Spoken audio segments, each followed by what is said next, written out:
Hello guys, we're gonna start fast, 4 tables, fast action, last stream before scoop. Gonna turn music on and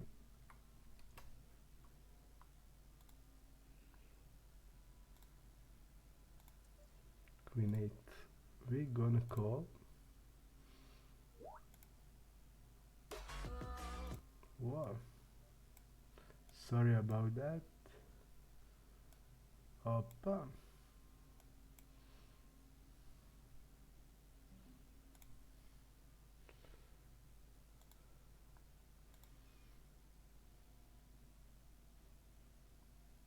I'm gonna call this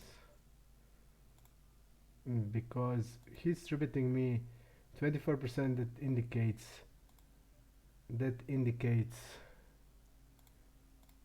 that indicates polarized range.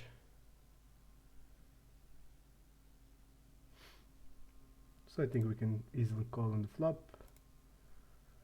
Let's go. Let's go. Last day before, last stream before scoop. I'm for tabling. We have team stat name activated, so we will know unknown player how they play. I'll try just okay. So fast action.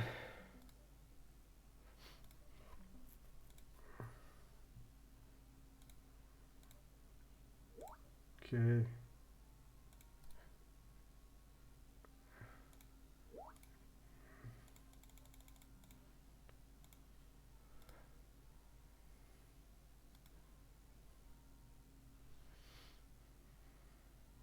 Okay. We tribute big blind versus button, which is standard. Let's see what the guy will call. The guy folded. I will be more concentrated on the game, not answering questions. I want to play fast, play. I'm gonna play and explain. Do my best. Check the guys up. Daniel loss 87. Bad drag.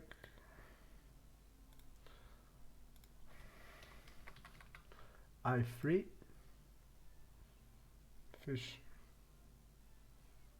Or bad drag also, but I'll mark him as a fish. Okay. Let's see this hand, what happened. Interesting hand.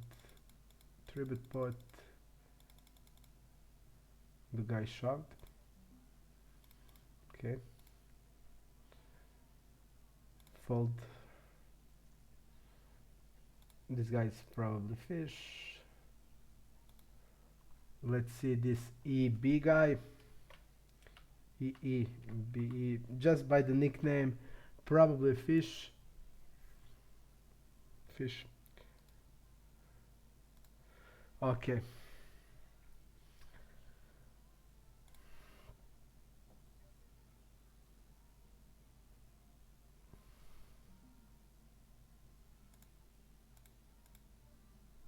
Great.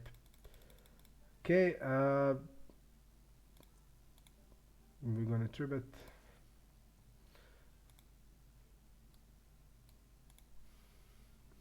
Classic range. Call of the tribute. We're gonna also follow the other tables just to see what they're doing. We have multi-way popped here on the first table. I don't think, and I'm not sure is it a tribute pot or not. Maybe it is. 5-8, we're gonna fold. Ace 10, we're gonna open. Ace 5 on the big line. We're gonna defend against a fish, against the button. If this guy isolate, I'm just gonna fold it. 480 will be fold. Uh, Let me just check this guy up.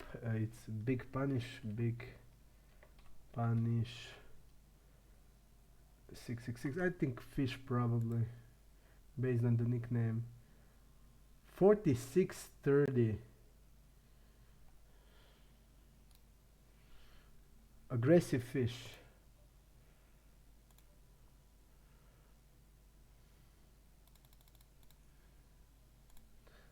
Aggressive fish. Okay.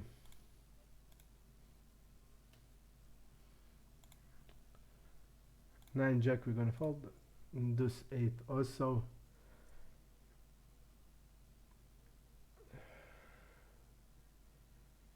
We can open if the everybody folds until the small blind. We can open on the small blind. Thanks, Ivan. Last stream before scoop. For tabling. It will be fun. We can do it till the morning. I'm gonna fold. Big punish calls us. We have a check range on this board. I'll fold against 9% of the open on the UTG. We're gonna overbet, of course. We are uncapped. We can have straight. We can have all the sets in the range because we have the check range on the flop.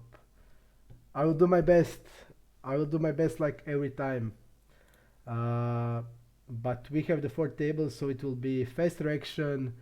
I will give the best I can to explain, to play. Like always. Sevens we're gonna call. Of course, we have big blind fish on the. We have big fish on the big blind, so calling is even more attractive in this way. We are against the big blind that calls. I would say probably UTG range from what I see. The correct range to call around 31.2%. Call off or 3-bet mixed together. Sevens is check. 5-6 are open.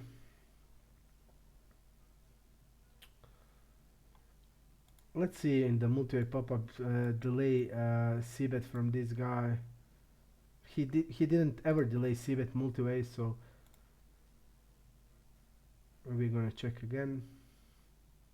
We are checking the river definitely. So 5-6, 5-6. This guy has 9s. 5-6. I think it's a check back. We are not blocking anything, so betting doesn't have any sense.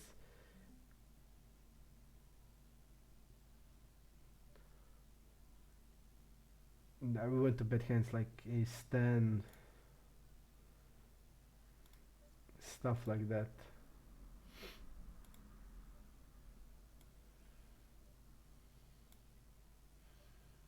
We're of course calling here.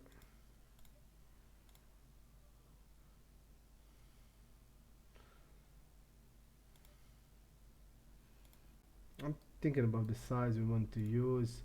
It depends on his when to showdown. Is he betting like queen x in this spot? He's not having big when to showdown, so I'm just gonna go with the normal size. We can still check here hands like king jack, king 10, stuff like that. We can value bet now, even stuff like that. So hands, I wouldn't have multiple sizing in this spot. I think 2/3 are really okay based on the range we are betting on the river. We won't have many flushes. We will have some of them checking behind, but not many. So having one size is good, and I think 2/3 is great. With our bluffs, big size in this spot on this type of the drawing board has sense. Big blind, small blind versus big blind. We are opening, falling to a 3-bet. This guy is pretty tight in defending, so our hand has even more sense to be an open. Big size, we are calling in the flop. He's a passive fish, so I'm gonna fall to a pot on the turn.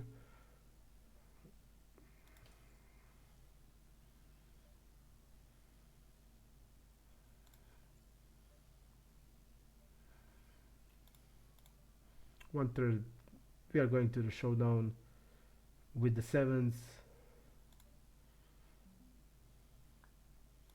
I think overbet now has also sense. Why overbet? Because I think he will be kept on hand like 10x maximum. So I want to attack that range. Overbet has a lot of sense. He's I think kept most time of the 10x. Don't like this donk on the turn. First donk, and I'm just gonna fold this. Okay, 6-7 will be calling. Small one versus cutoff. Around 12% should be. He probably has the same range. 8s plus in this spot. Ace jack off. If he's double barreling aggressively in this spot, we can shove.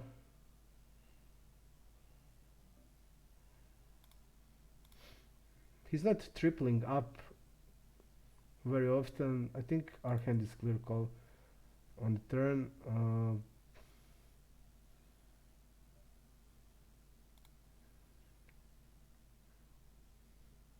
think even fold against this guy on the river. He's low aggression, and here I don't think he's gonna bluff hand like king queen or queen jack of diamond, hands that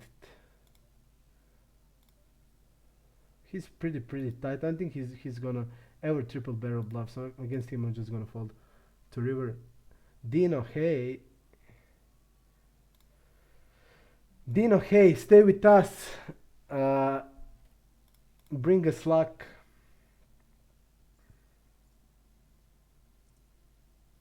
Bring us luck.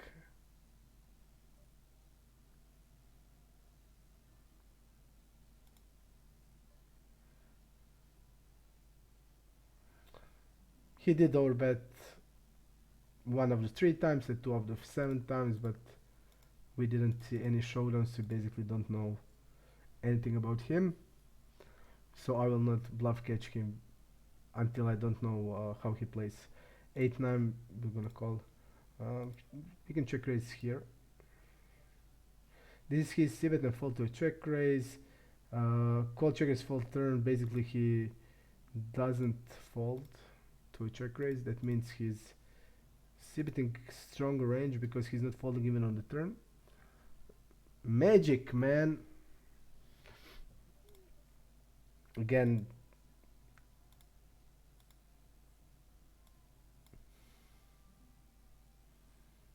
we have pure fold with this, but pretty bad play, I think. Delay c-bet on the third flush over betting, and c-betting 62% doesn't have a lot of sense. He's not gonna have a lot of flushes on the turn when he check back the flop, and he's opening only 16%, so he doesn't have even a lot of flush. We have more, and he's over betting. So when I see this delay c-bet of 60%, that means he's having a lot of bluffs in delay c-bet range. That means we can double check more and check raise. You see, he's check raising a lot, even with the he's turning a draw on the turn, like weak pairs, stuff like that. So it has a lot of sense against this type of player just to have a double check range. Okay. I think it's only one table at Super Sport, and I didn't want to mix it. It was also really crazy yesterday. You see some of the hands. I sent you some of the hands. It was really crazy. But it's always crazy on Super Sport. Always. We're gonna try to watch them how they play in every spot. I think that's really important. Um, we have some reads.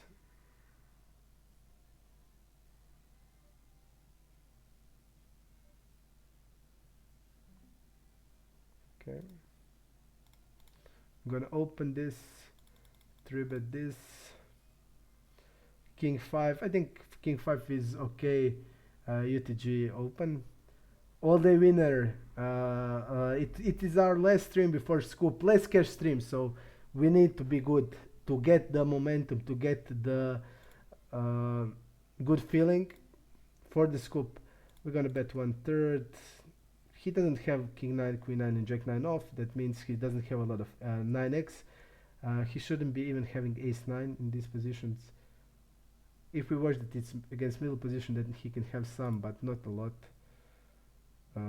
Even ace 9 is off is not called big blind versus middle position also. So what he's gonna call here, he's falling to 1/3 pretty low. That means he's gonna float. Let's see his floats. A lot of trash, king queen type of hands. Checking has sense. We're gonna 4-bet here.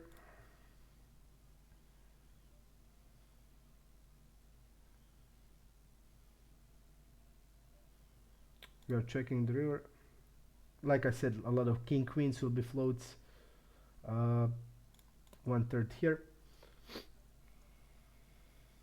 8-10 will be folded. We're gonna 3-bet jacks, open ace 4 against 50%. The guy is folding really 75% folding to a 3-bet, call 3-bet. We see 7-9 suited. Basically, I think he's gonna call around 14% of the range. So pretty tight. Small blind versus big blind, it's on the tighter side. We are against here against the cutoff. Let's see again. It seems tight range. Okay, it seems against UTG he has wide range in the middle position, but it's based on this probably on the sample. Even we have 4K hands.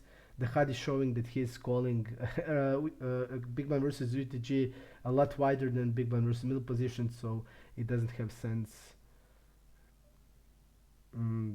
We see this when I see something like this, it indicates that we're just gonna have delay c bet and bet the river. Basically, his calling of the delay will be pretty. I would say pretty over folding, not defending enough. So I think we just basically have any two cards as a delay c bet bluff against him. He can have still a lot of hands like middle pairs plus draws or bottom pairs plus draws, hands like 10 jack, 10 king. He's not gonna step that. We have here king queen some of the time. We have king 10 definitely always. We're just gonna bet normal size now. Do we want to overbet? I don't think. I think we need to bet like this. We are basically repping king queen and king 10. Ace king is betting most of the time, and he called with a king 6. He had a straight on the river, but still I think our play will be profitable. He's gonna have 10x, and I think we see that he's calling delay and falling to river always, so definitely profitable bet. It would be better to get the blank, but we didn't get the blank. If we did get the blank card, I think he would fold always, king 6 especially. Today Pea, I am watching Dallas in 3:30. I won't watch Philadelphia because it will be brush. It will be 4-0, so I will not watch it. We're gonna tribute this. I'm gonna fold because I don't have time. The guy is raising us. We have the nuts. Will I stream and how much I will stream scoop? Basically, I will stream scoop often, maybe 4 times a week or something like that. I don't think we have anything else except call.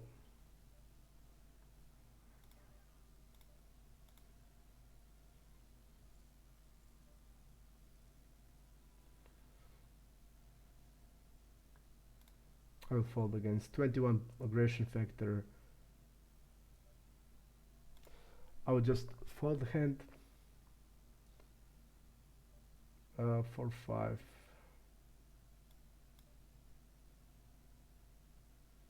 The guy had Jack 9 and didn't bluff the river. Gonna fold this. We're gonna go 2.5 when he has 35 blinds left. We're just gonna jam. He lost the pot before, so he would probably get it in with everything. Scoop is starting Sunday. It will run till the 1st of the June. I think I will play every day except when my daughter have a birthday. So I will play.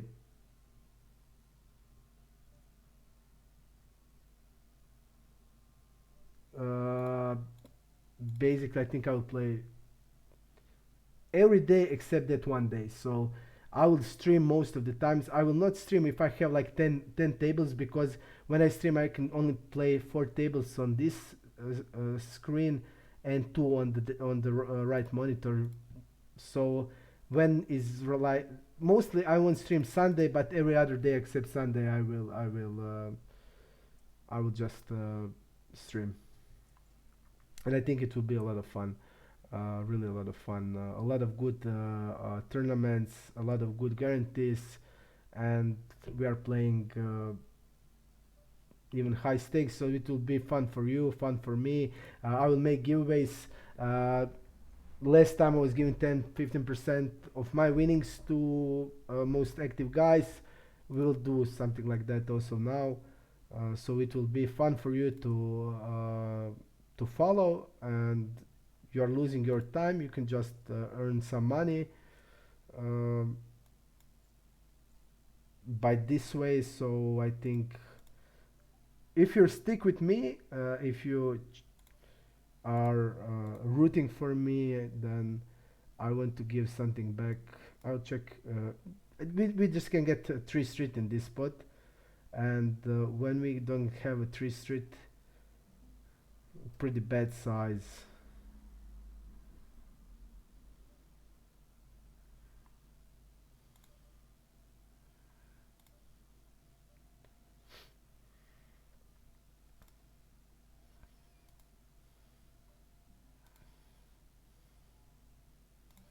One third. I think 1/3 is okay. On the river, I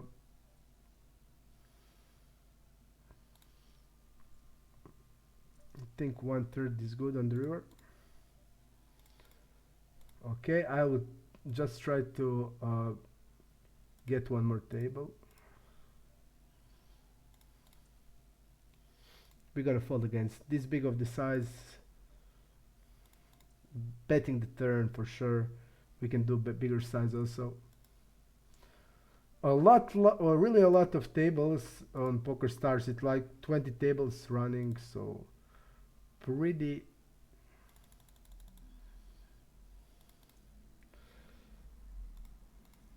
active, night today. But it was like every day a lot of action, really a lot of action every day.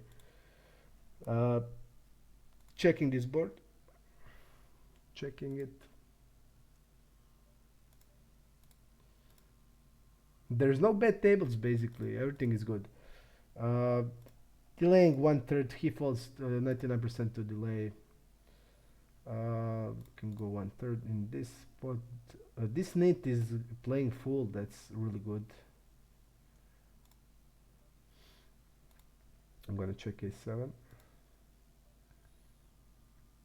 I don't think we need to bluff a7. We'll have a lot of burst hand that we didn't like, hand like 10-8 or stuff like we want to bluff stuff like that, not ace highs in this spot. We are still beating his king highs that he won't bluff hands like king 10 or king 8 or stuff like that, so no need to bluff it.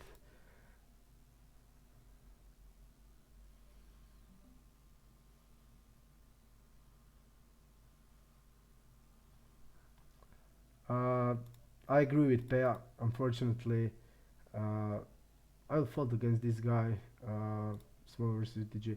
Unfortunately, Dallas, Branson, Dinwiddie, they play like really bad in this series. They played okay with Utah, but Utah was uh, basically broken. The two stars are Gobert and Mitchell are in a fight. They looked really really bad. So they are not. It's not just a comparison. This Phoenix is contender and Utah was lost in the playoffs. So unfortunately, I agree with Pea. Doncic doesn't have anybody to play with. He's playing sick good, good as anyone, any top player in the league. But I don't think he can do anything. Maybe if they win this two next match, it can be then get some momentum. But I'm not too optimistic. Do checking sometimes top set in distribute spots in tribute, but no, I don't check on a king high top set because it's a range bet, and when it's range bet, I'm not checking anything. Uh, there's no sense to check when you have an enormous range advantage. I agree with Pea. Everything he said, it's also my opinion.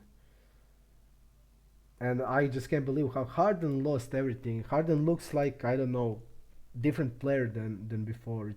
He looks really, really bad.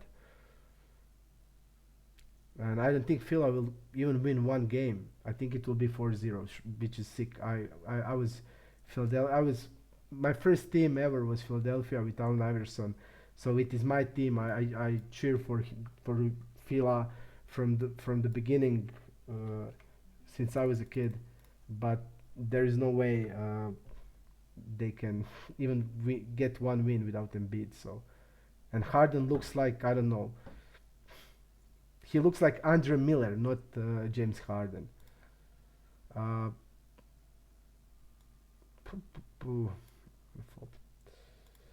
I'm gonna check this MK Ultra guy. I'm never MK Ultra 24. I've never played with him. What he's 15-4. 15-4. I will fold this against 5x and against the shorty here. I would 3-bet, but I just don't know this guy, and I think it's better just to fold the hand. Give me action guy. Probably a reg. It has a reg nickname, and he's a okay reg. Winning reg. So we're gonna mark him as winning reg. We're gonna go with an overbet on this board. We have enormous range advantage. He should be tributing 7s plus all king jack. So only two pair that he's gonna have is king 7 off and jack 7 off, and maybe he's not even calling jack 7 off. And without any strong hands, overbet has a lot of sense on our way, on our in our position as a button that has all that hands that big blind doesn't have. So overbet is the best, I think. Okay, 4-7 is just a limp. Deuce 9, nothing. So we got tribute from the guy that plays 14-5 and tribute 1%. Great.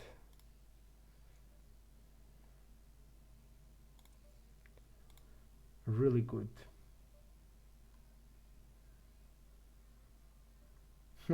And he's checking king 9. Pretty strange.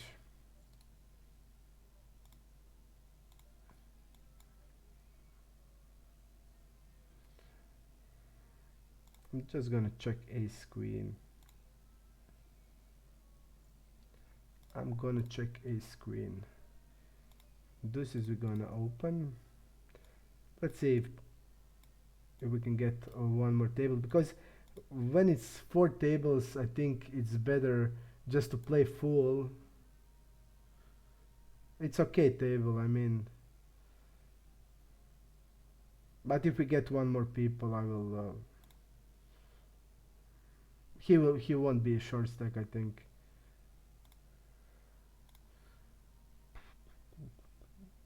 I'll go like this.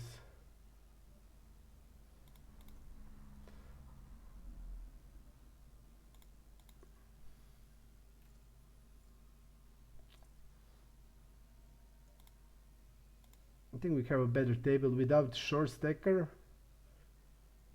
Without a short, and this guy is on it, so I'll go to this table where it's all regs, but they all have full stack.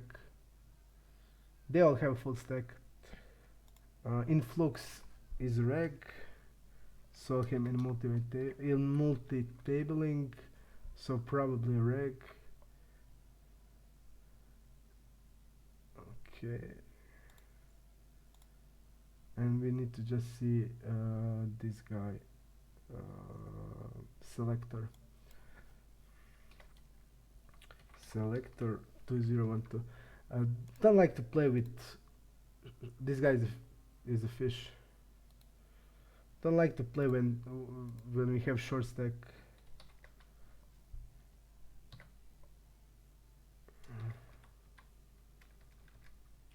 So I think it's okay.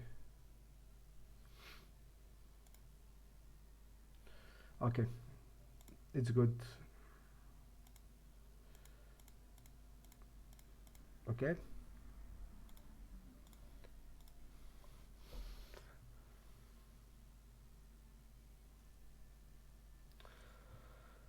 I3 opens. We're just gonna fold. We are gonna fold. I want to know. I want to see just something. Okay, it works. It works. Okay.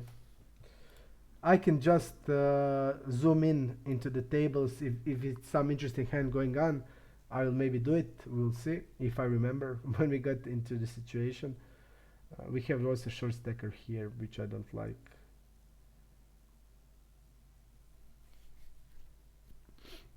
This guy is really tight hacker on playing sick. He didn't bluff like must bluffs in a spot where all his perceived bluffs got there. He didn't bluff one time against me. And for example, he four bets with the ace king, and on the king 3-9 he plays it like c-bet 1/4, and on the turn he checks, and the turn was 5. So he is extremely tight. Before, if he's not double barreling ace king on king 3-9-5, two colors, then what his double barreling range is in a 4-bet pot, you know.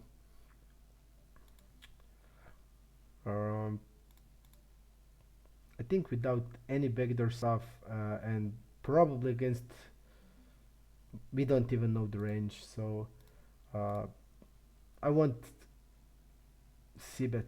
Even this range is, this board is good for us because we're gonna have a lot of queen x hands, but 5-6 without backdoors, I will just not do anything until I know how he plays.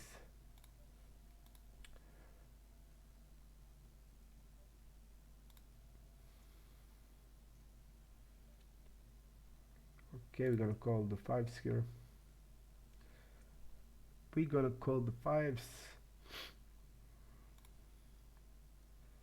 Ace 10. Okay, I'll try to also see other tables.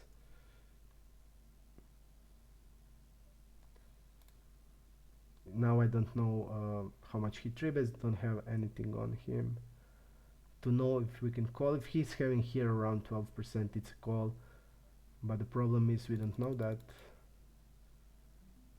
I'll call king queen suited against these two positions.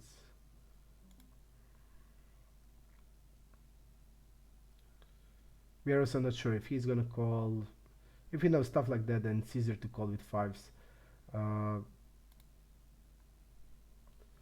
But not now when we don't know anything about them. Maybe he's like squeezing 5% or 6 or 8%, then our 5s are pretty bad call. I think here we have really a lot of hands like 7x hands, 10x hands like 9, 10, stuff like that. So civeting, stabbing here around half pot, it has a lot of sense. We can just stab with all kind of hands. Hands like 7, 8, 6, 7, all the hands can be a stab.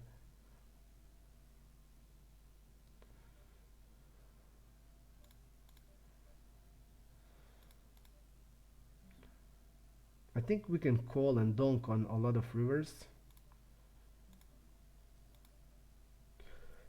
Like 7, 10, 5, we can donk on all of them because we're gonna have a lot of pair plus draw hands, and this guy is wrapping overpair at least. Overpair, the check behind or hands like set. So I think call here is must because if the 7 guy, we will have a lot of 10x hand that call hands like 10 jack. If the hand like 5 come here, we're gonna have pair plus draw and we'll have straight on the river often, so we can just donk the pot on the river. But on this runout it's the worst one and we just can't do anything there. Our call is must and we can then play the river really easy.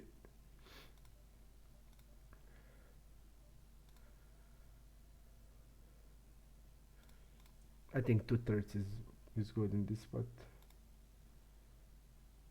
Maybe even bigger. Yes, advanced poker tools.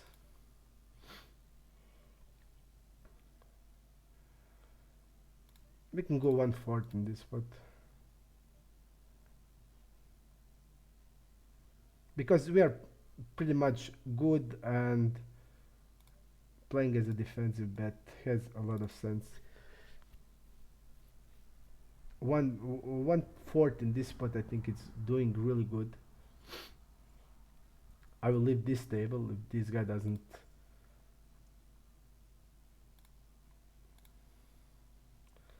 Don't like to leave tables, but when I see 40 blinds and we have 20 tables possible running with the guys that has full stack, I would rather play with regs than like 40 blinds fish. So I will just go to other tables also on the wait list.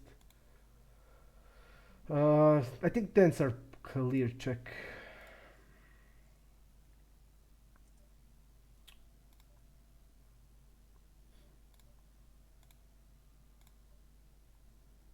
We're checking the river also.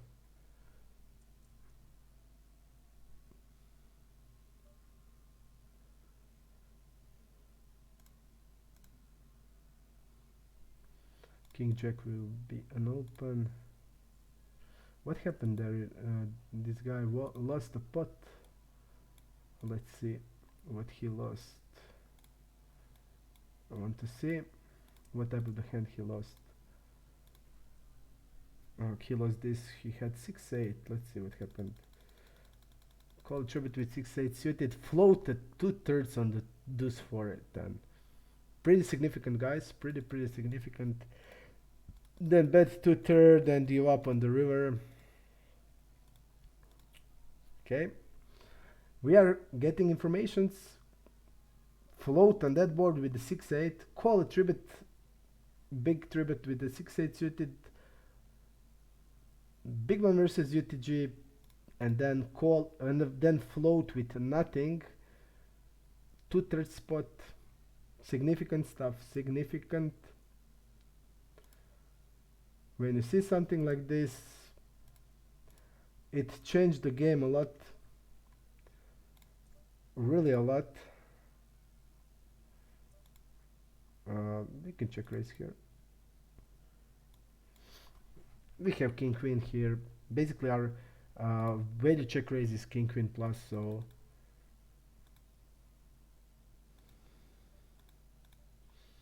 really great turn card. We're just gonna go 1/3 because it's that good for our range. We have 7-8. Have a lot of draws that go there now. Oh, we're just gonna fold this.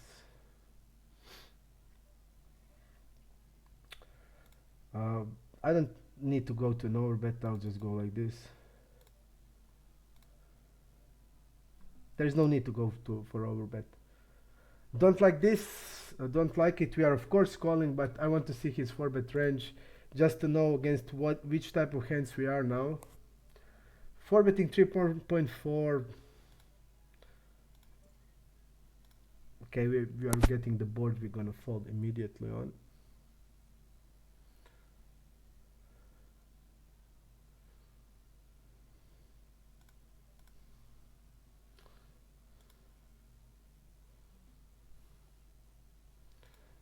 We're gonna fold immediately. I will not leave the tables now.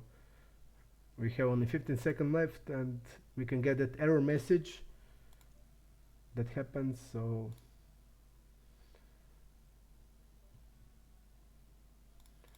I'm gonna bet 2/3 here.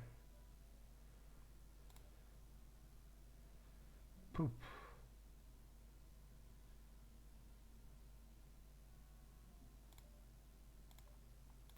We fold the ace, we fold the ace queen. Poof. He's stabbing a lot on the river. Let's see, he's went to showdown. Pretty high. Oof, oof, oof. I'm not sure here. He has pretty high went to showdown. That's what I don't like. Yes, he has pretty high went to showdown.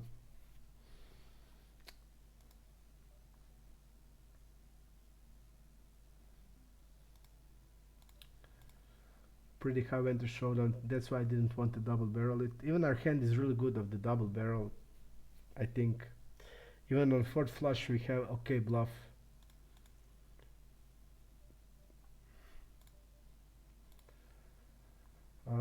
Let's go with the tribute. Even calling in this spot has a lot of sense because we have the guy that is passive, and I'm gonna do it. Just basically we have fish behind fish here and a really passive player on the small blind. So in this spot I don't mind to call. Now what is our call? I usually don't ever do this, but if I'm doing it, which type of hands have sense? I think a lot of pocket pairs has sense. Most will be perceived most as a pocket pair, so that's good. Do we want to overbet now? I think we do.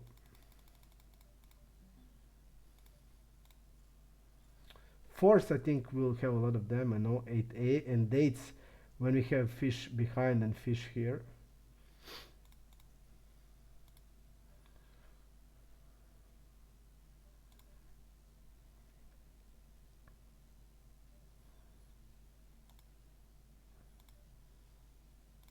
King Jack is clear call.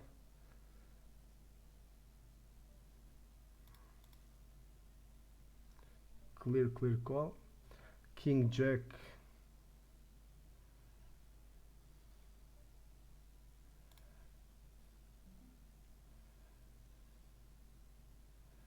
This is his check fold, not really high.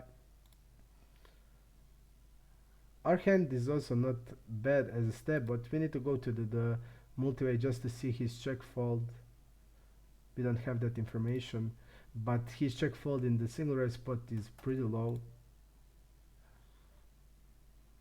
And now if we did bet the turn, we would have decent bluff on the river, but now what we're gonna rep now?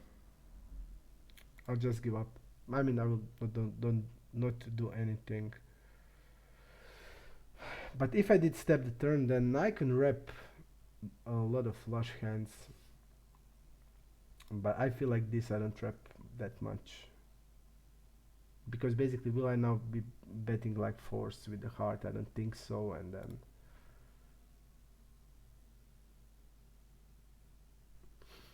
We are not playing Super Sport today. We are not playing Super Sport today. It only has one table and I didn't want to mix it.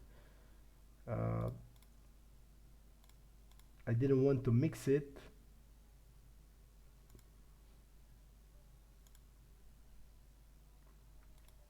King 10.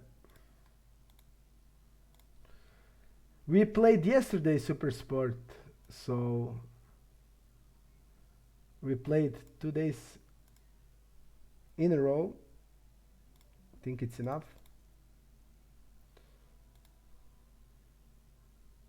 Think it's enough. Even that one day was enough. But 2 days are. When you play 2 days at Super Sport, uh, that's enough. For normal human being, it's enough. You just can't take any more of that. So do stand fold.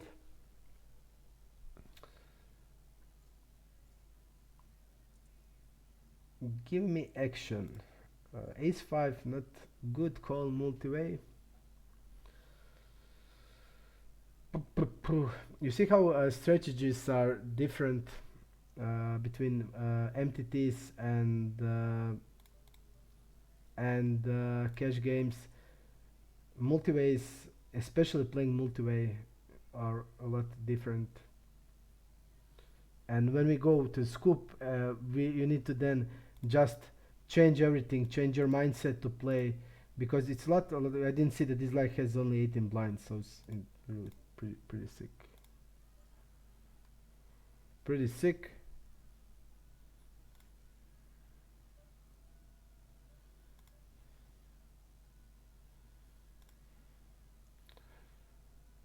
We don't get 3 streets, so we need to decide we want to barrel the turn. Do we bet a lot of bluffs on these deuce? I don't think we do. So having check here to protect our checking range is really good, because this card is blank and we're not gonna have a lot of double barrels when we see bet flop with 100% of the range. So we need to decide. For example, if this was jack, then I have much more intention to bet even 6-7 with smaller size, for example. So 1/3, I think it's okay.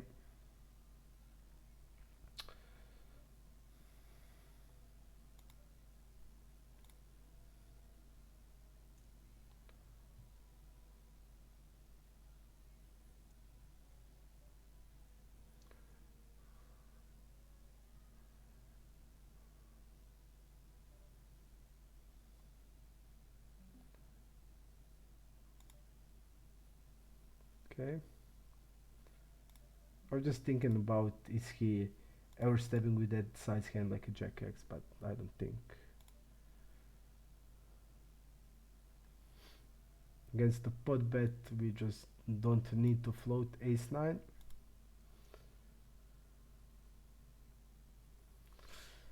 Yes, we are well known for the ABC game. That is our nickname, ABC. We are just doing ABC stuff.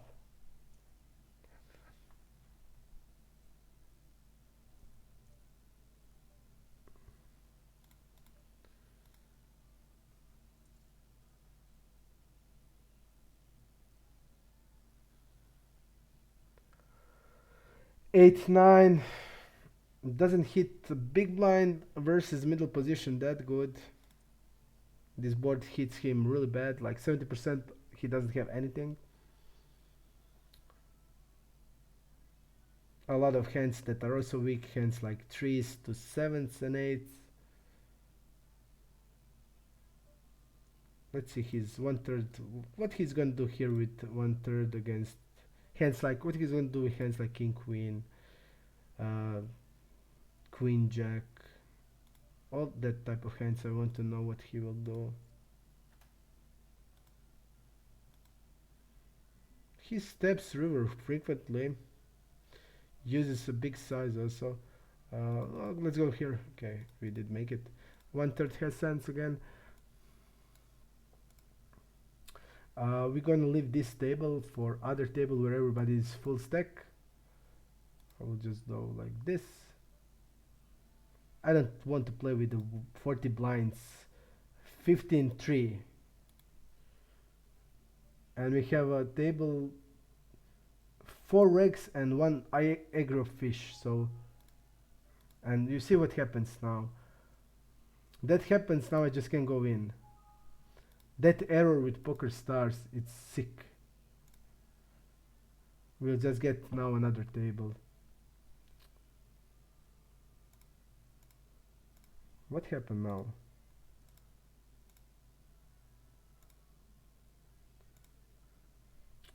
We'll just get... You have just left this table, now you just can go. Wait until hand is over, okay. Can I go now here? Okay. That's why I don't like to leave tables, because poker stars just randomly give you some error and that's it. Big blind versus cutoff 3-betting with this hand, pretty clear.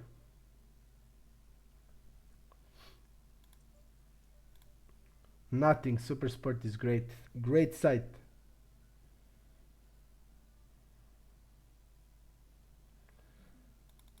Okay. Sixes we're gonna 3-bet. What we're gonna do here with this? I want to see he's really a great aggro fish, so I'm not gonna float king jack. Let's go here into this pop-up. This is 4-betting and calling of the 3-bets deep. So he called always a 3-bet, and he now 4-bets. He didn't 4-bet till now. Gonna fold this. We are calling a 4-bet.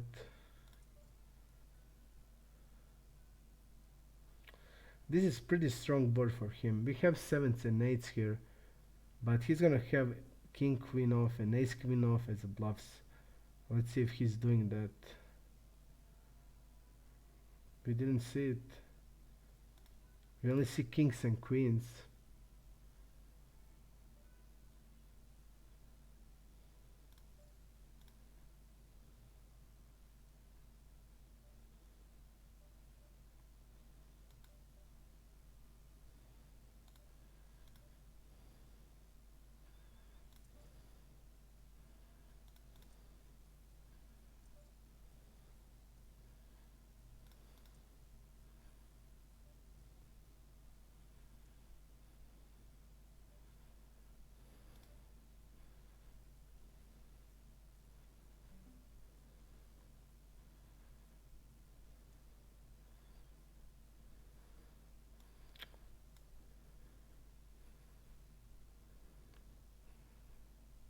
Do we want to jam here?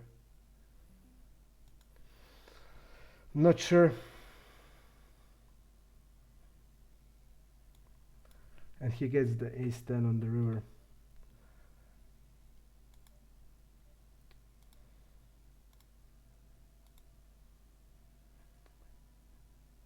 The way I was thinking, does he ever have jacks here?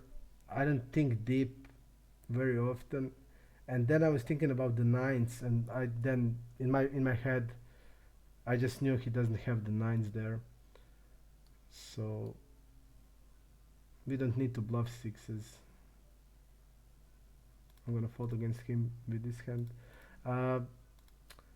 Basically we would be folding him out of the hand like a queen, like a hand like a queen jack, but maybe he doesn't have it deep, so I don't think we need to bluff 6s. Pretty unfortunate, but he did play good. It's a c-bet. We are calling the river. I check behind intentionally in this spot because there is two strategies you can use. Two strategies that you can use. I choose strategy when somebody is checking the ace x board. I check behind with all my range. It's the strategy that I use, and I think it's really good because you can range people easily. And when we are checking behind here and we don't know this guy at all, we know that he's a fish, but don't know anything else. I'm not ever folding this hand. Even it's always suspicious when the I should have folded. It's 33 6 in 3 bits 3%. I didn't check it out, but when I saw the size, I just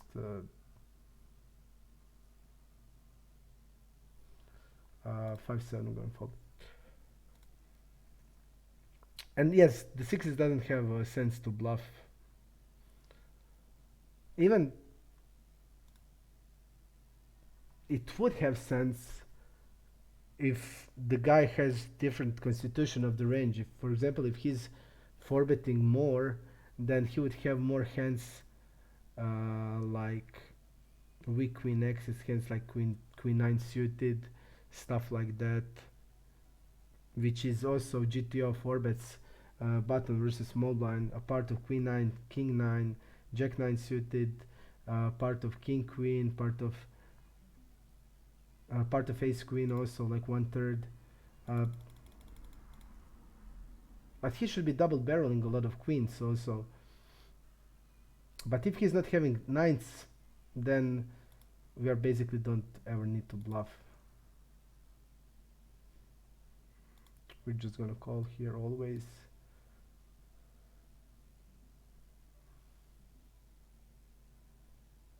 King 7. Okay. Pretty strong board for us. We have 6, 7s, and 10s.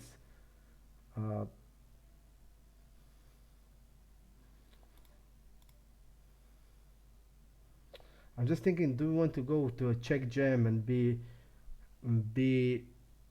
or we can go like this. I think we're gonna go like this.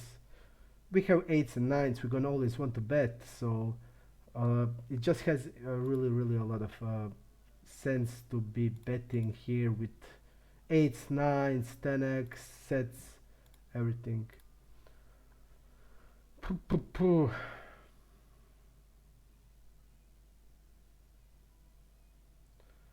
But we also had two good, I mean good, no, it was not that good sessions, but they were decent. We were winning some, like I was up like 4K and 3Ks or something like that. So it's not that bad, but the sessions, it had so many sick hands that I just didn't so many sick hands and runouts that it's just annoying. So what I think about 3-bet with fours on the small blind, I like it. I like it. I mean, you need to 3-bet all pocket pairs in some percentage. So I like it. You can sometimes, if the guy over 4 bets, you can sometimes jam. So I like it, yes. We're gonna raise here. Think this is also really underbluffed spot. Really underbluffed spot. I don't think this guy has a lot of 9x hands based on the stats, but it can vary.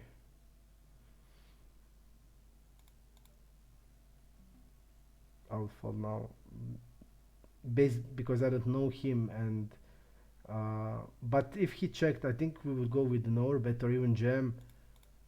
But now I just don't know what he's now doing. Is he now betting 9x, 6x? I just don't know. So is he gonna fall 6x if we jam? A lot of questions that we don't know the answer on, and it's probably a fish. So, but raising on the turn really a lot of sense, because we're gonna check most of 9x hands on that board. So just raise has sense, and people under bluff that supposed always. Oh.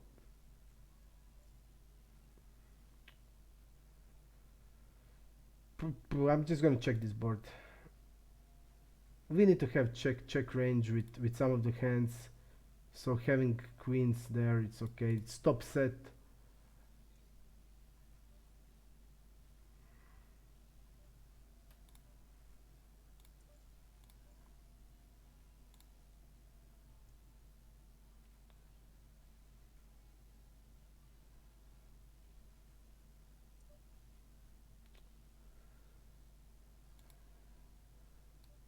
Is he gonna bluff without equity ever here? That's the question.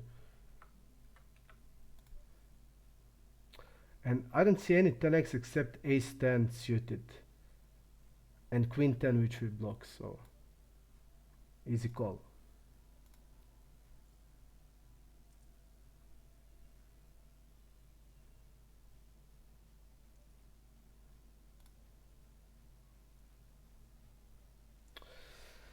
Okay, king 10 suited, it passed a 3-bet, that's great.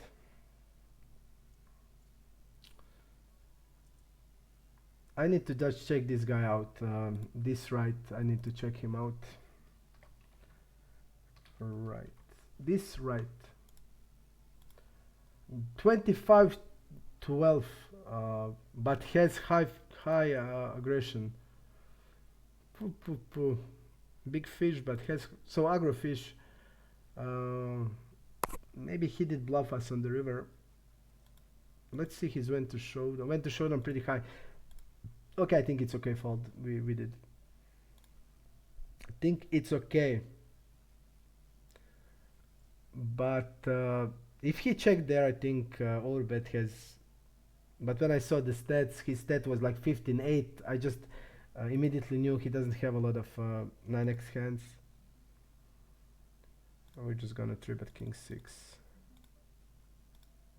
And the guy 4-bet us with ace 10 off, and we noticed that, so I don't think we're gonna be light 3-bet light 4-bet again. That also has to be taken into the account. 3, 6, 10.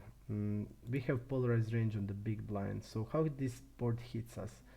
We will have a lot of missed here, like hands like king 7, king 8. We're just gonna have a lot of checks in. If we have linear 3-bet range, it's a clear bet. But in this spot, when we don't have the linear range, when we have polarized range, it's not gonna hit us very well. We're gonna have here jack 8 off, jack 9 off, king 6 off, king 8 off, and now I'm just gonna raise it. I'm gonna raise it because he shouldn't be betting this size very often. He should be using or bet size or small bet size, not ever this one. So when I see something like this that shouldn't be happening, I'm just gonna raise it. Here I'm gonna use with the overbet.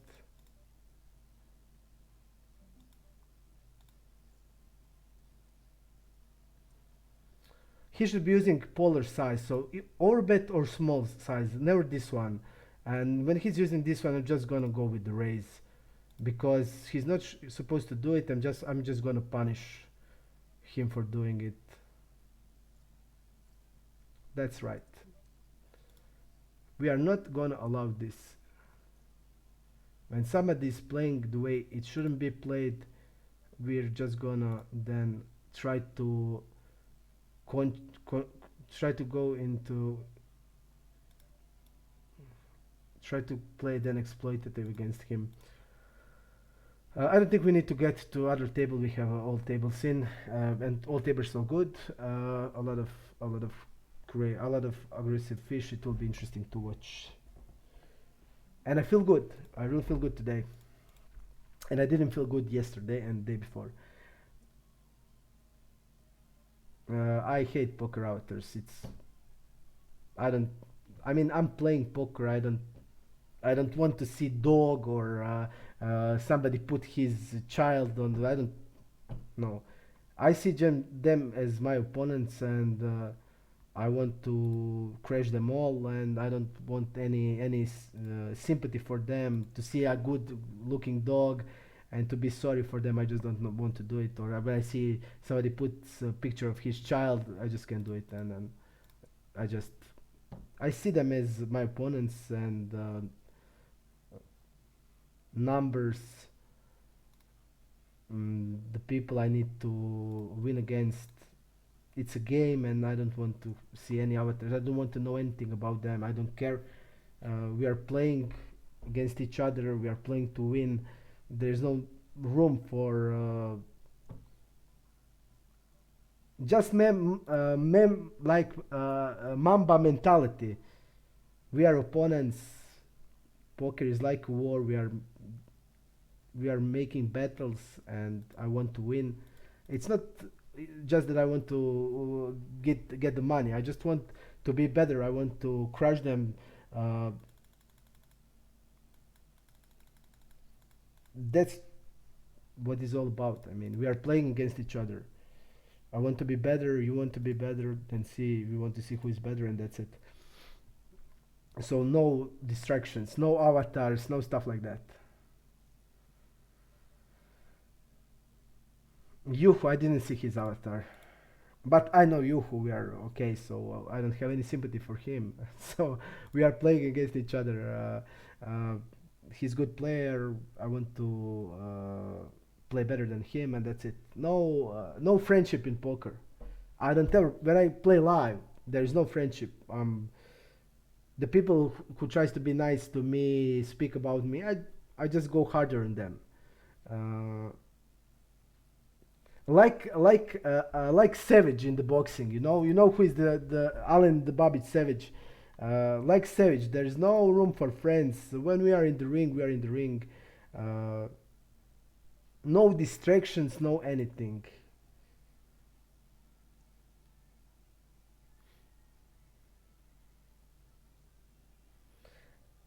You won't make any friends on poker table, that's for sure. Uh, Look at this. Small blind versus early position, 2%. Small blind versus cutoff, 6%. Okay, he did 3 bet a7 suited. Uh, I think it's the best to fold this hand, but because the guy is really, really tight, and I will do it. It's a really good hand, but we shouldn't be calling it against 5%. Ace 5, yes.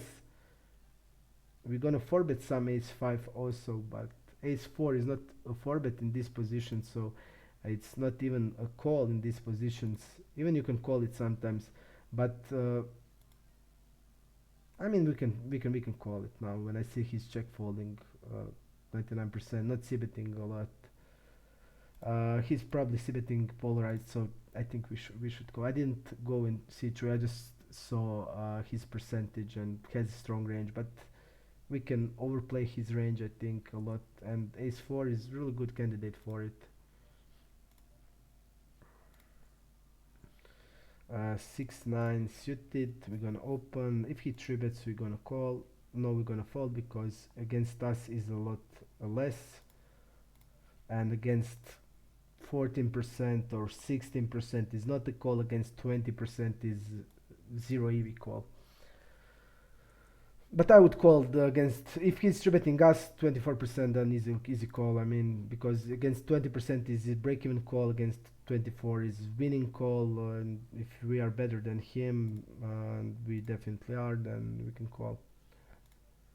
King 6 suited, we're gonna 3-bet.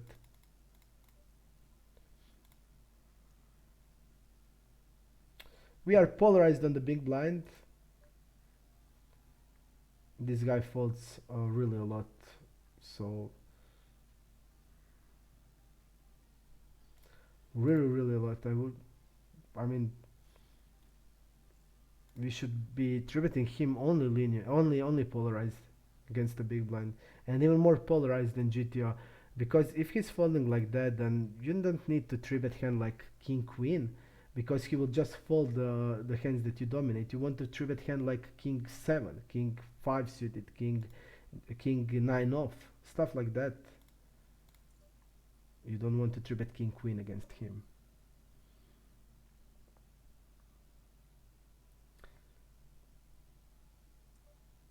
I don't even know what my avatar is on Supersport because I disconnected. I just discarded immediately when I was in the settings, because I hate stuff like that, and especially on that GG network when you play, and that insurance stuff, and then betting stuff, like what sick things, just to lose focus from poker. Then you get a bad beat and Daniel Negreanu goes and start dancing around. I just looked and I see, is this normal? How is this possible? What kind of site is this? And I just played one day. I couldn't do it anymore. Queen 6, nothing. we can even get some conclusions. For example, this guy didn't bluff with ace 10 on that in that 4-bet pot, uh, which I think is okay bluff. He's gonna fold this out from, for example, float like a ace jack. So on the turn he should be barreling turn, at least sometimes, because with the ace 10 he's blocking the aces that we're gonna always have as a call of the 4-bet in these positions. Aces are mostly calling 4-bet, not jamming in these positions. So we're gonna, with ace 10 he's blocking aces, he's blocking ace queen, and he doesn't have a lot of showdown values. So ace 10 is should be betting the turn also. Very often he didn't do it, and he didn't even bet the river with that 10x. So when we see something like that, then you will just know the guy will just not bluff without equity.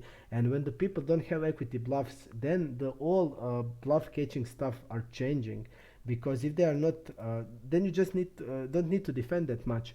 The worst thing, all poker math on the river is depending on one thing, and that is he bluffing without equity. If he's not bluffing with equity, without equity, then it's much, you just need to fold really a lot more than on the turn. That's why you have a lot of no equity bluffs in many spots, because if the spot is really good for your range, then you bluff without no equities using blockers or unblockers. Let's see here, ace 5 against guy that doesn't ever bet the river, we're gonna fold. This board is really hard to hit, really hard to hit. He's not falling to c, but he's gonna call here hands like king jack, hands like queen jack, hands like ace 5, hands like ace 7. He's gonna have also off a version of all that hands. So betting the turn here has a lot of sense. He's falling to turn always.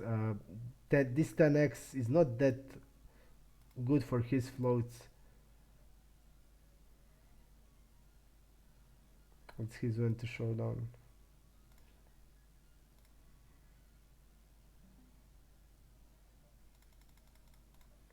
We're gonna do go pot on the river. We here don't have really natural bluffs, so having hand like this is really good.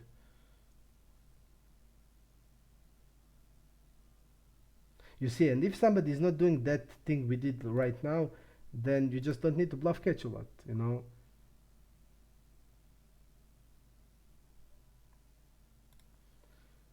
The main thing is denying somebody to bluff you without equity. That's the main thing in poker. And Doug Polk was talking about a lot in when he played heads up.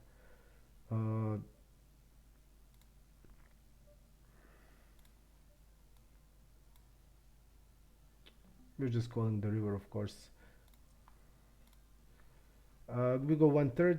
His tight calling range, from what we see now.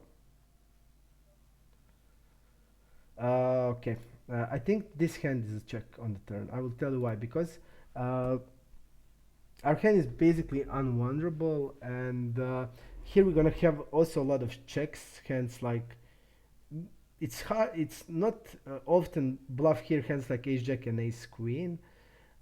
Ace jack has sense with the blockers, but ace queen is not a bluff very often, because we'll have worse bluffs, a lot of worse bluffs, and we'll be checking here.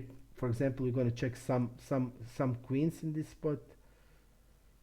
Okay, let's think about what his range look like now. Do we want to go 1/3 on the river, or we want to go a little bit bigger? 1/3. We can now bet queens, of course. Let's go 1/3. Let's defend our queens and jacks with the 1/3 here.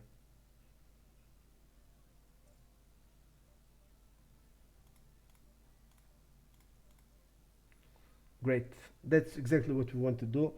And now we are just defending our range, okay, with having this type of the nuts there.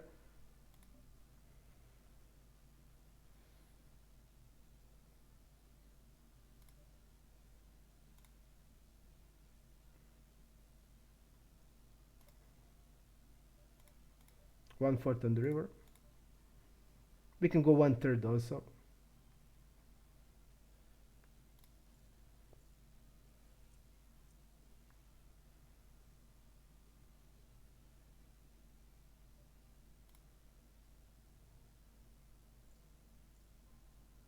One fourth, maybe one third is better. Just when I think about the range, I think one third is a lot better than one fourth. A lot better is one third. Okay. Okay, let's see his range, 35%. Oh, this guy is calling wider than he should be, definitely. So call betting this flop.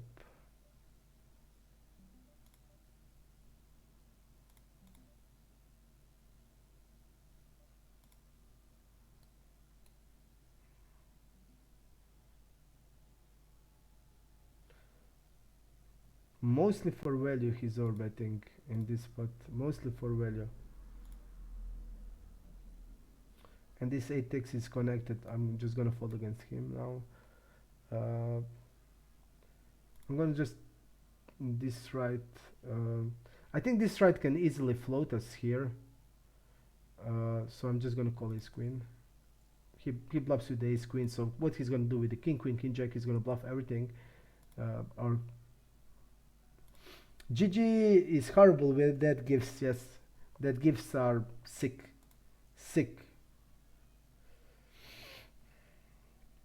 And terrible software, terrible everything. Bad side, real bad side. Let's see in the 3-bet pots deep how this player reacts. That's important. Calling 3-bets, and he 4-bets us. So my strategy is when we are deep, I just don't have a shove range. I just call 4-bet with everything. So I'm just gonna do it. I just have a call 4-bet range. I'm never 5-betting anything. I call it aces, kings, queens, ace, king. Everything I want to play a 4-bet. On this board, we're just gonna do a lot of check raising. Kings are definitely always a check raise.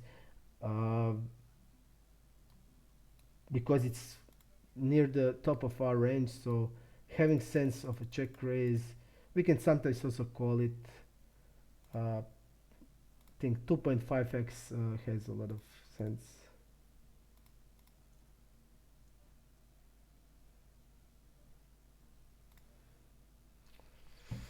Nothing we can do there.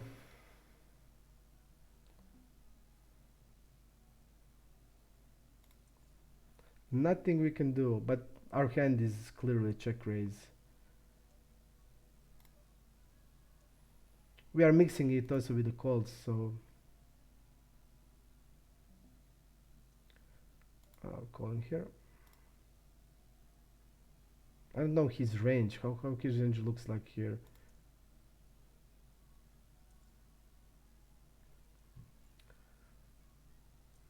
Sick hand again. We need to call also sometimes kings, but the problem is here we have a lot of tens, a lot of jacks. I would call tens and jacks, queens also occasionally, but kings, aces I would call most of the time. I would say just to defend my sevens, eights, nines. But we also, we have we are uncapped in this spot, so we're gonna also have hands like 6-7 suited, 5-6 suited. So we just need to have check raise range because we have even hand like 7-8, 8-9 suited. Ace-5 suited. Ace-5 suited is also really a good check raise.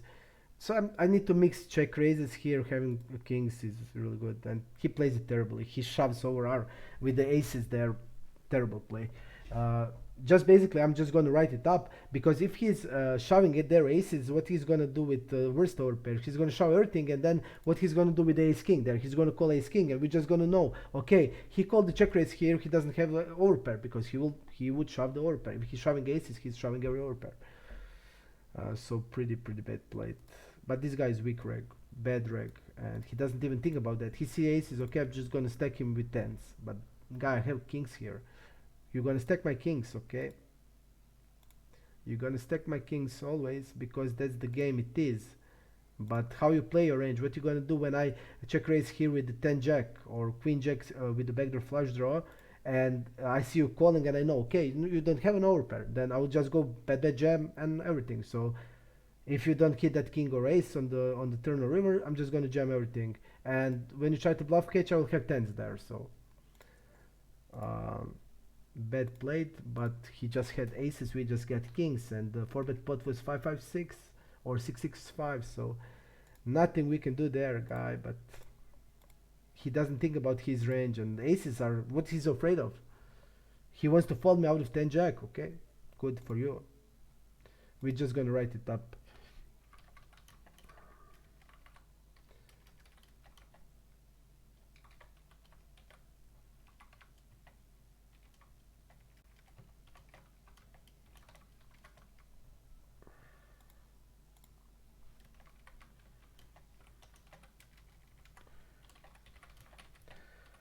I just write it up just to know that, because it's pretty big information to have to shove aces over a 2.5 check raise deep. You just don't think about your range at all, guy. You just don't think about your range. But you just get it. You just had the aces, we had kings. Let's just move on. How we didn't play this? What happened? Oh, this guy probably opened 2.2x. Probably that's what's happening. Probably that is what is happening. 6-8. We're gonna fold. We're gonna fold this. Let's see what happened there with the 10 jack suited. Let's see this. Yes, he opened 2.2x. He checked here. Pretty sick. He checked and suited on this board. We're gonna tribet this. Yep, we're gonna tribet.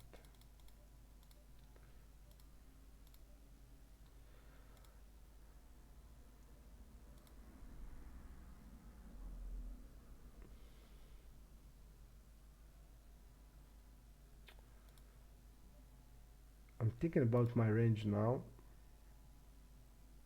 I think I'm going to check behind. In this hand. I think here also, because our range is so we don't have queen 10 suited all combinations, so our range is, again, our range is polar, doesn't hit that really good. So we just can see bet all range. People would bet range on this board, but I would check some overpairs also in this spot just to protect the range.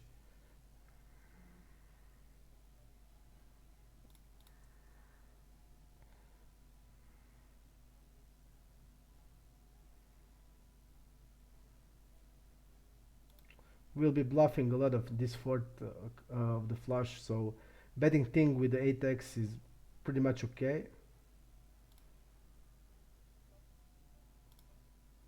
Great. Really good.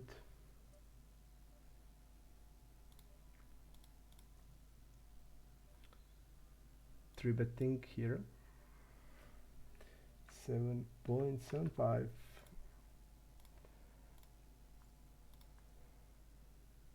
We again get the cold call.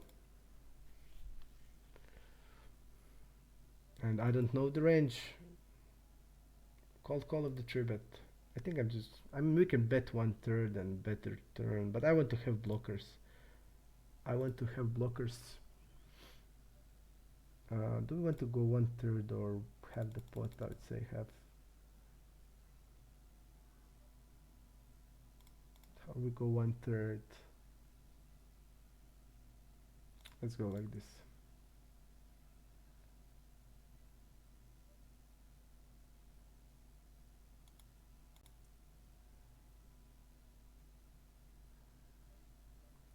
We're jamming here.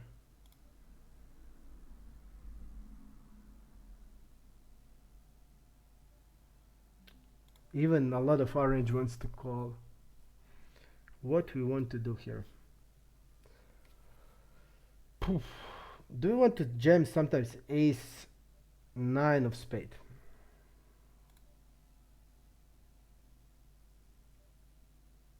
Just to say them, okay, fuck you, I'm going to jam the ace nine of spade. So let's do it.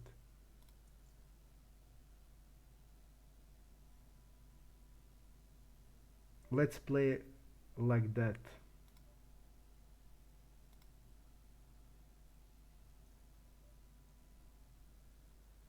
And we would lose with the ace nine of spade. We're folding on that jack especially, so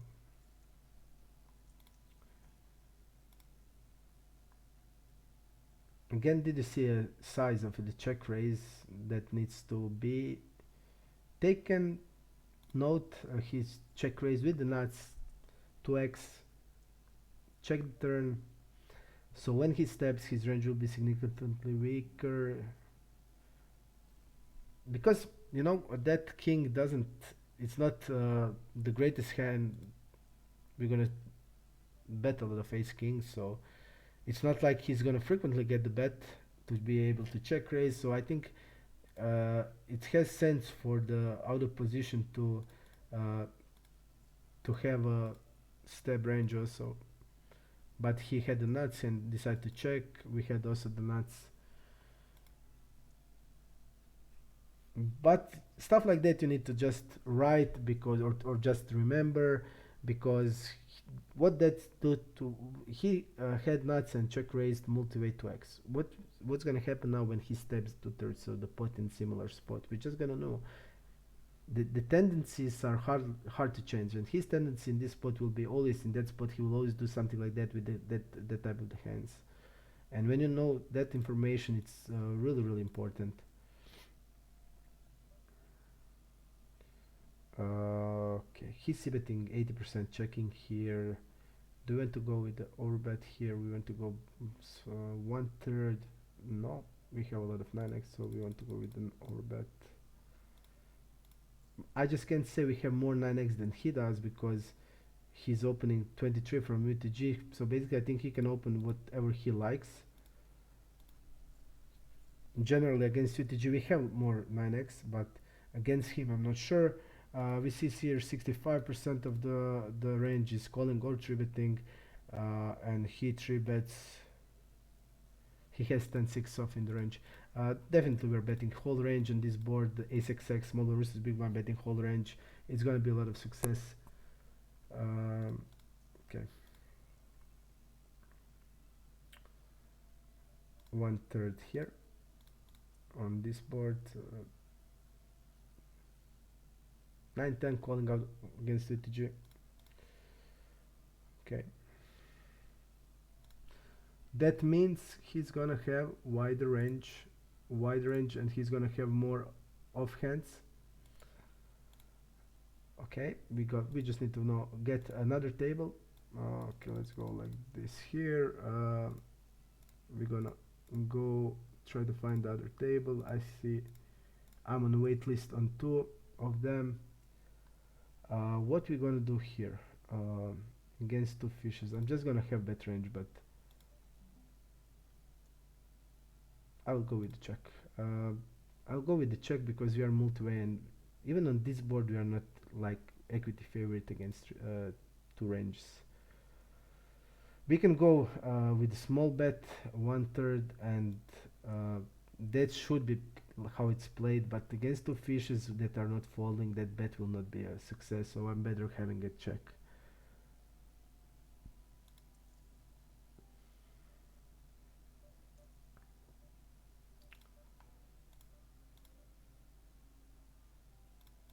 One third. I'm just gonna go one third now. I think we can bet queen x. And I'm not gonna do overbet. I'm just gonna do 2/3 here.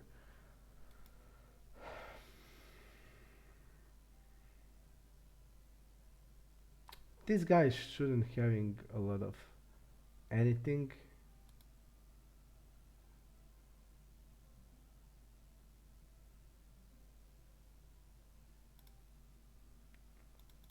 Let's see when to showdown. I'm just gonna bluff with the better bluffs, with the blockers, not with this. And he's betting 43%. That means he can have also a lot of flushes, a lot of flush draw in the checking range. And when it's something like that, then if he's betting like 80%, then you can have a profitable bet. But here he can check a lot of even top pair hands. So when something like that, you know, he checked Jack 9, he can easily check 10x. He's betting only 40%. That means he's gonna have, and he's not check folding a lot. That indicates he's gonna have top pairs also in the range. We don't have blockers. He can have flush also. Not a great spot. He wants to showdown over 34%.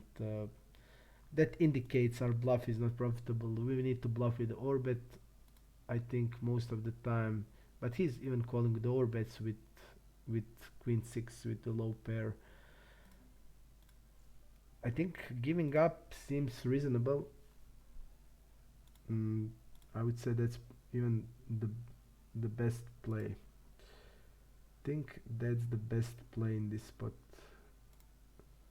Deuce is falling. Queen 8 nothing. Ace 10 we can 3-bet sometimes, not against UTG generally, but now I think it's really okay spot. Let's see how much he folds to squeeze. He fold one of the one times. I'm gonna do it. Never against normal UTG, but this guy opens 26% of hands. That's like even near cutoff open, so squeezing like this against two fishes has a lot of sense. And maybe we will get more respect. No, we're not gonna get more respect because nobody respects us. And this guy called force 2.8%. Probably jacks plus. Occasionally ace queen as a bluff, but we are not getting respected. That's the problem. I hate when this guy just comes with 40 blinds. Neat coming with 40 blinds. I hate it. I just hate it. I'm just gonna go with the other table. We're gonna go with the anti-table. We're gonna go with the anti-table. Okay. Don't like to play when somebody has 40 blinds and he's a nit. That doesn't do well. If he's full stack that nit, then it's great to play against him because you can make him fold everything. But 40 blinds he will not fold that much.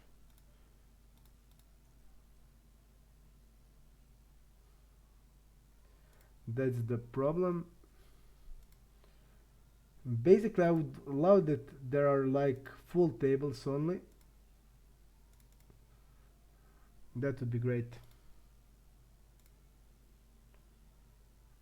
Let's come into the anti-table. All regs, but all regs that have full stack better than that where we played. This is much better. Much better. Let's see.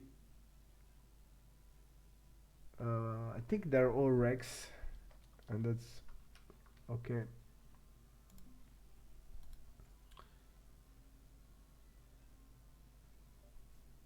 Deuce 7 nothing. 6-7 nothing. King 9 3 queen 7. We're just gonna try to show down it, and we didn't succeed it. Okay.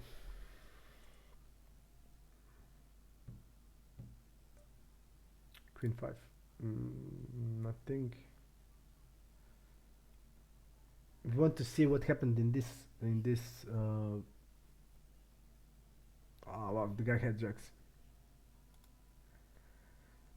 Does it have sense for him to check the river?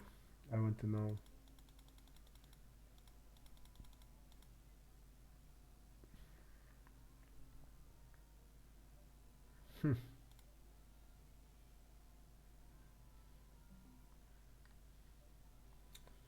I'm gonna call against 10% of open against the fish, and we can include another fish in.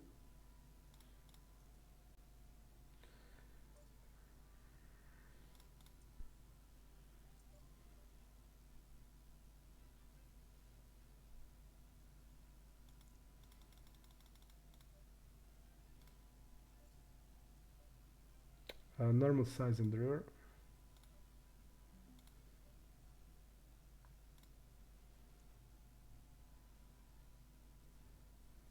Normal size on the river.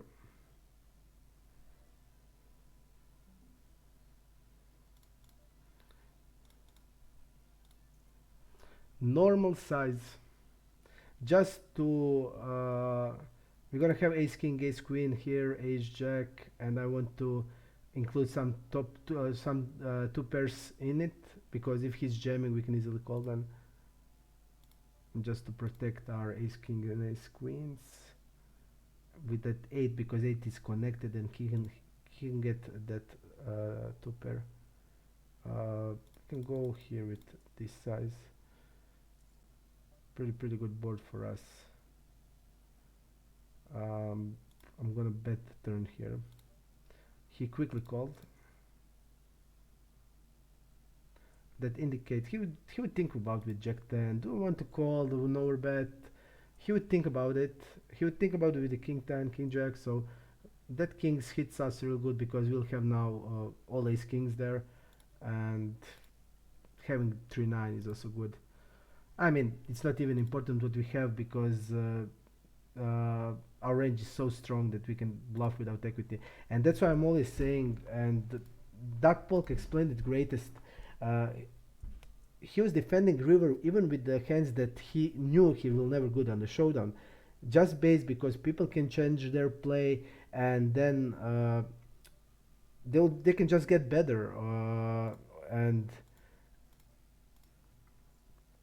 that's the problem. If they change their game, then your exploitative nature of like overfolding or stuff like that is going to cost you a lot of money in the future, uh, because when you play like this, when you just for example don't defend enough, because you think the guy will never fold in this spot, maybe that's true for this moment, but he can get better in the future, and if you're playing like that, you can get crushed by in the future, and Doug Polk never did it. He was always saying, okay, uh, maybe I will call with some hands that I know that are GTO calls, but in the real games will not give you money. You will lose on them. Um and in the future, if they change their game, if they learn how to play, you will not have any trouble with them. So I think for me that's the best way to go. Uh, you don't want ever wanted to be bluffed without equity, and that's period. Because just think, I'm bluffing him with double barrel with 3-9 suited. Just think about what's happening that to the hands that he called overbet on the flop with. Only opening 14%, really tight range, like ace jack off. He doesn't even have ace 10 off. He's folding like that ace jack always. He's probably calling, folding even, but I think he's calling probably ace queen. Look at his call, 80% of. He's calling even queens. I don't want to see a 4-bet in this spot ever, because this guy will 4-bet like kings plus. But now this looks like an ace king. I don't think he's jamming kings. It feels like an ace king, so I'm just gonna go with it. Aces, okay. You got me?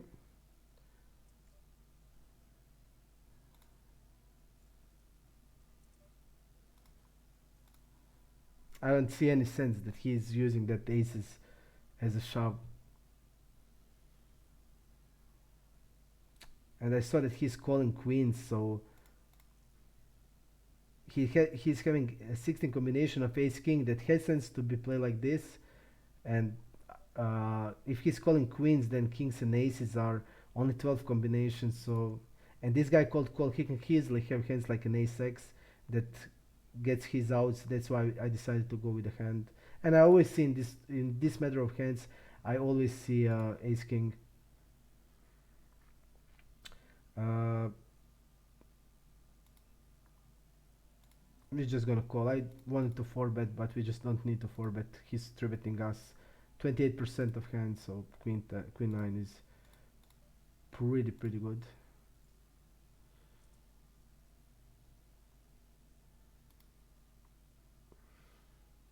He's not double barreling that much. Uh, I'm just gonna go with the check raise here. We have the tables, we are not gonna go.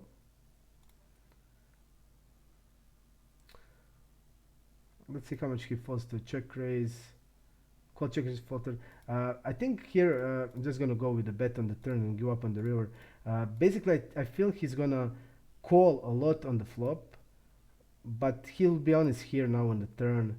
And I will give up now on the turn. If he calls here on the turn, I'll give up. Disconnected board. I think it can pass. We can fold him out of better hands. You see, what are bluffs here?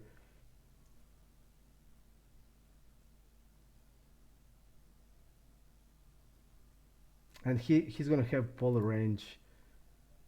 A lot of 8x are there. And you see, we made him fold ace king. Pretty sick. And when he called this, I'm 100% sure he's having king x. So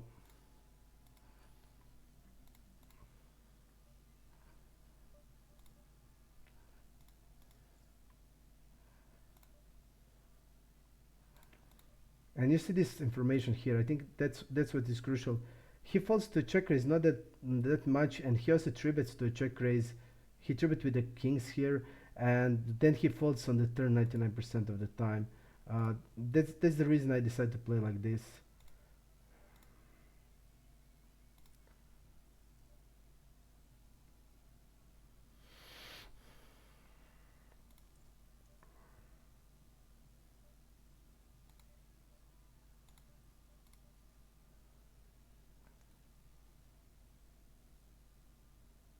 I think I'm just gonna jam. He's not gonna have many overpairs, so and we just can't raise to 17. We are only shoving because if I'm raising 18, I'm pretty much committed, so I'll just go with the shove.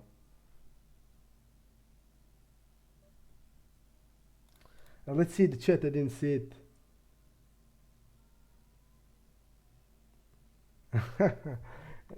The same thing is with me when I play against them. I just I mean I just don't fold anything. They have like 20 blinds. I just shove to them with everything, and I hope we get a coin flip or something. And if they lose, okay. And if they win, then it's interesting to play. So uh, the thinking that's also I want to see what the guy had there. 1/3 I'm gonna go defending that size, putting some ace x in it. Let's see here. Okay, he had sixes. Don't understand it if he don't bluff it on the river. He raised it for what? For information or like semi-value bluff, something like that. Yeah, it feels like that.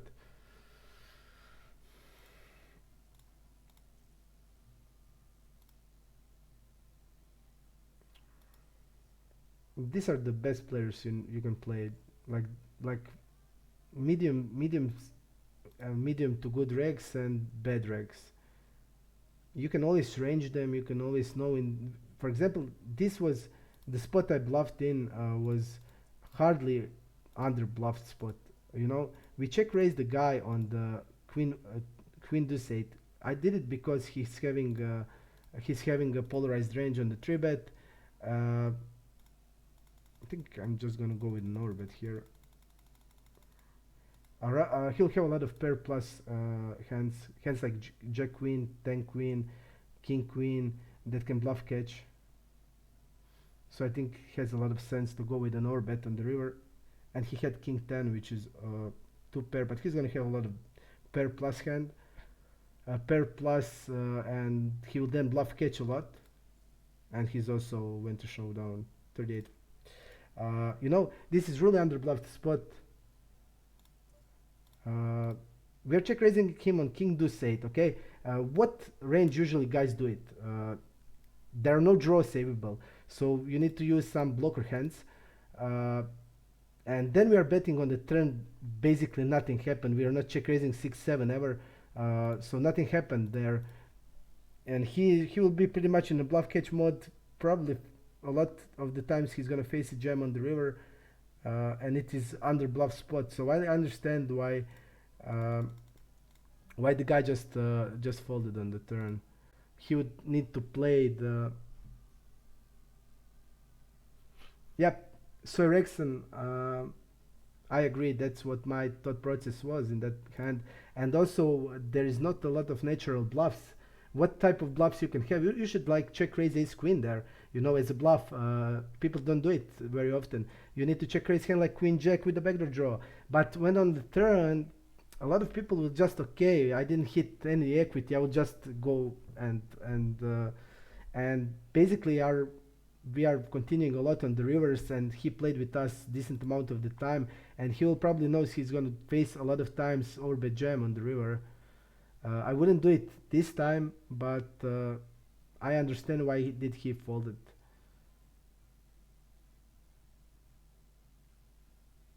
But it's understandable. I think he really folds a lot. You see, he's over folding to river, massively under folding to river. Over folding to river. Apologize. He's over folding to river in any. If he's folding even to 1/3 on the river out of position, 50%, and he should be folding around 25%. He's folding in position 50%. He should be folding 25%. He's folding to half pot bet 67%. He should be folding 33%. So. Basically he's doing all that stuff. He's just trying to avoid tough spots. Length tyke 3-betting 13%. So okay, we mainly want to call in this spot. We don't have many forex hands, so we are in the. We mostly look like a pair in this spot, or hand like 3s, 5s, 6s, and we are just jamming the river. There is no sense for me to raise to 44. If I'm repping a full house here, I'm just gonna jam. We can bluff sometimes hands, but if we are bluffing, we are jamming, and that's it. We are jamming if we are bluffing, and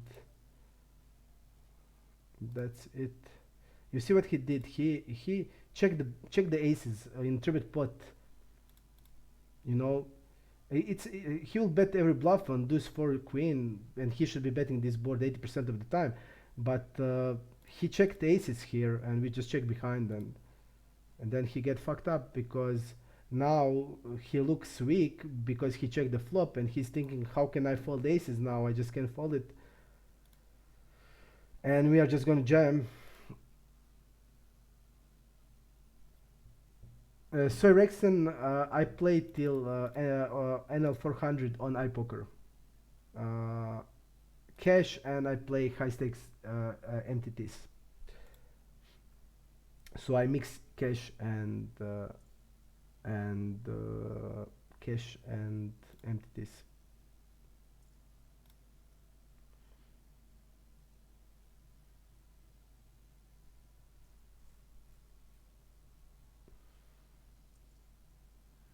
Mixing cash and entities.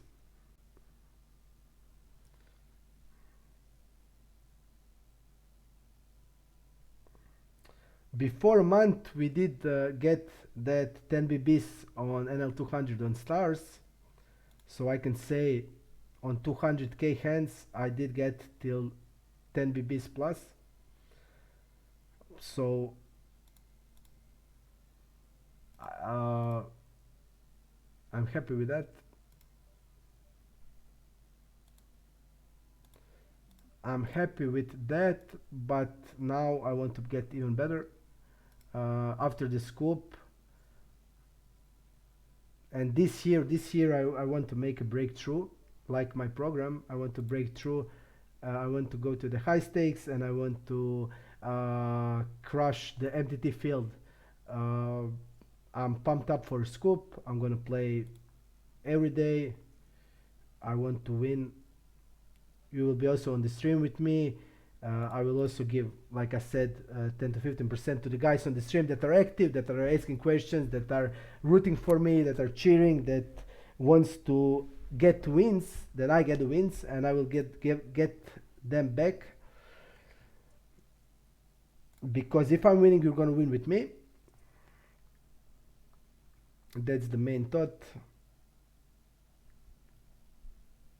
I also have the new HUD for entities.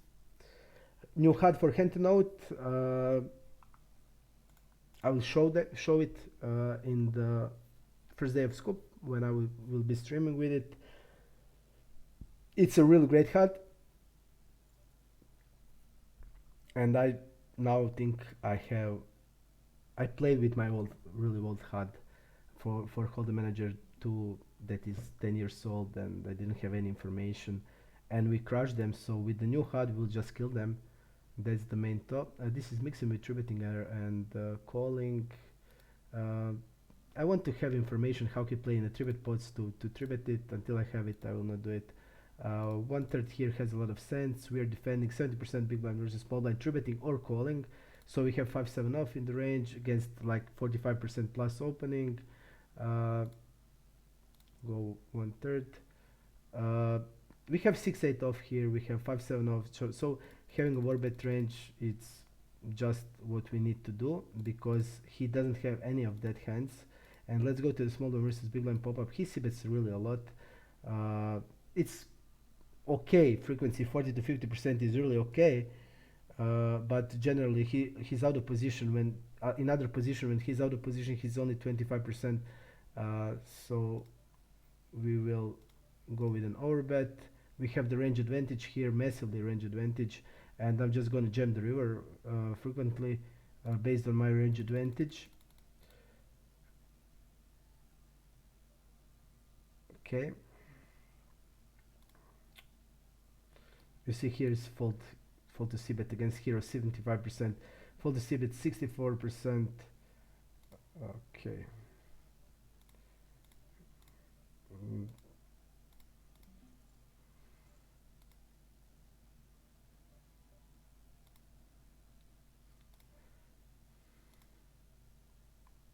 First orbit on the river, 23% of the aggression factor. I think we just don't need to defend it. He's wrapping trips in that spot. Against 60% of the folds, and he's called C, but he did float Jack 10 suited, which is normal float in this spot. He needs to float also here hands like King Queen and King Jack with the spades.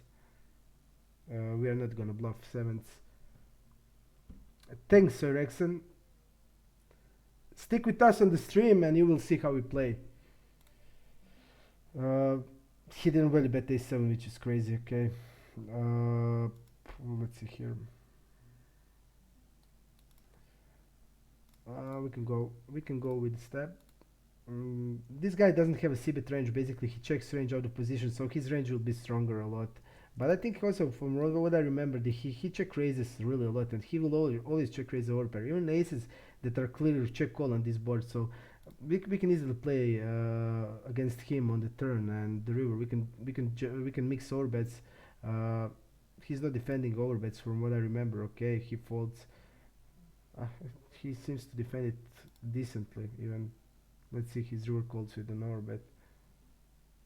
Okay, he defends it even with a lot of weak hands, so I didn't remember it correctly, but still I think we can attack his range. We can attack his range still. Ace 9. We're gonna fold. Okay, we're gonna fold. Also Jack 5, Jack 9 also. So the next spot for us is scoop. Scoop is coming, and I think I'm in a good form. I feel really good. We had that shitty session on Supersport, but we still managed to win. Even it was pretty shitty. Against him that is falling to tribute like this, I'm just going polar and just keeping king queen um, in my call range against him. Basically, I would just tribute king 9 over king queen because he folds that much. Gonna go with the call. This is pretty high in my range. I mean, we don't have tens, we don't have queens, we have fours that will sometimes slow play, but basically pretty high up in the range. We're betting here definitely. 21. We are definitely we're betting here. Every draw busted, so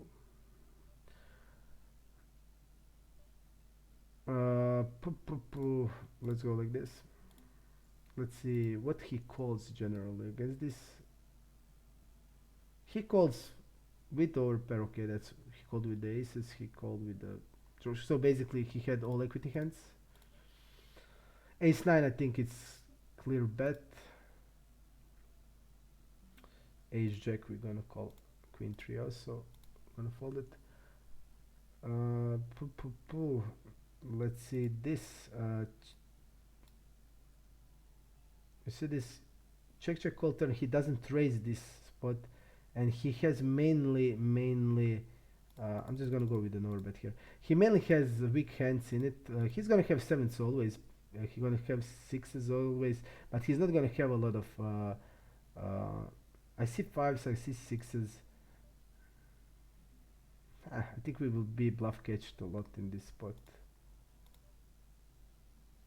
I think we'll be bluff catched against him, so I'll not do it. And we win it. Sick. Pretty sick. I just saw that he's not falling, and he's not falling to no bets. He calls with the low pairs, calls with the middle pairs, and also out of position, middle pairs, weak hands, and I would prefer bluff on a spade. I would prefer bluff on a queen because queen hits a lot of our queen 10, queen jack, and I would bet queen with the normal size on the river. So I would bet ace jack with the normal size on the river. But he did call us. I mean, even king jack, I would probably bet on the flop with the backdoor flush. He didn't have backdoor flush.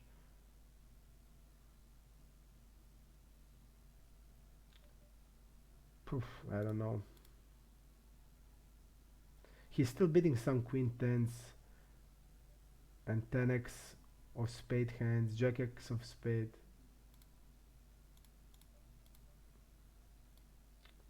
I'm gonna go here with 1/3, generally because he should be tributing always nines plus, and he's doing that for sure because he's tributing 13%. And king queen off. I want to see if he's carrying king queen off in a call range. We see that he has, but we also need to have some. So I want to bet small in this spot, not with the jack 9, but I want to bet with the sets in this spot. So I want to have full house in the range on the river, but I will decide to check this. Let's check ace jack. Let's check the ace jack. Not the greatest spot.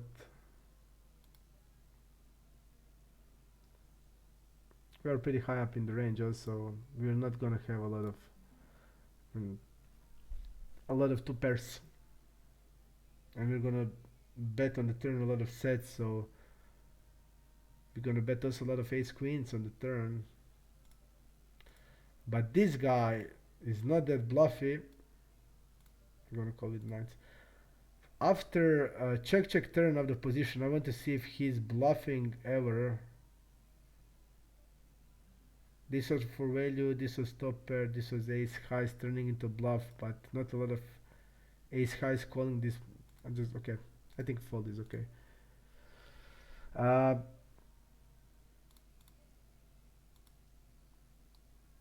he's c-betting 83% in position, and he's checking the ace deuce 8 rainbow. And we don't have deuces in the range against his 3-bet range. This smells. He's checking flop. Let's see his check behind flop. He check ace king. He check ace queen on this type of the board. Don't feel great. I would say a lot of jacks, queens, kings. We're gonna see. Do we want to check one more time? Is he gonna bet on the river finally? Let's try to go with the check raise. He's gonna bet queens, kings for sure now, I think, with a small size, right? Yep. And I think I'm just gonna go with a big raise. I'll go with the jam.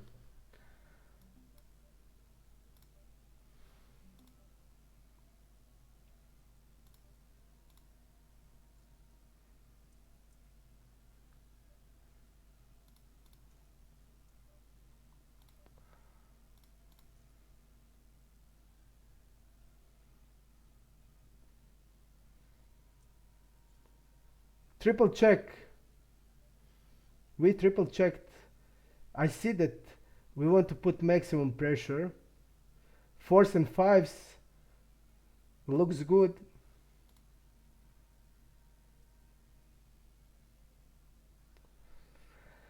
I like it. I like it.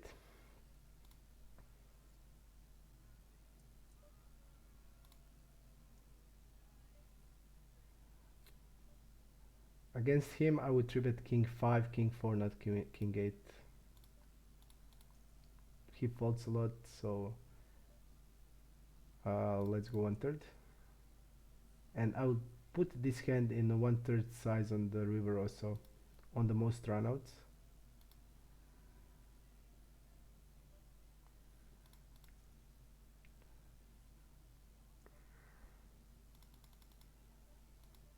Yep, 1/3 again.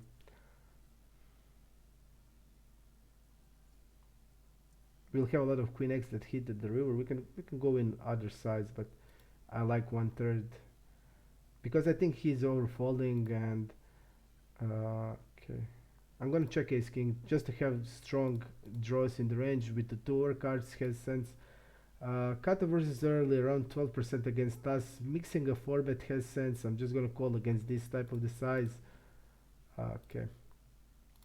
He's 3-betting from 2.5 to 7.5, so we are defending really a lot on that boards. Ace jack I'm gonna call pretty good. I would rather check raise with ace 4 of clubs, ace 3 of clubs, stuff like that. Not gonna check raise this. Okay, gonna call. Oh, we can raise even now. We have tens in the range, but he used that big polarized size, so I'm not gonna do it. I'm not gonna bluff ace king in this spot, even we have 7s and 8s always. But ace king of hearts will not be a bluff. On the turn, we don't know his double barrel. He's 43%. He can still bluff hands like queen jack of hearts, for example. So do we want to go now here with the and turn like 4s and 6s into bluff? I don't think. We're just gonna check. He had jacks. If I knew that, yep, if I knew that against this type of the nitty guy, I'm just gonna fold 5s. He's 3-betting in position, nothing, so I'm just gonna fold it.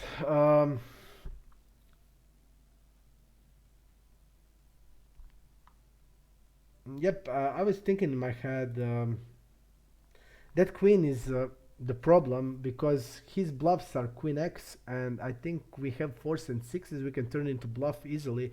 So I think it's for example, if it's deuce of clubs, then okay, I think it's a lot of better to check. But on this queen, he's gonna check behind queen 10, queen jack, stuff like that. I made mistake. It's clear river donk in this spot. Clear river donk, clear. This guy is really nitty. Think we can even fold against him 9-10 suited, which is clearly calling most of the time. Button versus big blind 4-betting range. Let's see. His 4-bets are only for value. I'm just gonna fold to 2.5x. We can fold sometimes. I'm not gonna pay the needs. I'm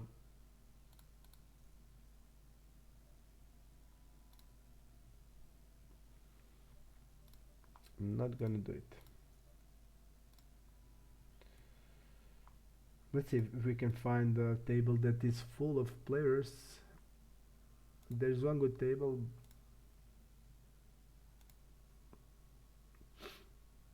But I'm gonna fold against him. I fold and 4 9s. Let's see who is he and how he plays. I fold 9-9. I'm gonna check him out in okay.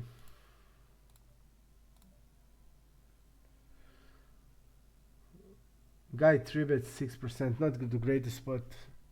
Let's see in the third pot how much he c-bets. He c-bets all range. He's pretty passive on the river. Around 6% generally. What that indicates, hands nines plus ace queen. Hits this range, ace king is basically his only overcard.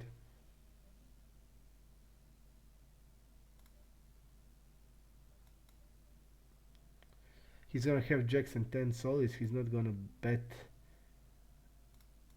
tens in this spot.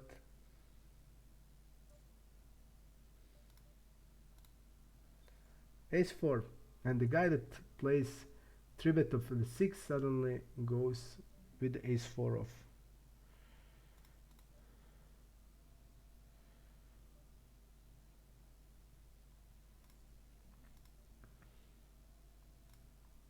Gonna fold it.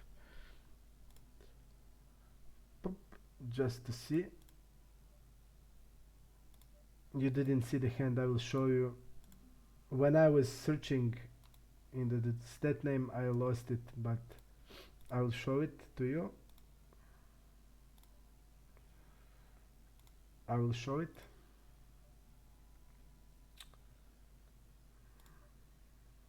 I will show it to you.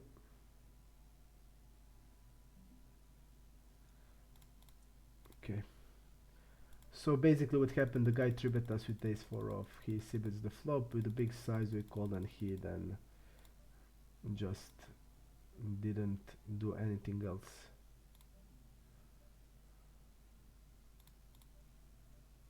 This is pretty strange. I expect a double barrel frequently.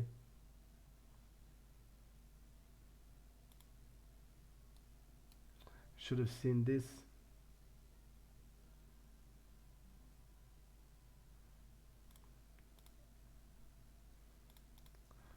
I saw that he's check raising the turn a lot of with the draws that needs to be double barreled.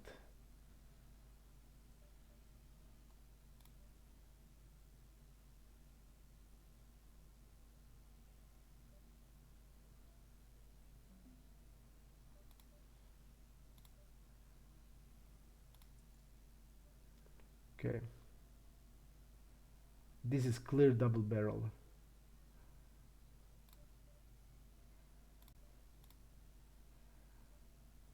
Don't fold it. So clear double barrel, and he played it like this. Doesn't have any sense. He's not going to check raise with the kings in this spot, so he's repping deuces and sixes that will sometimes be check raise on the flop. So it will sometimes be overbet on the turn. Let's see his overbetting strategy. You see he used the overbet strategy frequently. Even a lot of top pairs in it. A lot of hands like nuts, 2 pairs, sets. So he reps not that much. Not that much. 5-10 fold, 7-9 nothing. And when I saw in the program that the guy uses as a check raise hands that are double barrels in the spot that are double barrels, then good for us. He said can be true bet, and I think I will do it. Against 27%, falling 67% to a 3 bet, think it's okay. We get something. We get one good table, but unfortunately we are full of.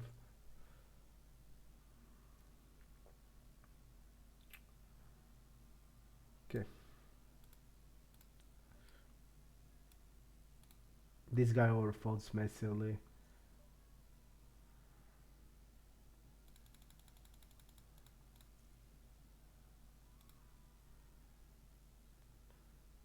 Think pretty the really good board for us. We're betting basically a range on this board,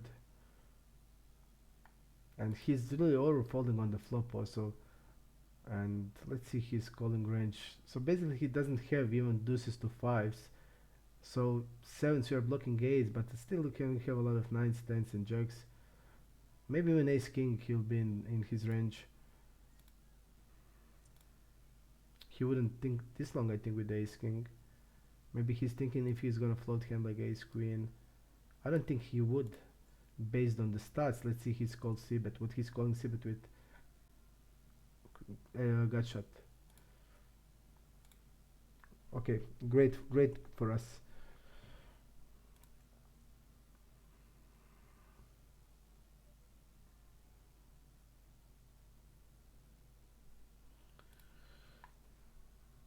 I think a lot of people play unbalanced in many ways. Just think about Yuhu on Super Sport. He plays super unbalanced there. He folds river 70%, 80% even in many spots. So, and he's a really good player that crush even the NL 500 and NL 1K. So many people play unbalanced in a way, just based on the pool analysis, and they can do it. But the pool can change, and I don't want to do it because I will fold this jack off. I don't want to do it because pool can change, pool can learn, pool can get better, pool can be full of different players, and I just don't want to play like that. But I see a lot of good players do it. They just change their game basically because they think, okay, we're gonna fold deuces against this size always. I'm gonna forbet this hand.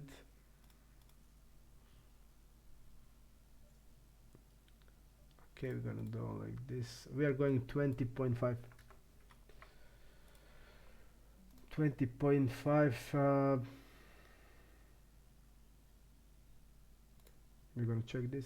Let's see how he reacts to 4-bet. He folded, okay. Uh, we're gonna mainly call.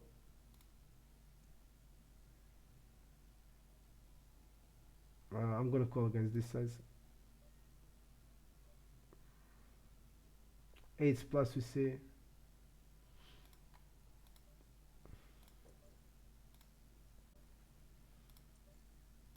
Pretty nice board where we have 9s, we have 10s.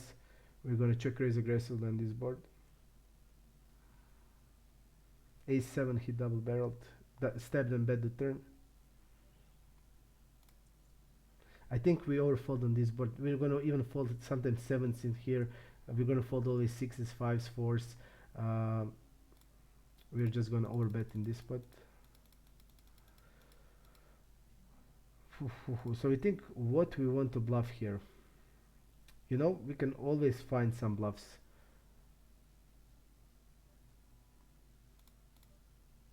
And he needs to bet a lot of ace king and ace queens here. I'm just gonna go with an overbet.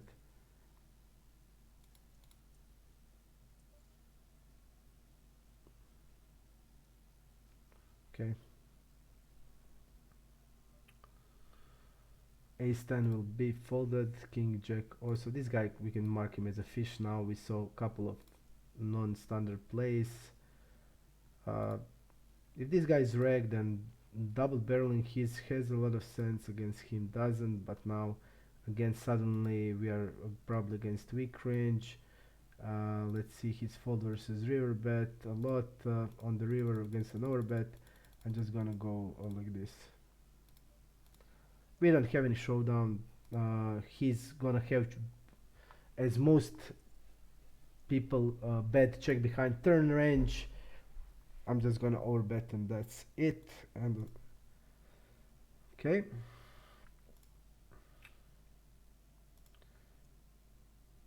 Let's see other table. We need to find one more. We need to find one more table. Okay. I feel better playing 4 tables, I must say. When I play 2 tables, I just feel, oh, I would play more hands, I would play this. But when I play 4 tables, I feel natural, much better than 2. But when I play 2 tables, we can speak more. We can. We have a table where all the regs are, so we're gonna go there. We're gonna tribute this. Fold there. Fold there. We found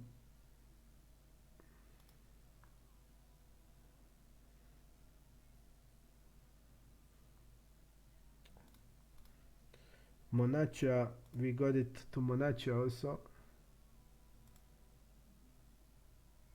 I'm not gonna move now.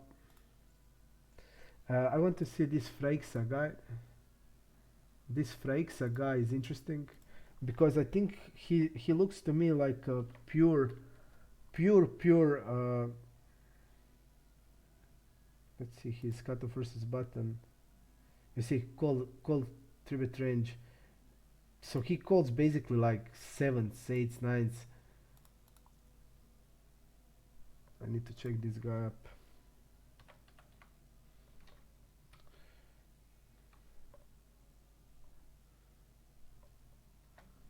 Okay.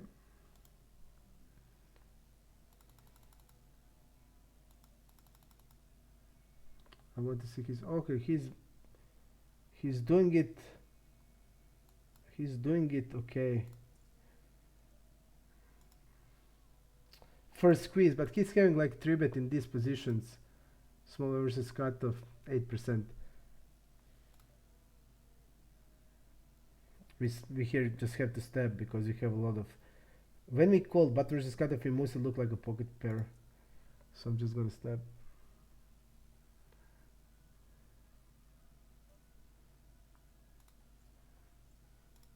So I'm gonna stab it. This guy doesn't double barrel anything. No unequity, no equity hands like king jack or even queen jack suited. So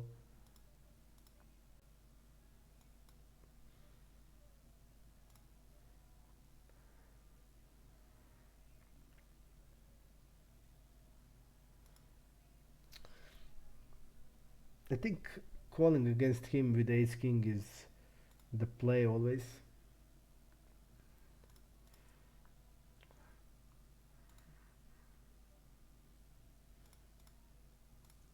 I like this size. I really like it. You see, when somebody like this double barrel on that board, you don't need to defend ace king. Even you need to sometimes defend it, but against this guy that doesn't bluff without equity ever, and I have reads on him. Yeah, he didn't bluff like must bluffs where he has unblockers and all his proceed bluffing range got there, and he checks without no showdown value and no double barrel here. Even our hand has sense to be calling with the king of diamonds there, you know, because. But I just don't see him as betting ace queen with ace of diamonds here in double barrel. I don't see it. That's why our king of diamonds is actually good. Having ace of hearts is not that great. But I'll just make folds.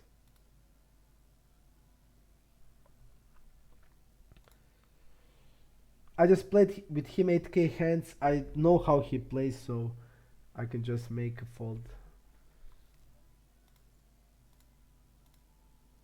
It's just not that worth it to float again. Even without that ace of hearts, I think we would just be forced to sometimes, at least. We still block aces and kings, and we can still get his overpairs on the river, and we can have bluff potential also on the river. I think fold here is also good. Multi-way, let's see his multi-way. This multi-way pop-up. And out of position multi-way, okay, he did bet the gut shot with the queen 10 on the board that favorized him, and he betted with a big size. And one time he had a weak top pair.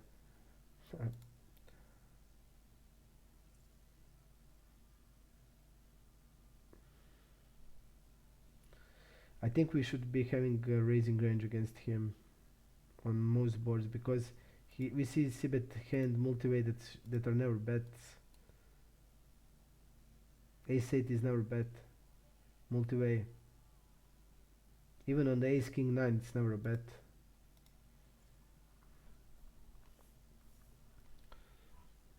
But he's not bluffing. He's betting ace queen here. I don't see sense of betting ace queen and then not go again with the river. If you decide to bet in a multi-way pot, have the pot on the flop and continuing on the turn 2/3, and now you're just giving up because this guy will just call with the 4, 5, 6s, weak 8x.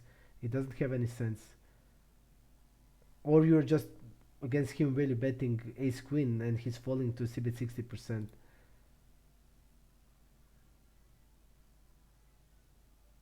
But you see, this type of information is good for us. We'll just now see that a lot of raising range has sense. I think he wants to, you see, here he thinks, okay, I have range advantage, but actually he doesn't have against two ranges, because our range hits this board far better than his range that is 24% of the hands, and he just doesn't realize that. So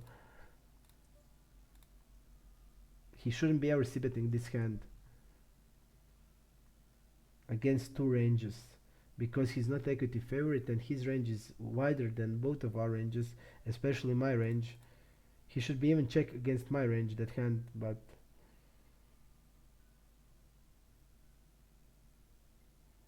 basically he's not a good player. I think here I will bet because look at this. This is his flatting. You see, queen 9 suited, ace 4, queen 10 off, jack 6 suited, a lot of nothing. A lot of nothing, and he's gonna float this with the queen 10. So I'm comfortable check calling the turn.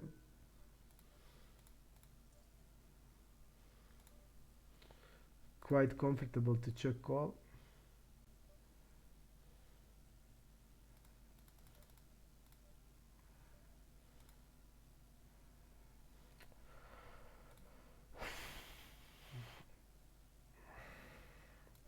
Not that aggressive on the river, that's the problem.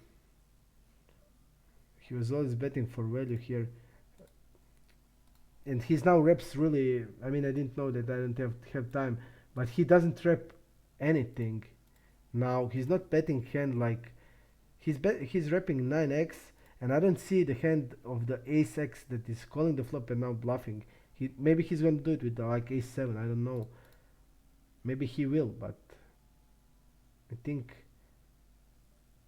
our hand, I just have to call this.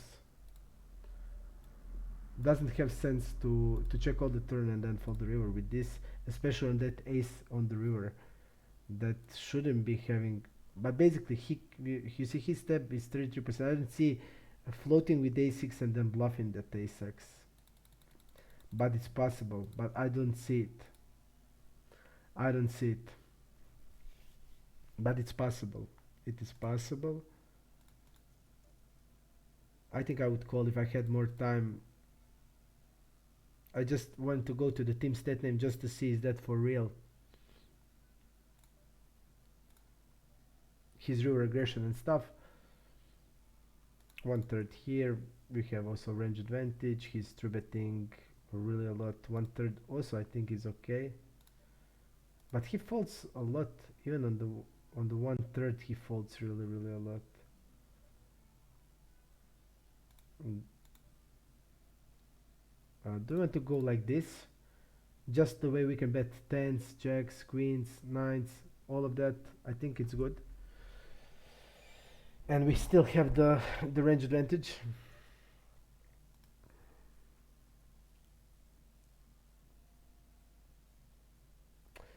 Because he doesn't have full house in the range, sevens are a three bet big blind versus button most of the times, especially when he's three betting 20% of hands.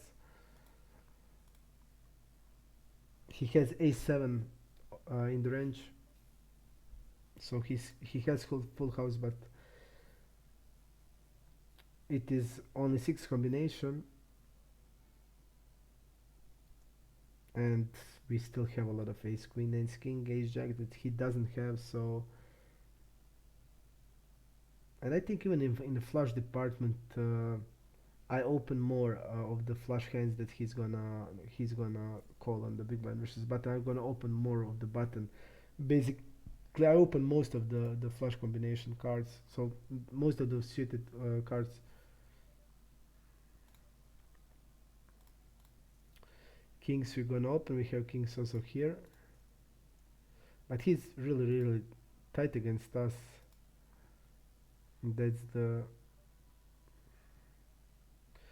We can go check. We can go one third. This board even prefers bigger size, so I'm just gonna check it. Play a little more polarized, and I think now I can go one third and bet the river for value always, because I think with stabbing 43% he would definitely stab with the ace x. So having like this, I think it's okay. King 9 suited, good hand. I think also what is really important to fold these nits. Uh, I'm not doing that much that I should have. Just based, if I have a GTO call, I always call even against them. But it's really good idea for you guys when you have nits, you just overfold to them, especially when you see like a showdown uh, where you see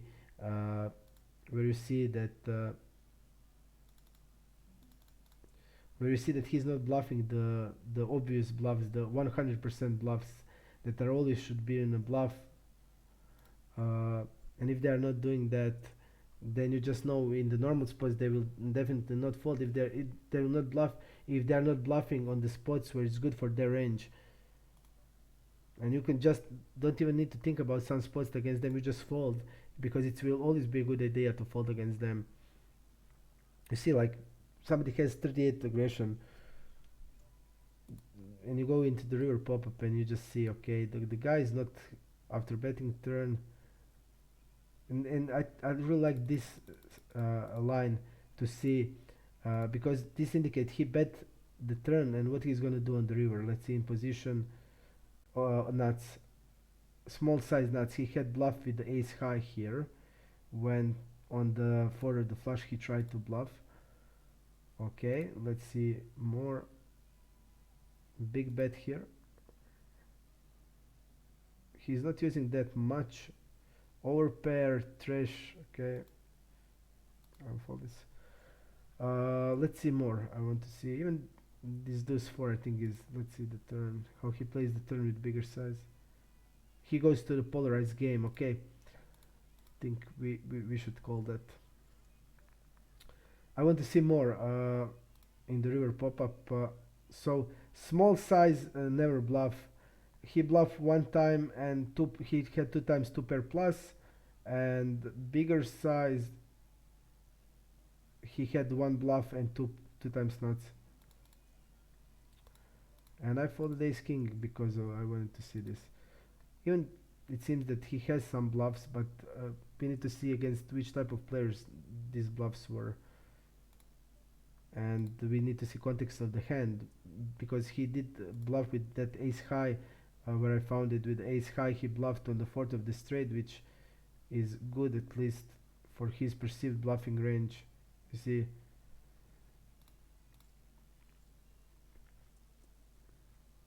but generally this type of players will under bluff. So I generally, what I do, I still call and I try to see what they rep and to see if they have some tells. But if I don't have any tell and uh, in the spot where I don't have any tell and they have a strong range, usually I call GTO calls, but maybe that's not that great idea. We can go one third. We can go bigger. We can go one third on Jack X disconnected. I like this bet. One third on the turn, and I'm just gonna go with the bet on the river.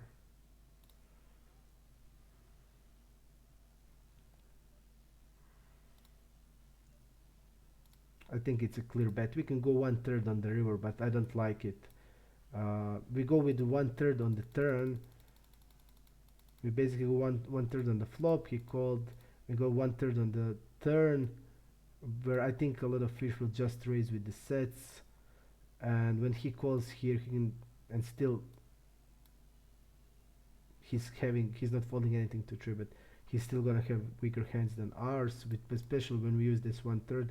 And on the river, I think on that blank of the card, if I'm bluffing, I'm using this size more often. And I think ace jack, I think Phil ace jack is really good to bet again against this. Let's see, he's went to showdown also. 34, I think it's good. Not winning much on the showdown. We're still gonna get called, and he can perceive that king. Look at this 4-bet range, really tight. He can still perceive that king as a.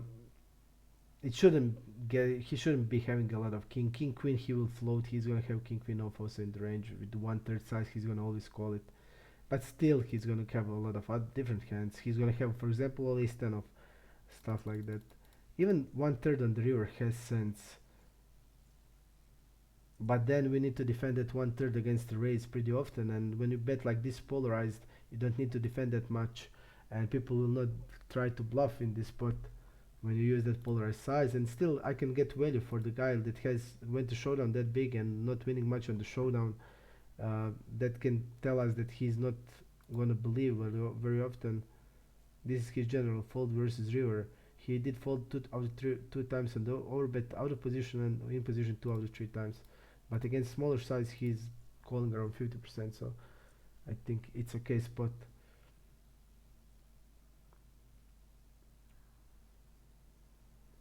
Still like the play. The best way is to bet one third on the river. The best way. But I decided to go like this because I see him as station, little bit more stational. Can we get a shove now?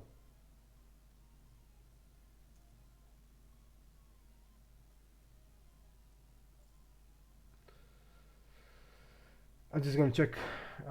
It's a three-way pot. We're gonna have a lot of ace king, ace queen type of hands. We're gonna check a lot of them. We can bet small with some of them. Okay. I'm just gonna go with the bigger hand, bigger bet now.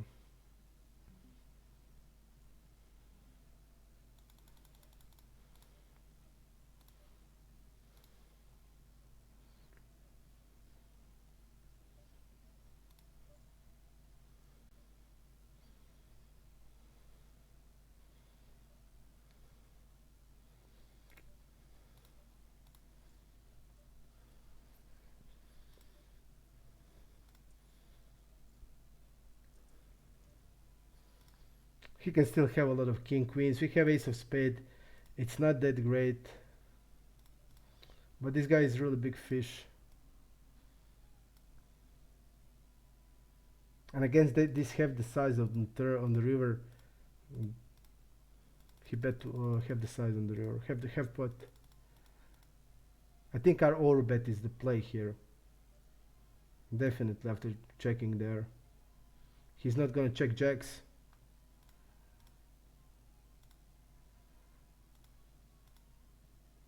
And he call a three bet.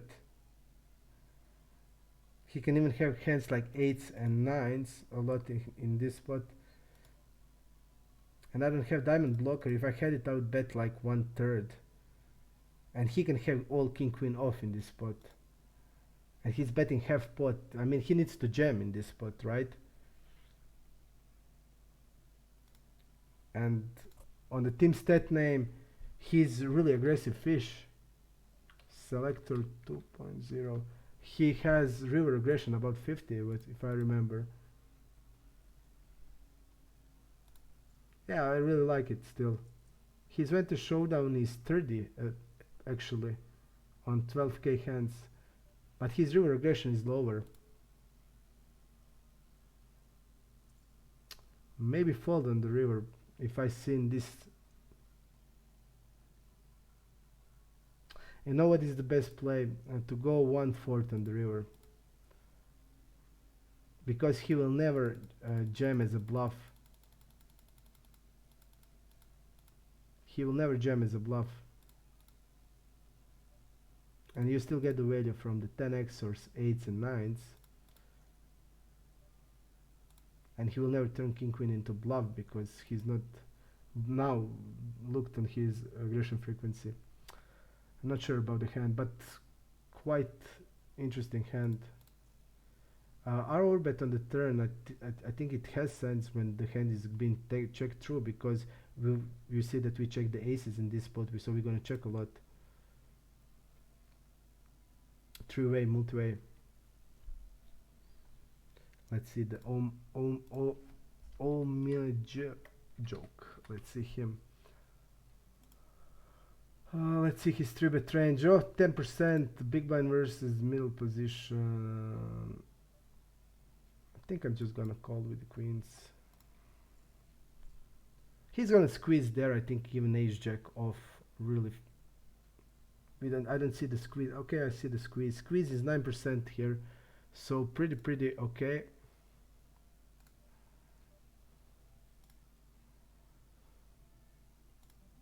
One-third. His squeeze is really high, so 9%. Interesting hand. I'm still not sure. Okay, I did. Again, when I write it, I fuck the hand up. Interesting hand here with the queens. I'm gonna show you again because we missed it. The guy bet 1/3 and he gave up on the turn. His squeeze is 9% in this spot, so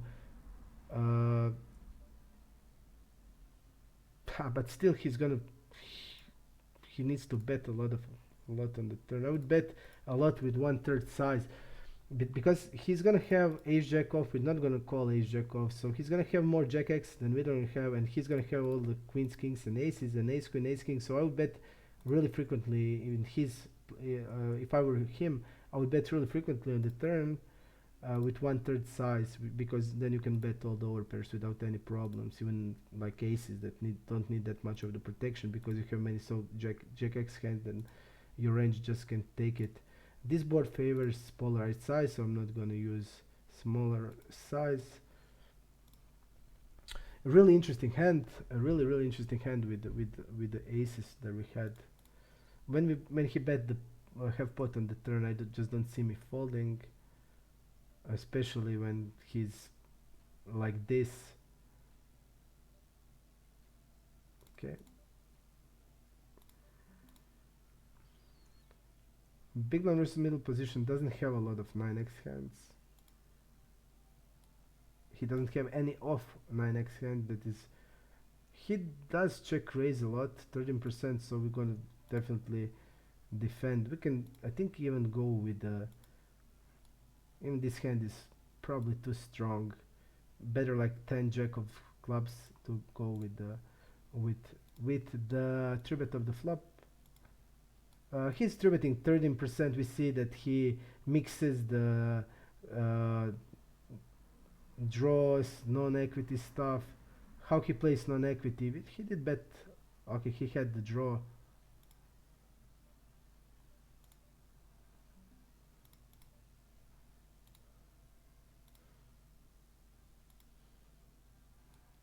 check raise flop, bet turn frequently.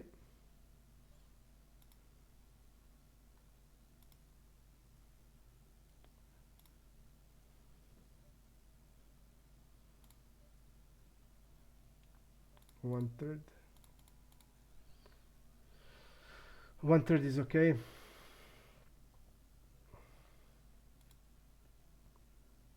I think this is fold cutoff versus early position.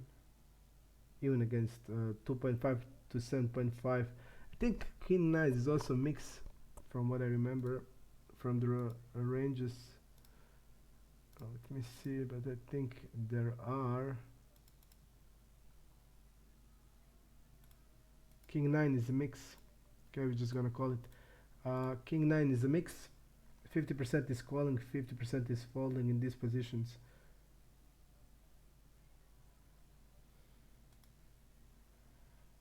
We're just gonna call.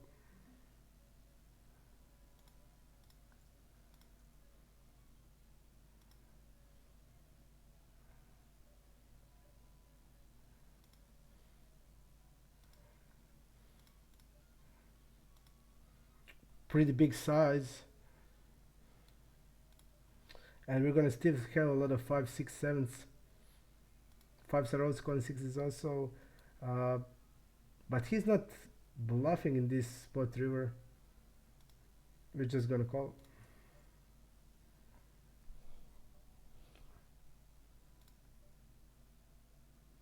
Do you want to jam here? Is donk jam? I think I'll jam.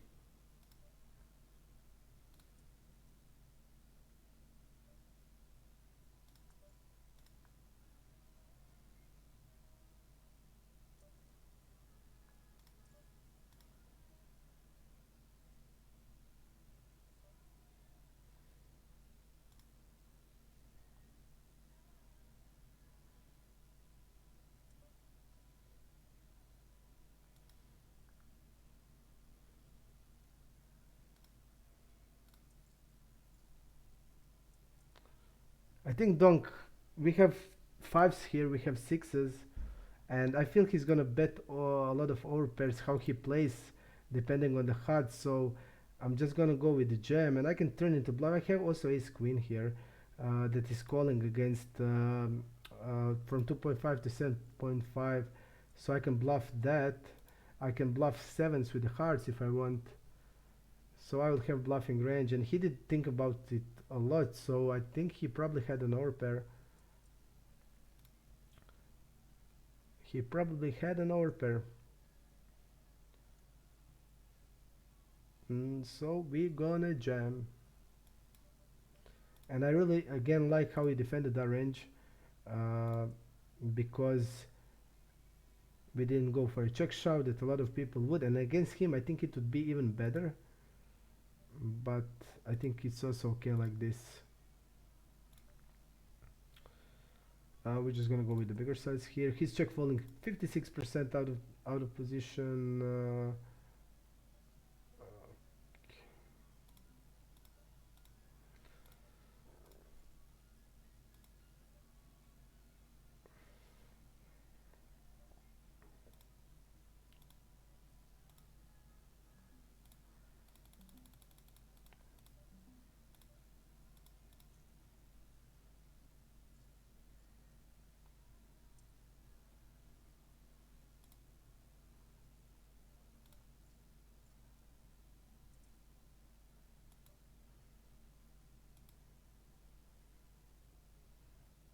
I just need to jam this against him.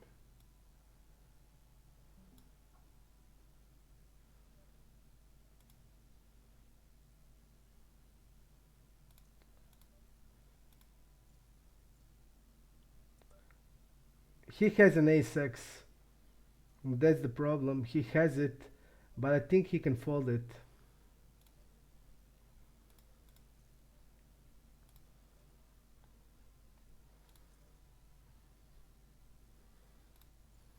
I think he can fold it.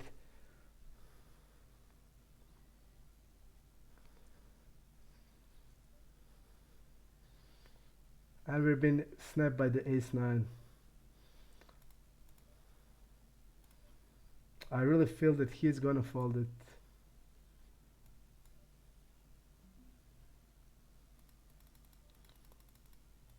But I guess I was wrong.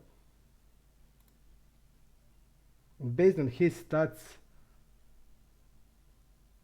and that his folding orbits really high, and this is also really under bluff spot. And he has c-bet 47, that indicates he's gonna bet higher ace-x hands. Poof. And he now leaves the table because he will get spot like this a lot. We just have I just had to bluff it. I'm overbetting the turn with this hand. Let me see something here. I'm just gonna jam against him. I just had to bluff it, guys. I just had to do it. I just couldn't help it, basically. I just couldn't help it because from what I see, I think he would fold, and we didn't have that any history, so I thought definitely he can fold it, but I guess he didn't.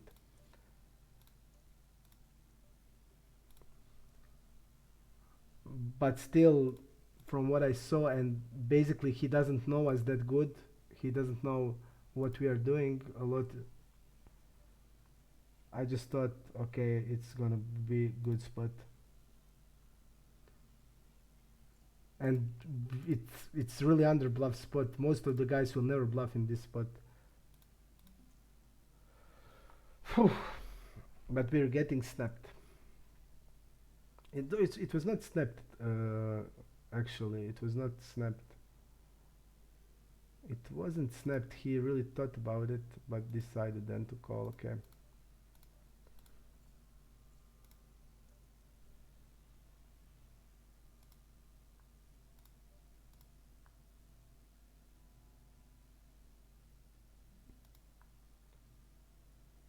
I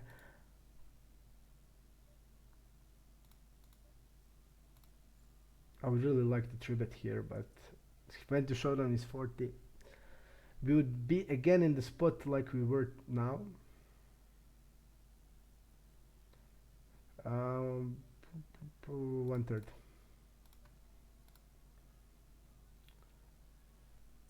I had to do it with trees. I just had to do it. Had to do it. Because it's so underbluffed spot, we don't have a history, the guy doesn't know us, and he's c-betting 40%, indicates he's gonna bet always ace jack, ace queen, ace king. Maybe he just thought, okay, this guy probably has threes, I'm just gonna call him.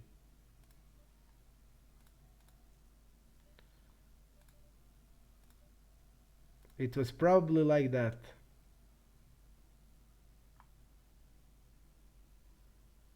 It has to be like that.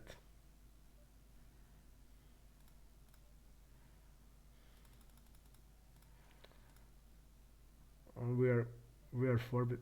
Actually, I'm just gonna go with like this.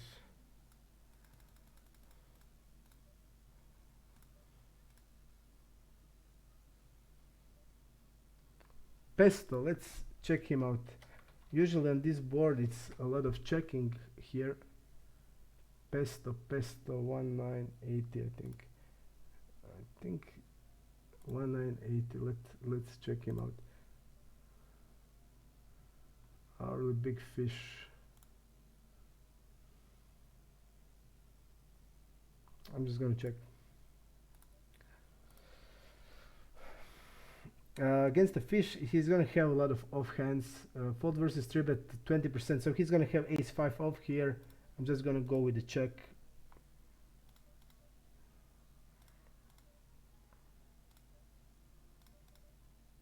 Okay. Check. 1/3.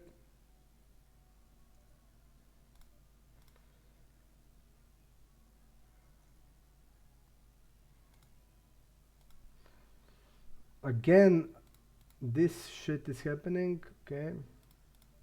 I need to take close looks because when I write in the team stat name, it goes zooming.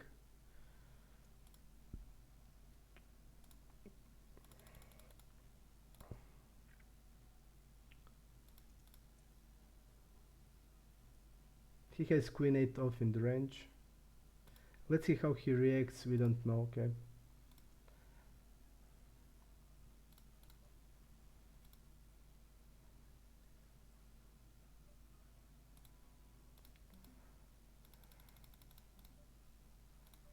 We're gonna go with an orbit against 1/3.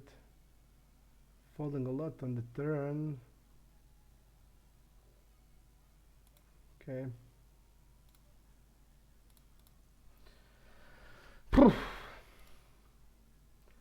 How the guy killed us. Pretty insane how he killed us. But I still like the play I did. King 10 is calling. Ace 5, clear call. Mixing with the 4-bet. Big blind versus big blind 3-bet's not that much. Okay. A lot of 4-bet size would be involved, but he doesn't do it. It's 5-fold. A lot of overbet size should be on that turn.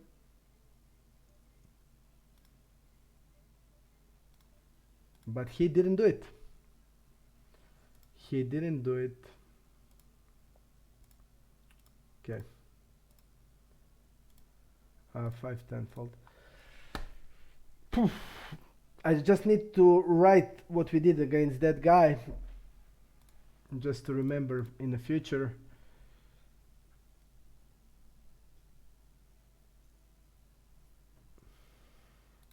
But really under bluffed spot.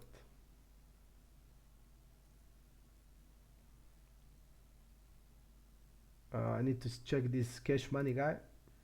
This is fish most of the time without even checking it.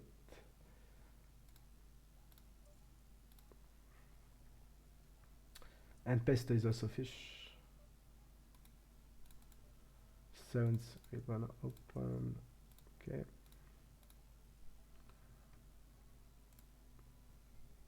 Sevens are clear check. Clear check.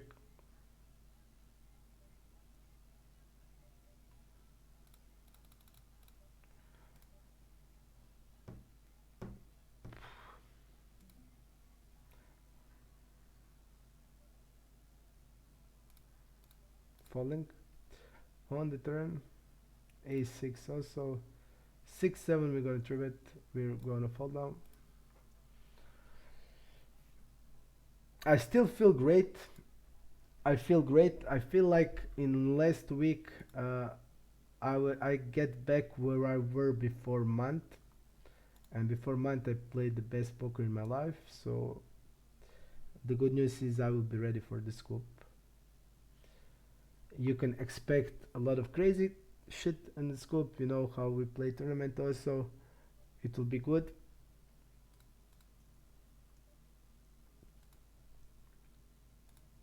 And we just had to have some luck, because we were getting so many bad beats last big bad beats in the important situation. It has to go our way at least some of the time. All the series, last series lasted for 20 days. We had 90 days that were below EV, really big, really a lot below EV. So it has to change, and I can hardly wait to change it to win the tournament.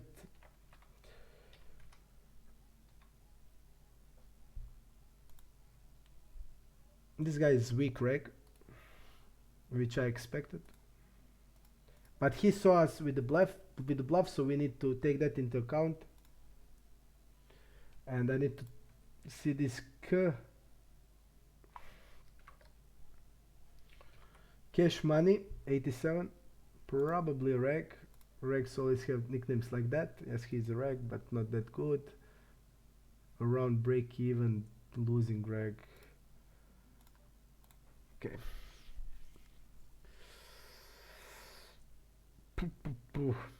I need to see how it's going on the Super Sport.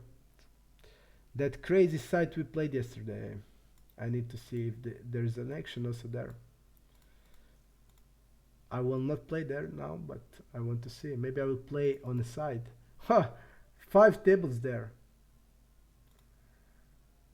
Wow. 5 tables there. Wow, wow, wow. Wow, wow, wow.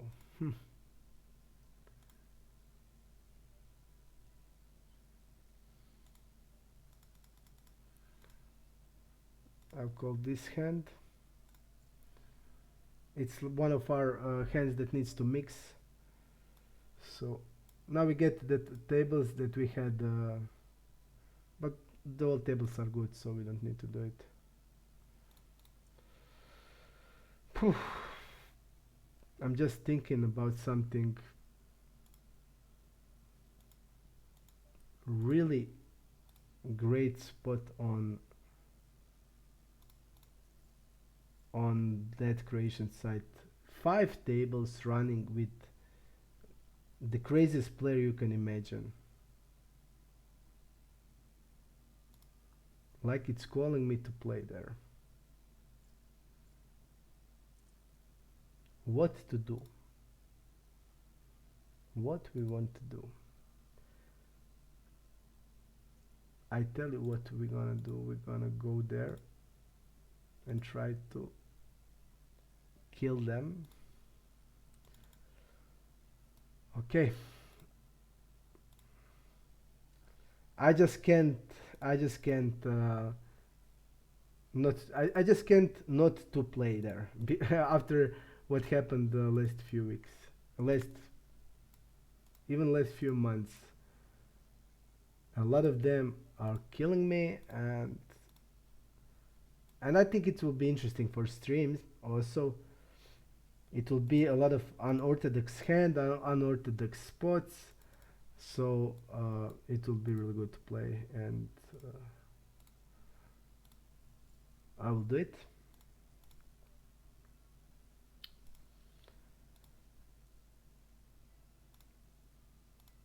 I just had to do it when I saw it. Okay, let me see this.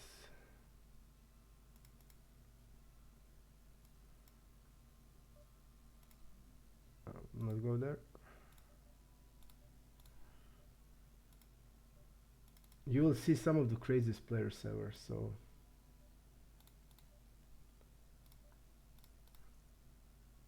it will be worth that you see it. And we must get one day.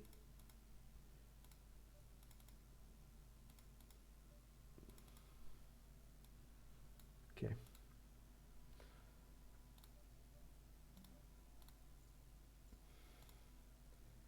I'll go like this.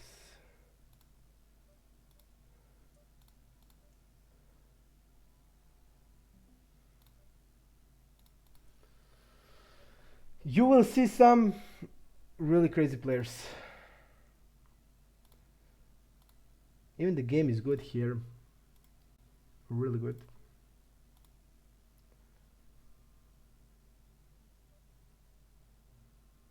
Yes. Poo, poo, poo. Let's go. Because you will see here what is like really unorthodox plays, unorthodox spots, unorthodox play. Uh, it will be really fun. We're gonna forward this guy. Let's jam on him our last hand. Just basically he's a little being little annoying. So let's jam the last hand.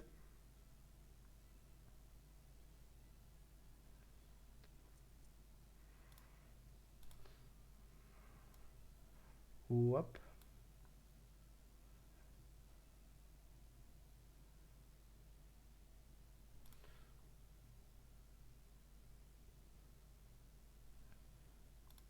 Wow, so crazy things going on the Super Sport.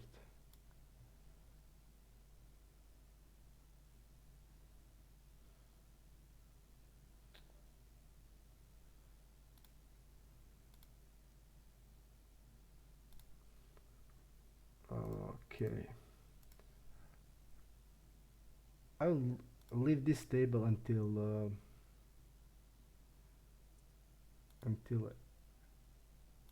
and Arigold is also here, so it will be really fun. You just need to see this. Definitely you need to see it. You need to see it to believe it. Okay, one more thing here. One more thing here. One more thing. Okay, we are ready. We are ready. Let's go here.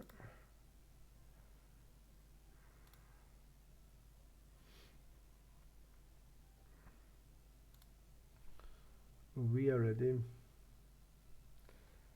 Thanks, Panzer. Thank you very much on your place, and let's play a little bit of the crazy poker site called Supersport. Really crazy, and you will see why it's really crazy, because it is. You will see plays like you'll never ever seen. And you know how it will end? It will end that they will probably kill us. And that's always fun to watch, right? But now I want to also crush them. We have also Arigold here, also really aggressive player, 53-39. We're gonna tribute this guy, and we're gonna go also here until we get to that other tables. Okay, I will put them here just to see when we will be able to play. One more. You just think about waitlist on Supersport. 6 people are in the waitlist. It is 2:30 in the morning. Just think about that.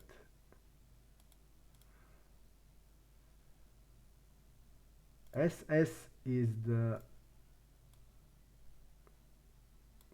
craziest site you will ever see. Players like on Supersport, I never see anything like that.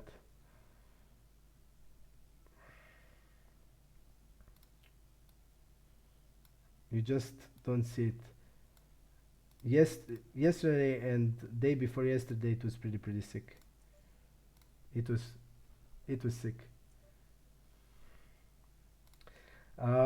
It is Rich Fish. He did live in plus. He did live it in the plus. He really did a couple of times, and in the big plus. I need to just arrange it better. I think this is bad. I will try to do it better. Let's do it like this. Okay, and now it's better. Now it's better. Now it's better. We're gonna put one of these until we get that other tables in. Okay, I'm just gonna put them just to see.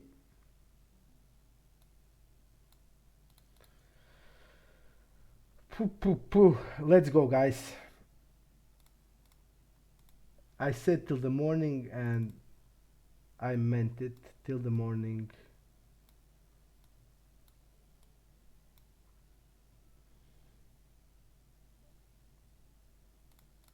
Bigger size. He folds 6. We can 1/3 now. I see. There's no need for this size. You who folds. Okay.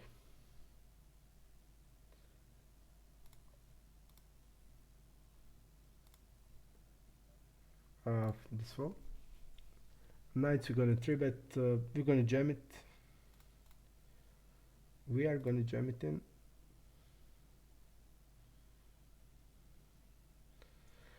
Other tables that we are on the wait list are really interesting. A lot of crazy people there. A lot of crazy people there. Okay. Let me see something. Well, we could even play heads up. We could play heads up. Arigold is on heads up. I didn't see it. It could be really fun heads up. Fold. I will put myself on the list on the heads up. Okay. I will usually attribute this, but I think two fish in the small blind and a big blind, big fishes, it's always worth to call it. Check range he needs to have, because paired board favors big blind. I'm gonna go 1/3. 3-bet 8-9.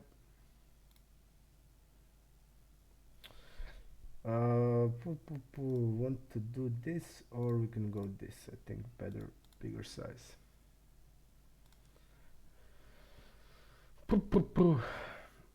5 people wait. Now only 5 people left, but still a lot. King 10, bigger size. Against the cutoff, he shouldn't have King 9 off, Queen 9 off, Jack 9 off. That's good.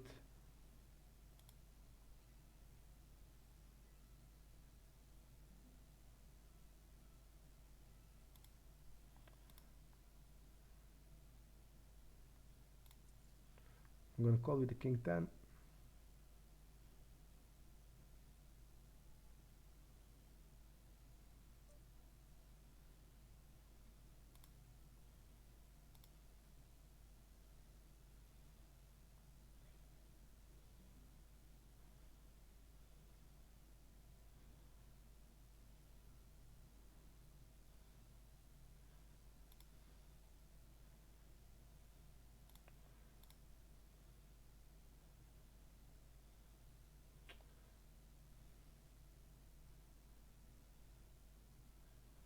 This is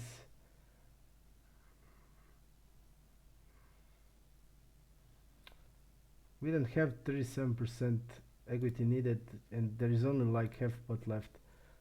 Okay, I'm gonna fold this.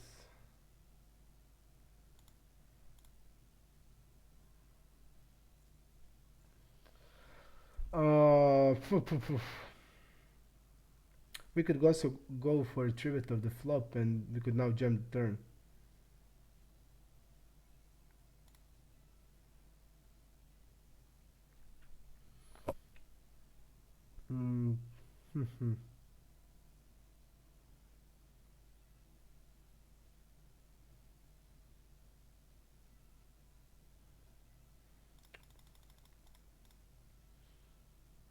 Yes, I think yes, we should go. Also, that hand can be good tribute.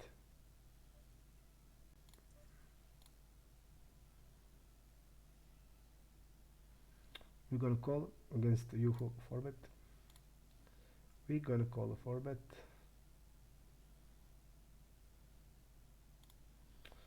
Board where we usually won't have a lot of jacks and queens and kings, but we're gonna have 9s and 10s.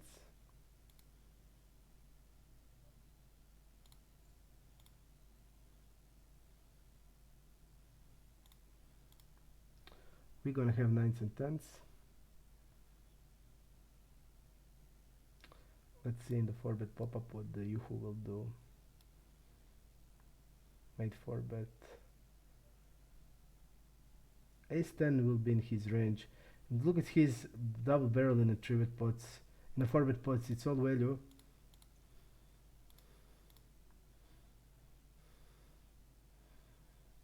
We're just calling a lot of pair plus hands. Queen 10, Jack 10, a lot of that type of hands.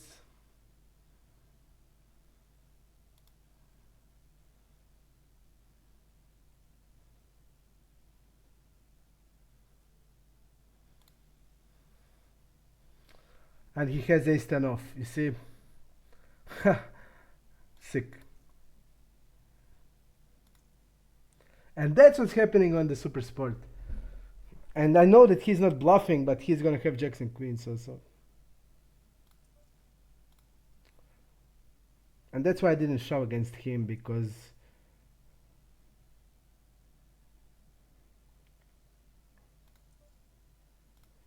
let's see that Omi G joke. Sick hands, and that's super sport.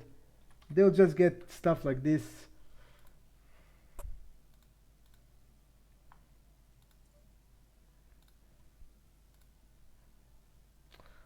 He's not that now I saw his stats.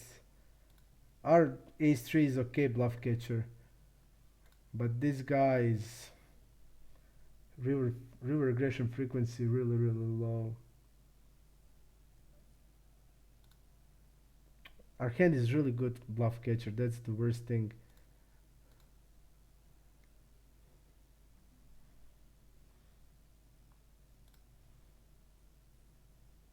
His river aggression is pretty low.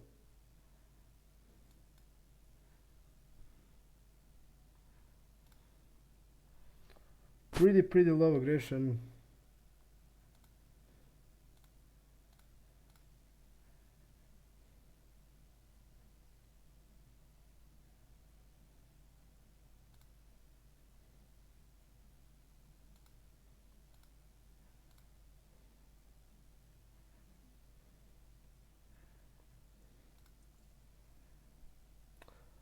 Good bluff catcher.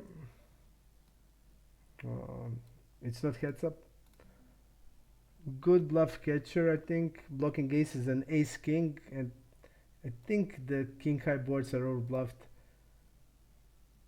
And when he's jamming, he just bets ace king and aces. And he's really okay reg, really good winning reg, so that's how I decided to bluff catch this. His 3-bet range is 12%, so I think it's okay.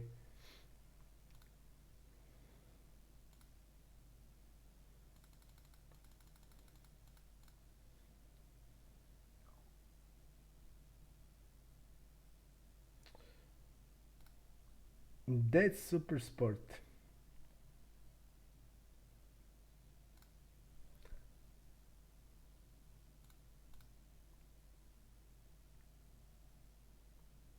And also, I want to say one thing, but I won't say it on stream. Why I also call the 4-bet. It has to do with the size, but I won't say anything more.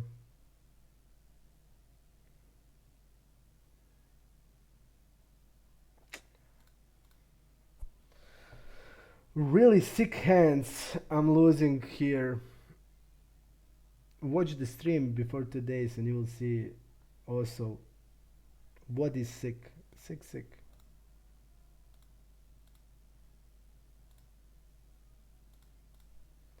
What is sick?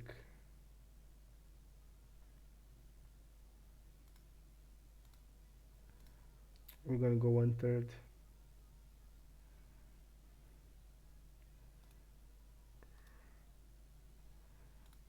1/3, I think it's good. 60% around. We see king 7, 7, 9, so it will be all suited hands in the range. Let's see how much he folds. On the a6x he fold 83%, so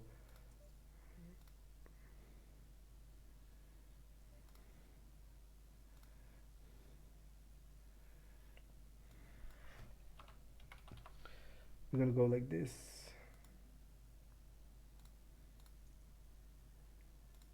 We're gonna go like this. And we are over betting on the turn.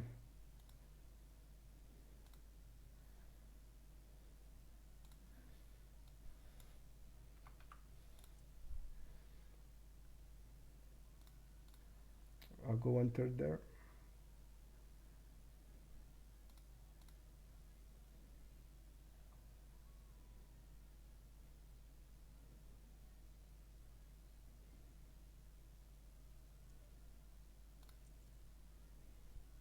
Terribly played.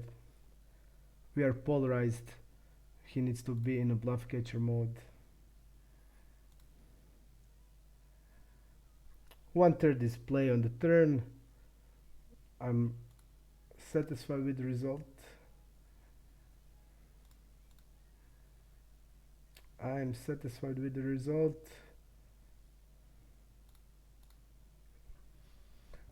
Satisfied. Okay, we're gonna open Jack 8 off. And we need to also write it down, because if he's jamming over pairs on our overbet on the turn,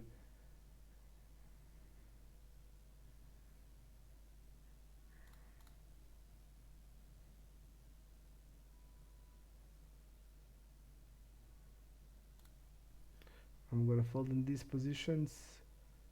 Okay. I wanted to write down this piece of information. I think it's a really big one. Based if he's on our overbet on the turn where we are polarized, where we are saying we have the better hand that he has, then I think the best play is to write this up and to take it into account in the future when we overbet. 1/3 there. He raised the flop. He's not raising that much.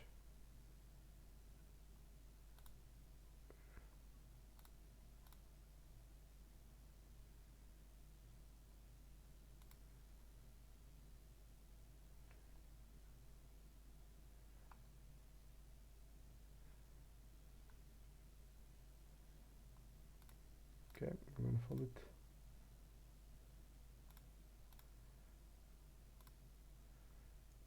And we have heads up also here.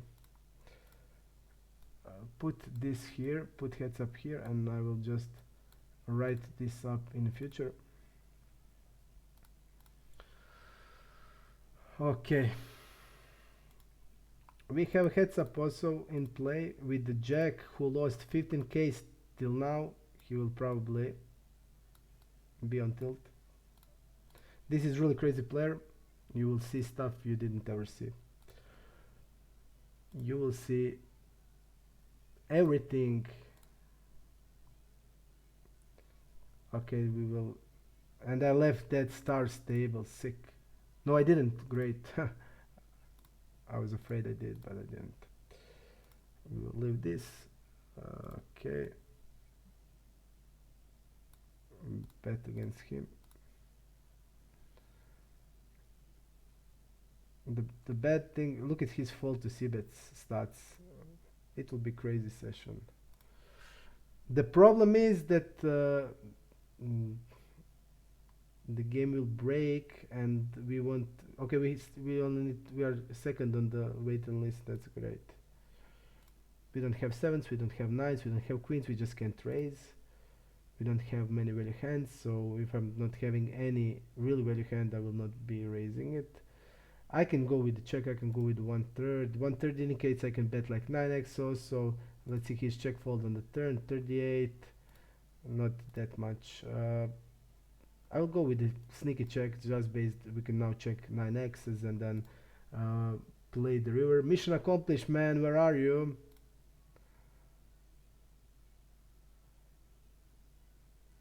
We'll just go with the big raise.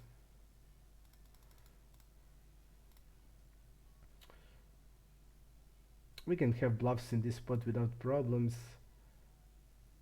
We can turn some like 7, 8 into a bluff. So I think it's good. We are in the one table, that's good. Of the super sport, we are in this one. So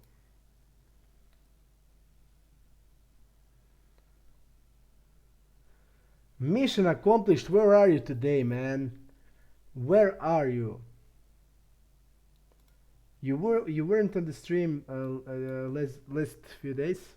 Where were you? What you were doing?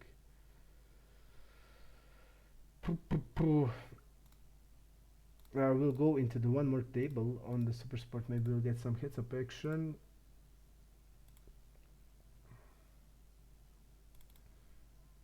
Okay. No, let's go with a bet. We get to one more table. he's gonna float everything here. Just have to bet.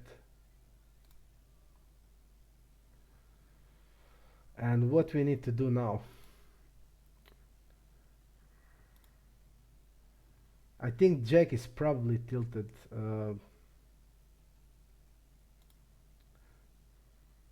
He wouldn't fold that for sure.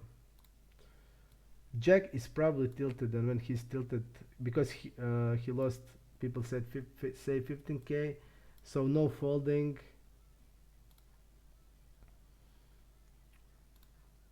We're just gonna call it. Donk it.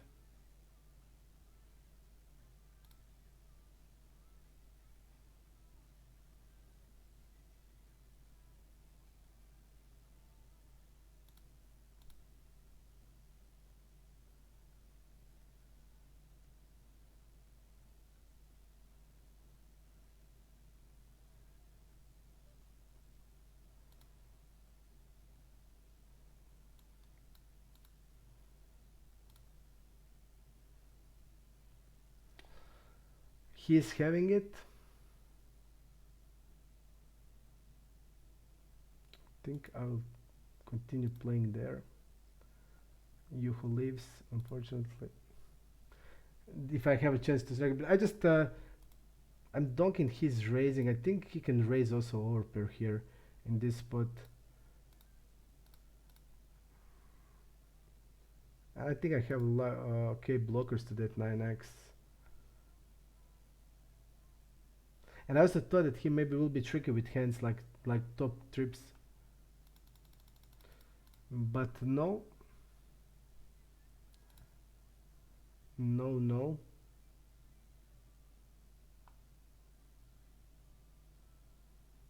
I'm gonna check this.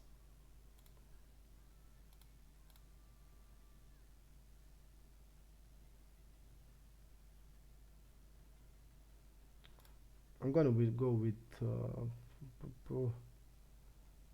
I'm gonna check again and that bet 1/3 on the river.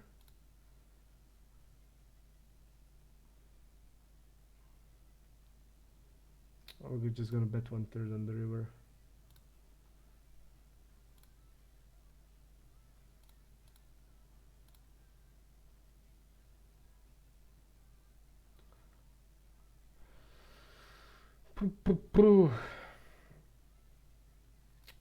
I will leave this and go here this one. Unfortunately the guy leaves here. Our heads up. We'll okay.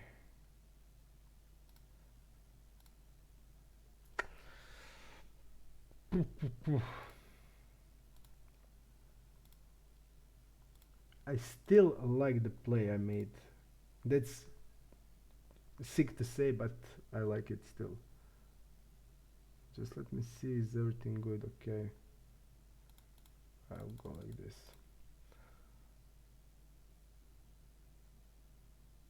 Do we want to add one more Poker Stars table or not? We have 3 of this. But this will be broken soon. And all the tables have broken when I come to. Okay, we have the heads up action here.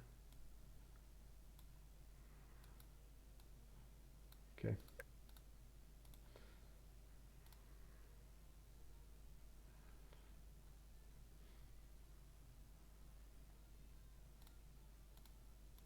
Okay, 1/3 here.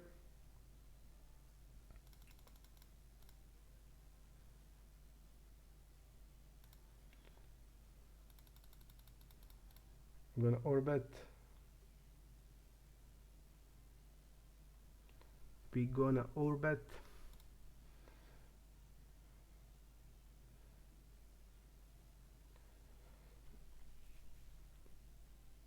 I'm gonna check again.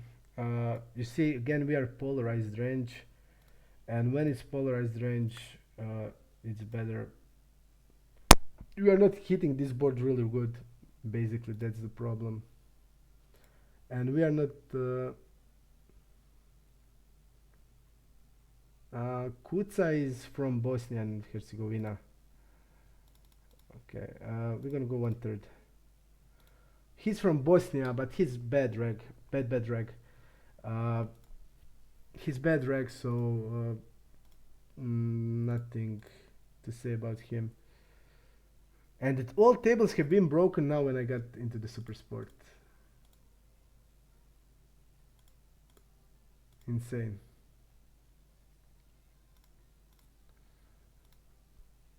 Insane. And immediately we get kicked. They kicked our ass. I think that hand that I played against you, who I didn't. He never bluffs me. You know why? You see why? But I just when I donked because I have more 9x hands, and when he raised, which shouldn't be happening very often, I just decide to jam because it's annoying play.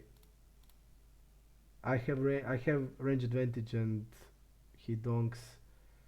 I have more trips than he does, and that's why I decide to shove.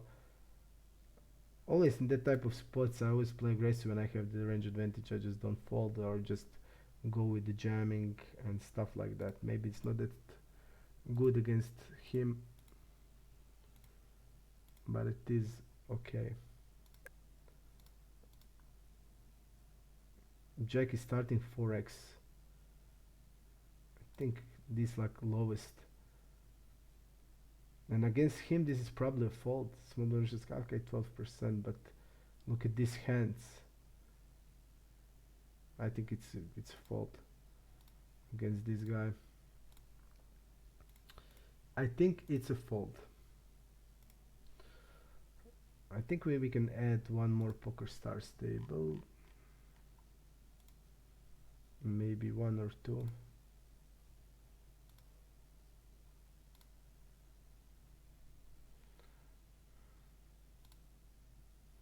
I'll go with the call.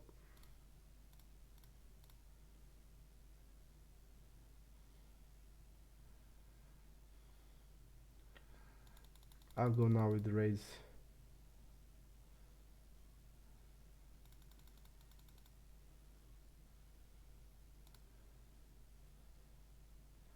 Pretty sick. This is Super Sport. Pretty sick.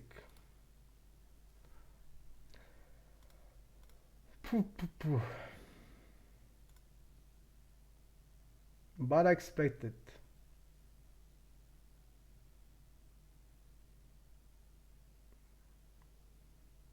Pretty sick.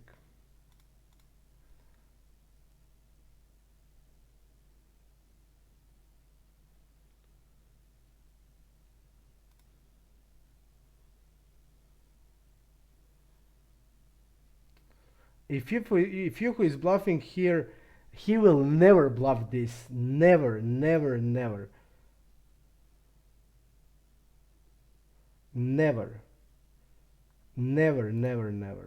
And he's folding this 100%.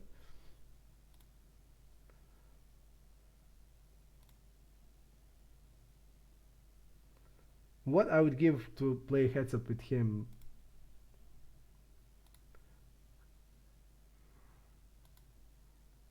And suddenly there is no tables at all in Super Sport. We're gonna bet 400. I think pot bet is enough to fold him what we want to fold him out.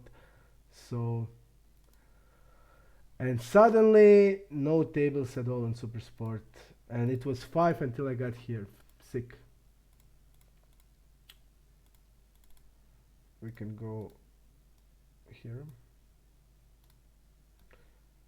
We can just go back to stars.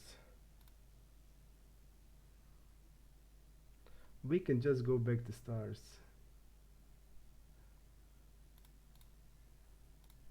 He was he was your coach. Okay, Arigold will probably play now.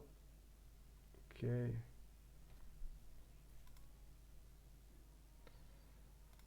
Okay. 5-6. I'm gonna call against him. Gerland, You wanted to heads up session, we're gonna have it now. 3 different opponents.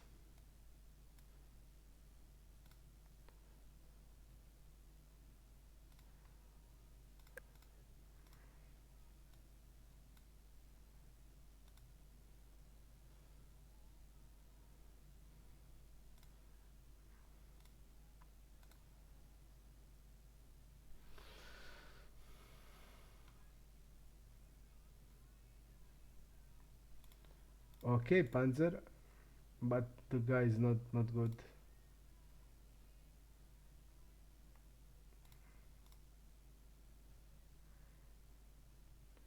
22 Cbet.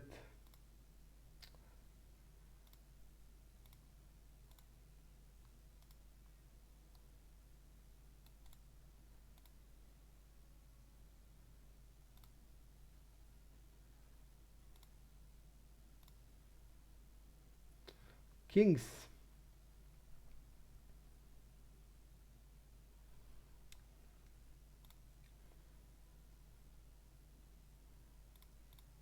Jack is not afraid. Jack is playing. We're gonna go like this.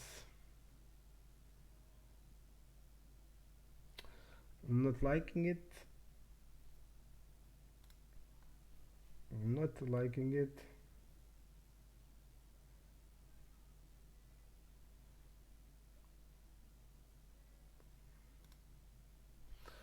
Started to limping, okay.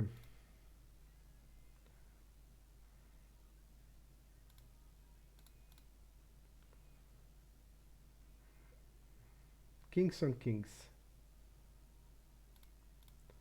Great. Great, great.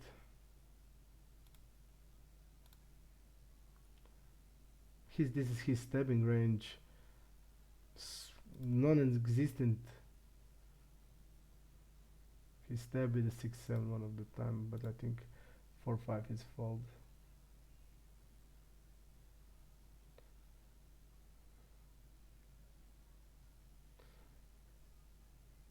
Let me see.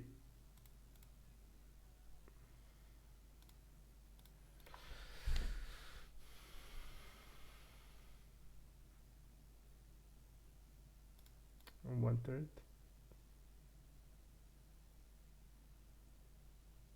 We're gonna go with the orbit on turn. Classic when it's blank, a lot of draws we have.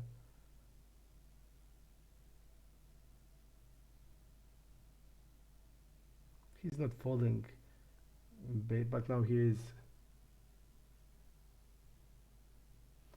Panzer is using limp 3-bet strategy, okay.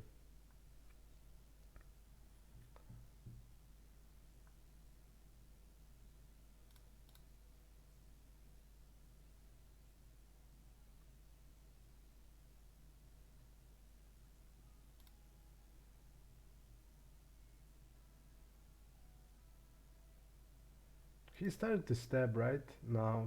It's the second time. Queen 6 is still fold.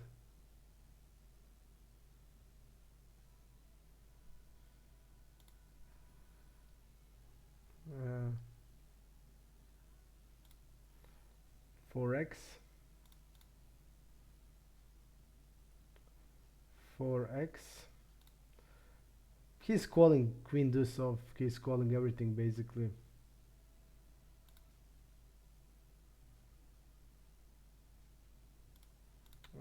Just he's falling to delay really a lot, so I think it's a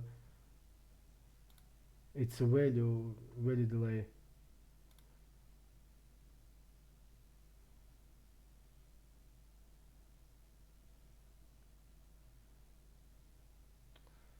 And he's passive.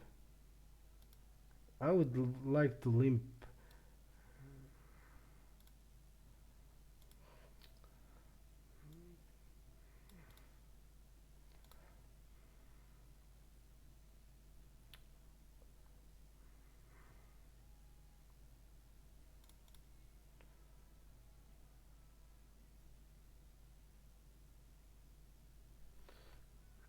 We have one table on here. where we can go to the wait list,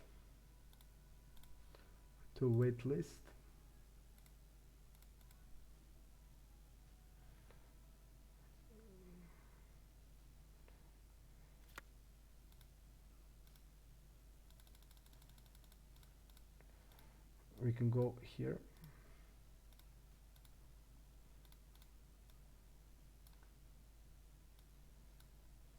Jack folded to a three bet. It's not happening any. It happens first time now. Three bet 8%. This is usually always a call, but he can decide. Okay, I'm just gonna three bet now without sense. He likes to do stuff like that, but nothing we can do. Okay, we're just gonna jam.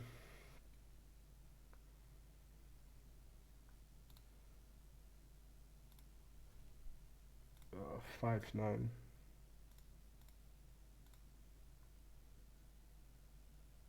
Checking it.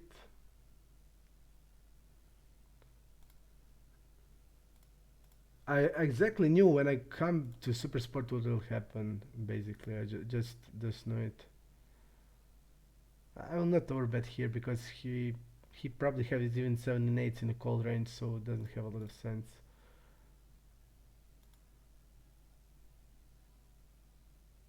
He had King 8, he didn't do anything. Okay.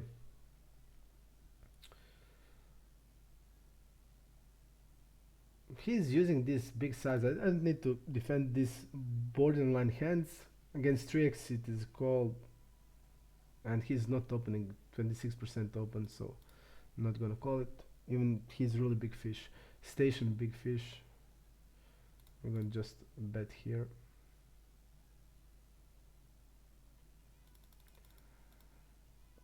We can go with the smaller size because this guy folds a lot on the three bet.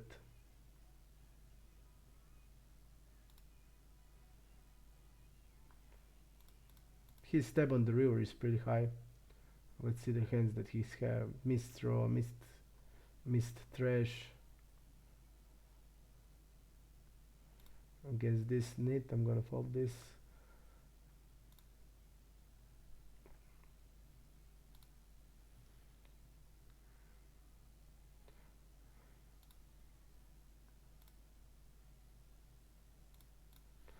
I'm gonna dunk it.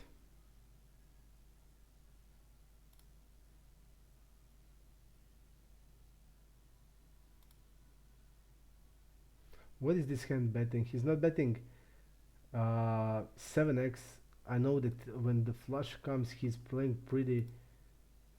Bluff catch this. He plays really careful when the flush comes, from what I know about him. And he's not really betting 7x. What he's now repping, he bet flush with the bigger size, straight with the bigger side. So he's repping basically nothing.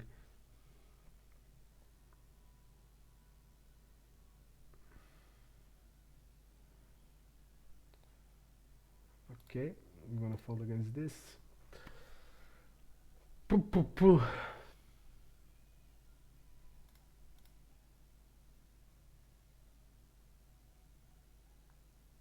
I think he's losing up, but Queen 9 still fold. Even against 20% three bet, King 9 is a call against 20%. This 3 we're gonna fold.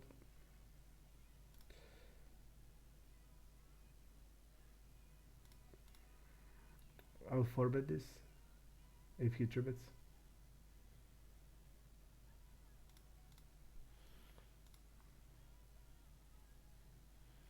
I'm gonna bet a bigger size against him. Let's go here with the 2.5. I think 2.5 is okay.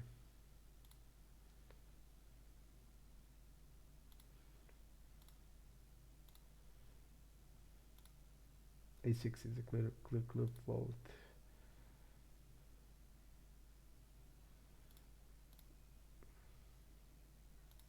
And A6 is not a bluff. ever.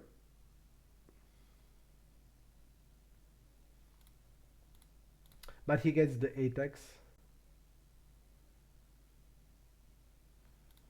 King 3 check.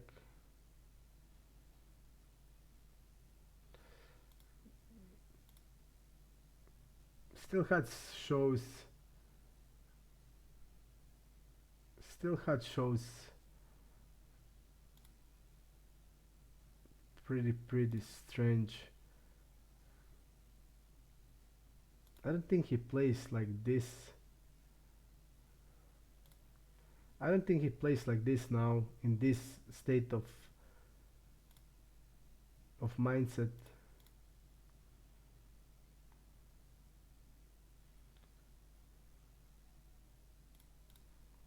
Clear bet.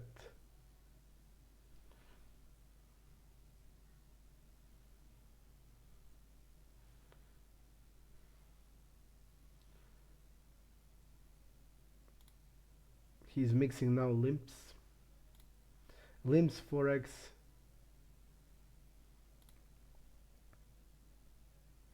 But against us, trips and trips, easy game. His usually fault to tribet is basically 0 in a 6 max, so I don't see how can be like this, and he stepped like basically every turn against us.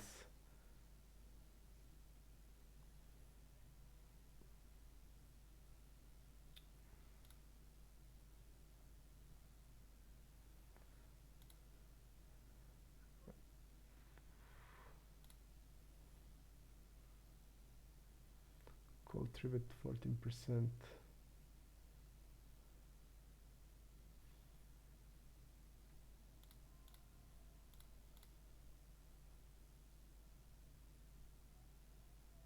I'm gonna check king queen.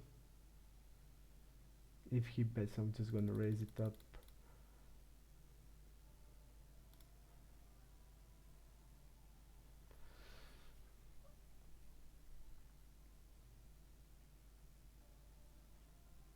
I'm just gonna tribet him really linear range.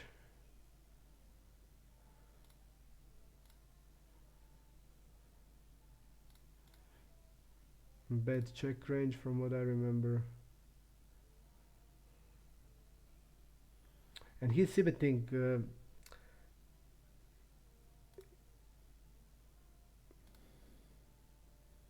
I need to now go like this.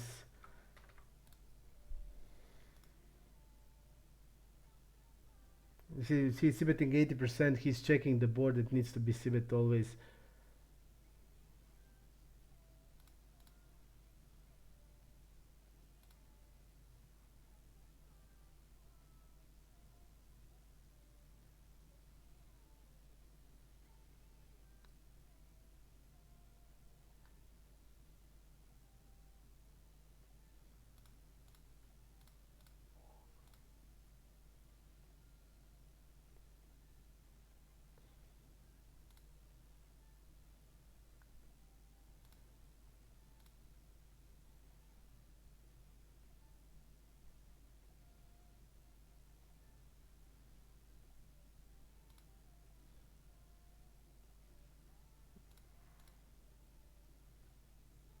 His step on the river is pretty high, mixing with a lot of trash and stuff like that.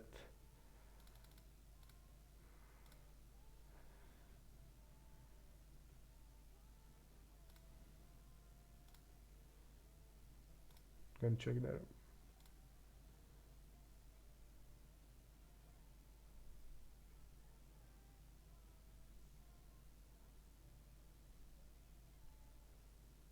Let's see, check bet.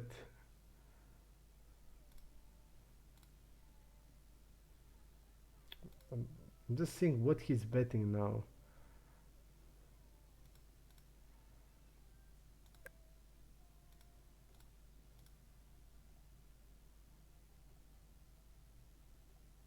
Doesn't have sense.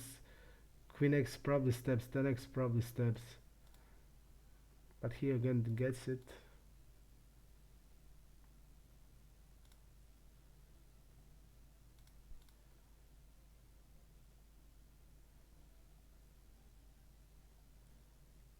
We don't trap that much.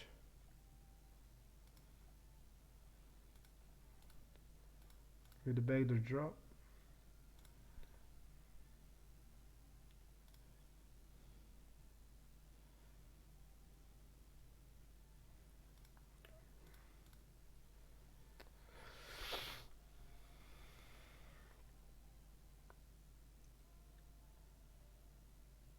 I think against when there is no full stack, it's a fold. And Jack 5. I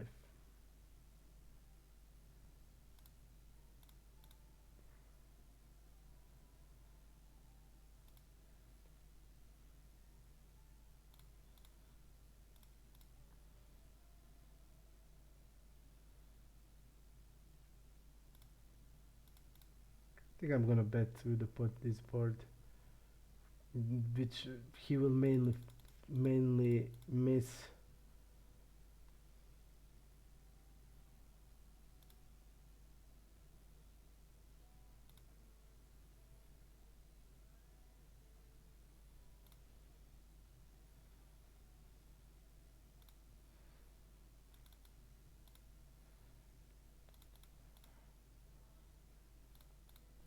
Let's go 1/3 defensive bet on draw.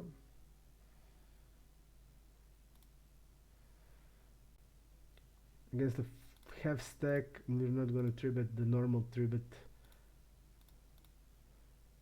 I'm not gonna do it. Think we need to be also polarized in this spot.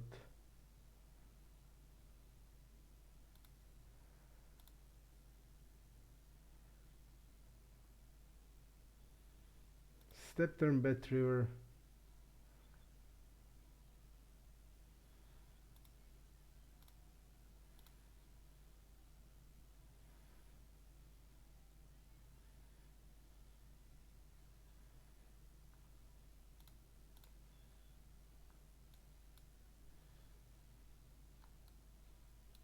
Jurland is back.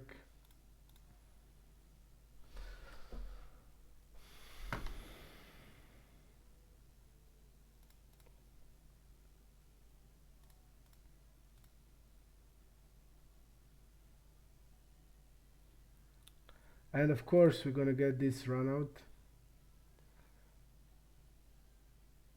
Let's go like this.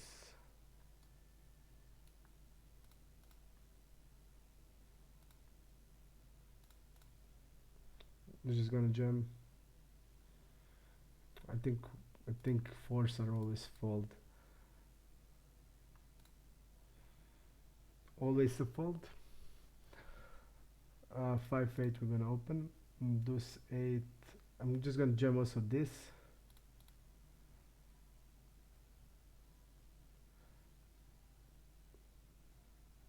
We're gonna call.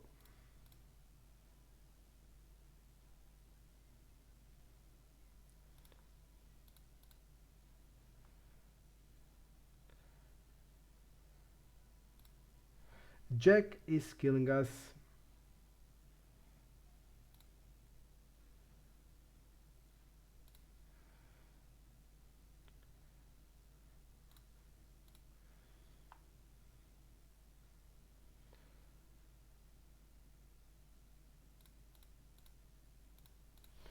$38, $40, 55%, but I think it's a lot higher.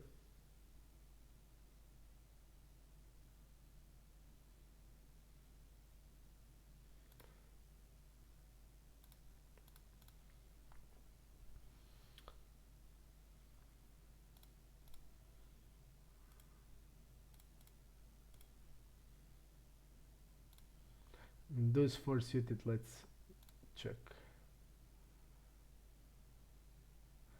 Does anybody know how the Philadelphia against Miami went?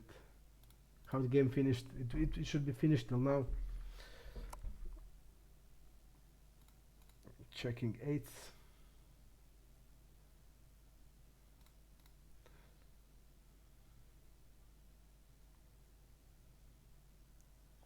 I think he would generally stab always a king, so I think 1/3 has sense. 8, 10. we're gonna mainly call. King 10. He called with the queen 7. Okay. He called with the queen 7. He's opening only 25% and he used most of the time that big size.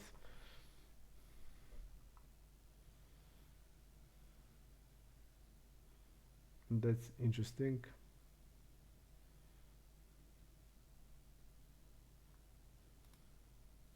I'm gonna go 1/4 against him. 1/4.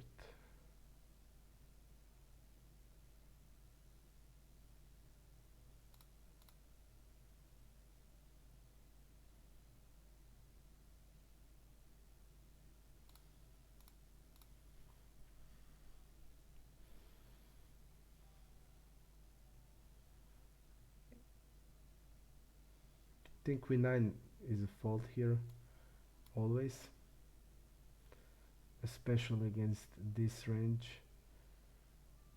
I think I'm gonna go with the pot now, or we can go slide. I think pot is okay.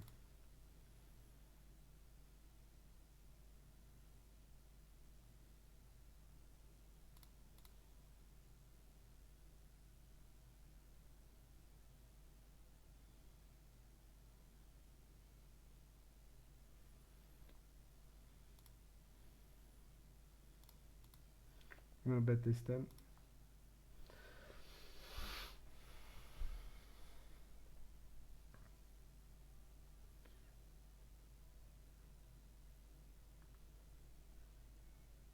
It feels that Jack is a lot tighter than usual.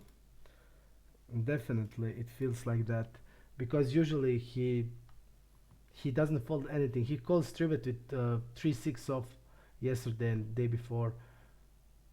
I feels that he's a lot tighter.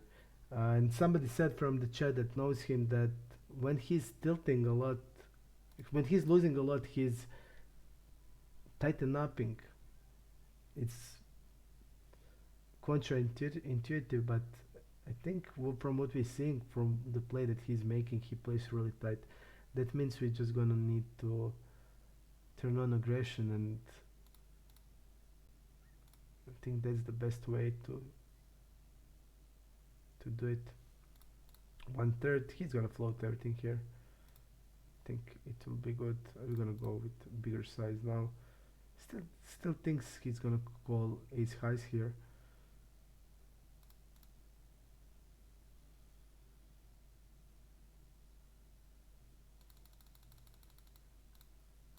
We're gonna do like this.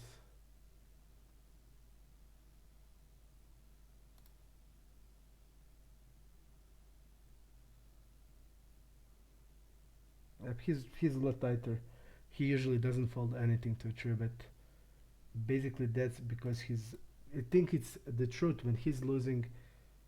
That's a really important piece of information. This middling board, a lot of pairs he's gonna have.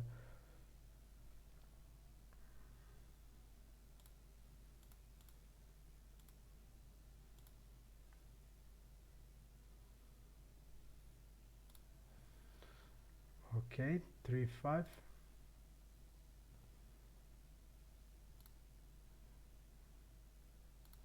Again, bet turn.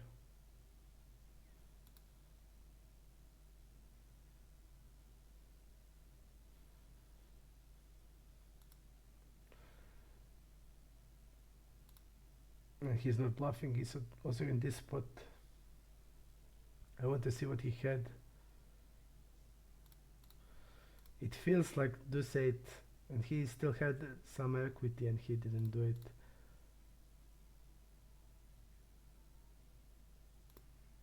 I'll go like this.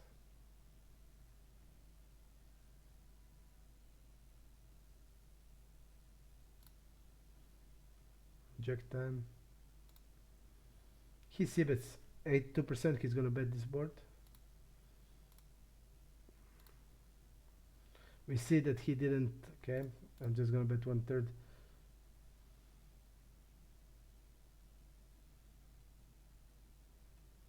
and I didn't ever see a bluff raise from him, which is also important to know. He didn't do ever that. So we're just gonna use a lot of that. First donk I think he made. He always plays careful on the flush. I'm gonna go the 1/3. Yes, we're just gonna bet now. We have a lot of ace-x hands that's gonna float. I'm gonna bet. He has flush. And he didn't raise it. That's interesting. But I think clear bluff. Yes, definitely. That we just need to turn on the aggression, nothing else. I mean, we are doing that, but we are just getting into the good hands. Important is what he's gonna do on that medium strength hands.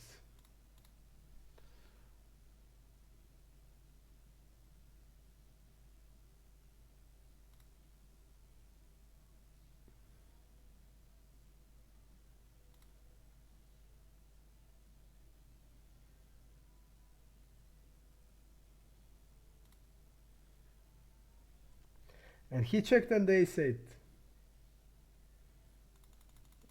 Against him, I'm 3-betting polarized. Look at his fault versus 3-bet. Just gonna keep 3-bet polarized. Okay. You see, he's not really betting thin. That's also we need to take into consideration. Overbet.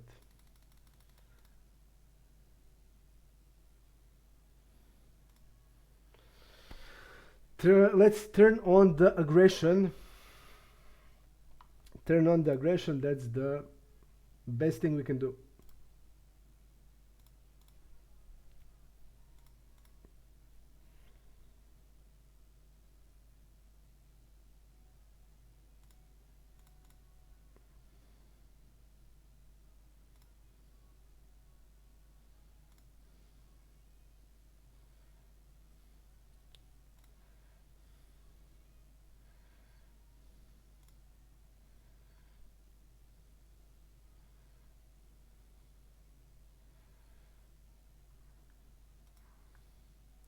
Check, check, fold. From what I remember, he doesn't fold that line also. After call, turn up the position, you see he's not also folding against 10% fold.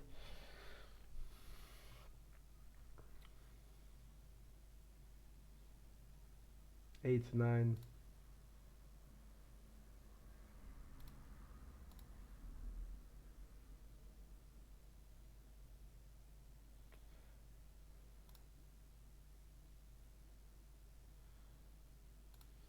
See, but then fold to check raise, we don't know. But you see he's double barreling range.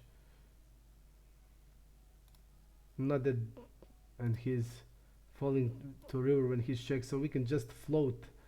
We don't need to make pot big in this situation.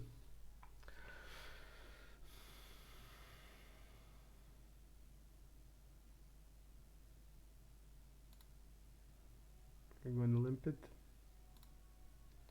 We just can't get anything.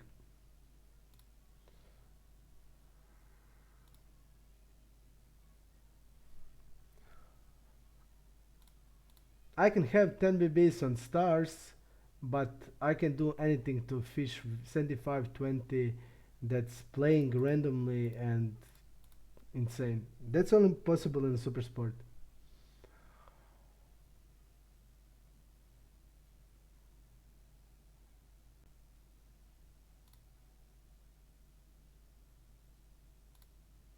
And still I have to play. When I saw just that 5 tables, I was just crazy. Then we get top set in a 4-bet pot. Six things.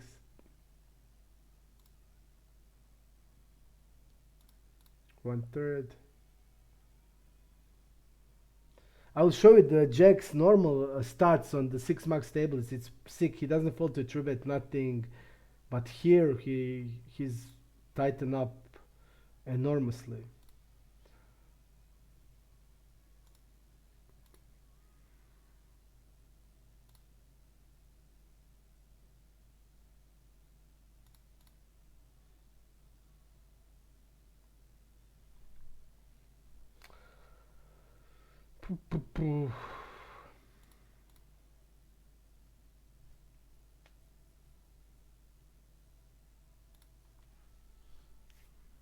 And his also 3-bet stats are quite lower than this. Even this is pretty low for the heads-up games. I'll just go with the 3-bet now. He's falling to 6-7%.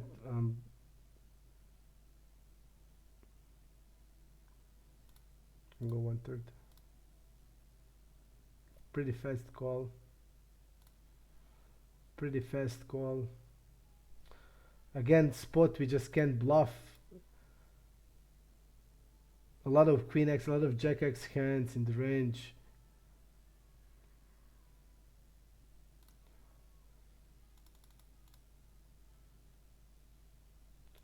Pretty bad runouts. He folds 67%. I just had to then do with this hand to turn into the more polarized situation, and suddenly he calls.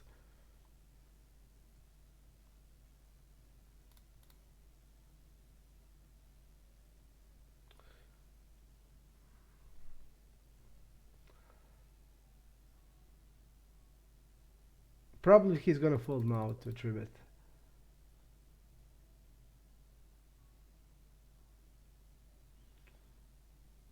We can go 1/3 or check. We're gonna check a lot on these low boards. 1/3.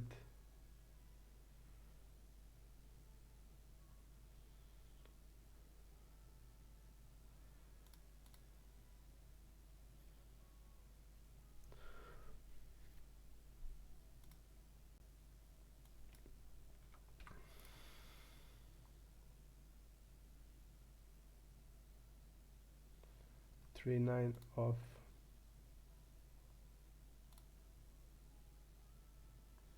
I'll go smaller size.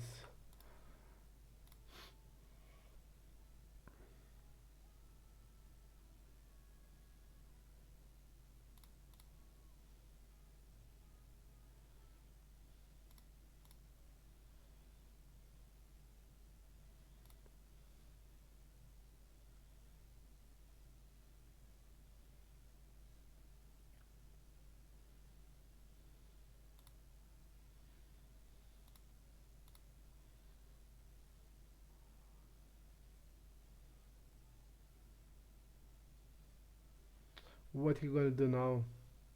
Against this size, I'm just gonna call. Yes, I see. But he also bluffs with the smaller sizes, what I notice.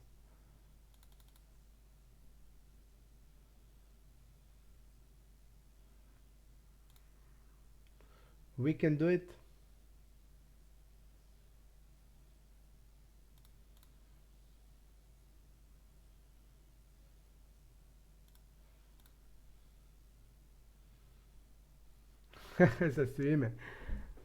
We will try.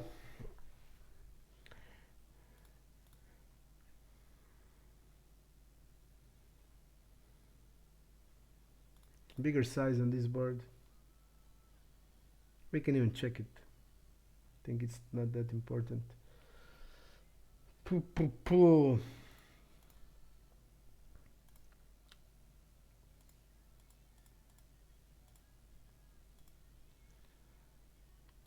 He's now 5xing, okay.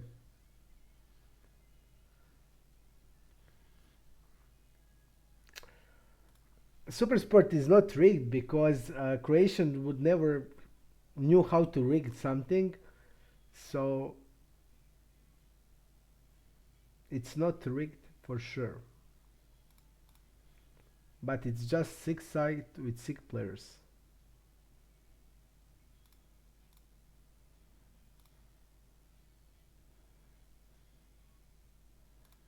One third, one third.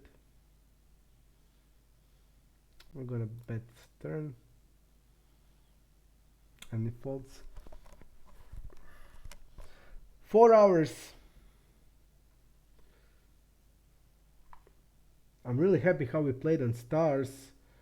We did crush them today, but pretty sick on the super sport. Maybe I made that misplay against this was this was call against 20%, but against, you see, we don't even see one showdown. We see ace 10 off in the call range.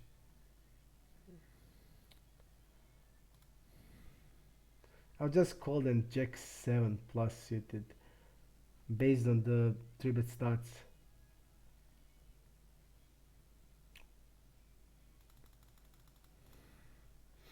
Let's go 280.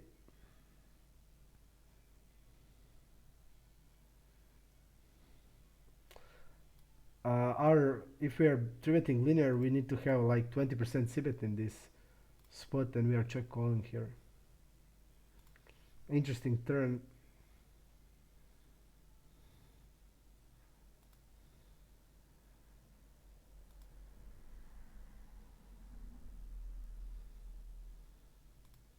I want to see what he had. Donk on the river I don't like. He had deuces.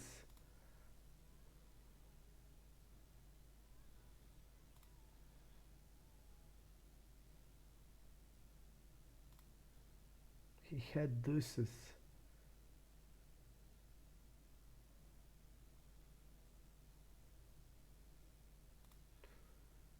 He donked here with the draw. Flush draw deuce 9.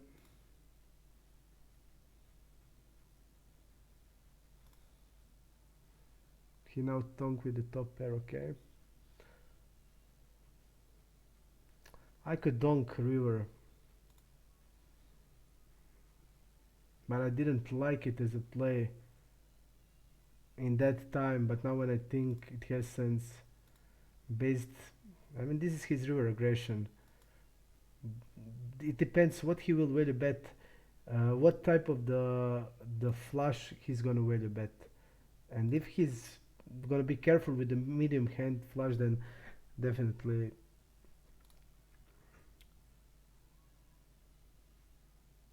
he's still tight. I should just jam the river. Don't jam the river.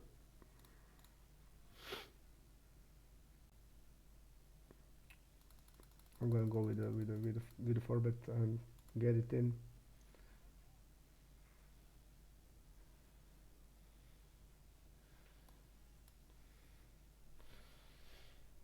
Let's go 1/4.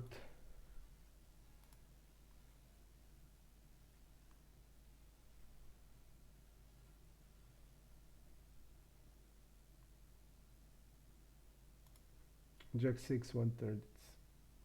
It's call.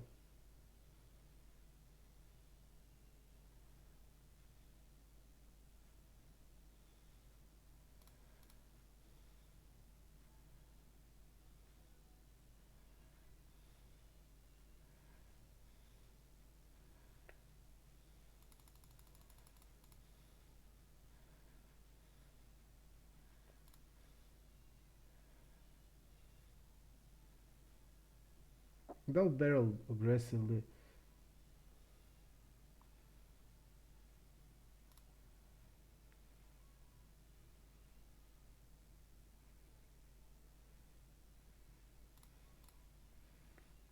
I think it's okay play.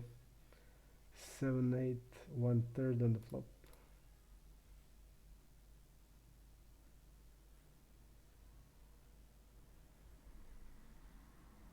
We're gonna check. We can just go to 3 streets, so we need to decide which street, and we are of course bluff catching. His step is bluff heavy, a lot bluff heavy. He's not betting jack x, he's not betting even king x, so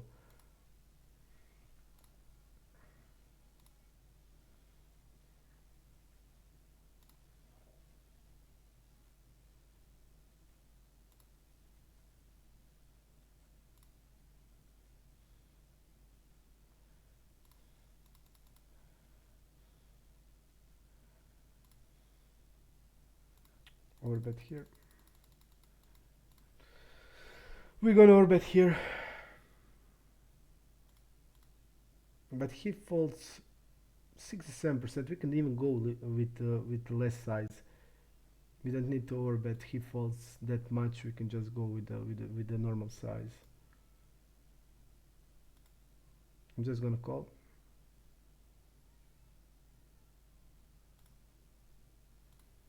Bet big.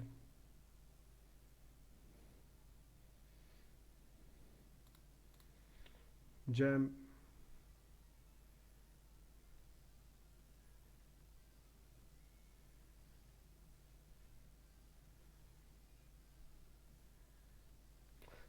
He's now folding everything. He probably folded their hand like jacks.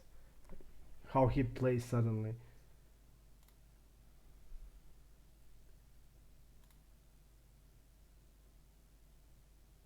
He monstrously fold on the river.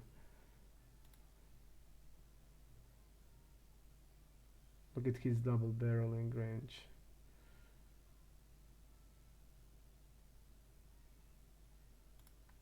I'm gonna fold it. What can he fold?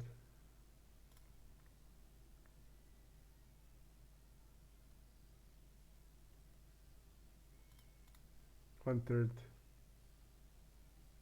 He just more he loses, he plays more more tightly. It seems like that.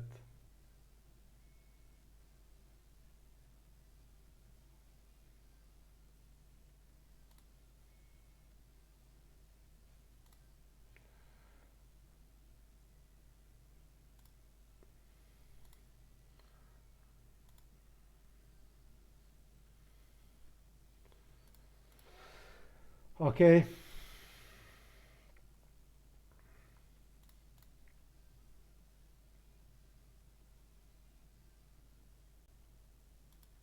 We can double barrel also, I think. What he now check? I really want to see. If I see an ace, but no, he probably has 8x, right? What can he else have than 8x? Let's see what he had. I want to just wait to see it. He had Jack 9, okay. So he floated Jack 9, then he did, okay, it has sense and it's good call, Jack 9 there.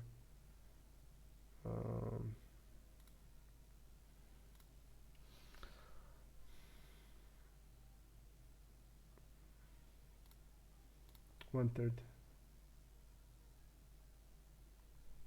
Sick. I'll just show you his stats on 6 max. There are 6 stats and now he folds like on.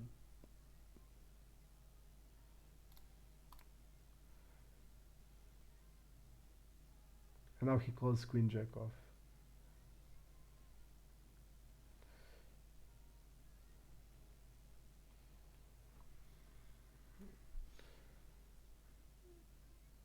He left.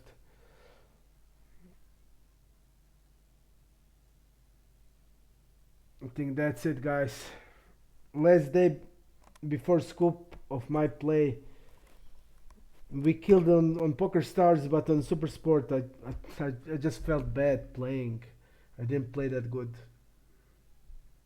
I didn't play that good. I want to see how the Philadelphia went.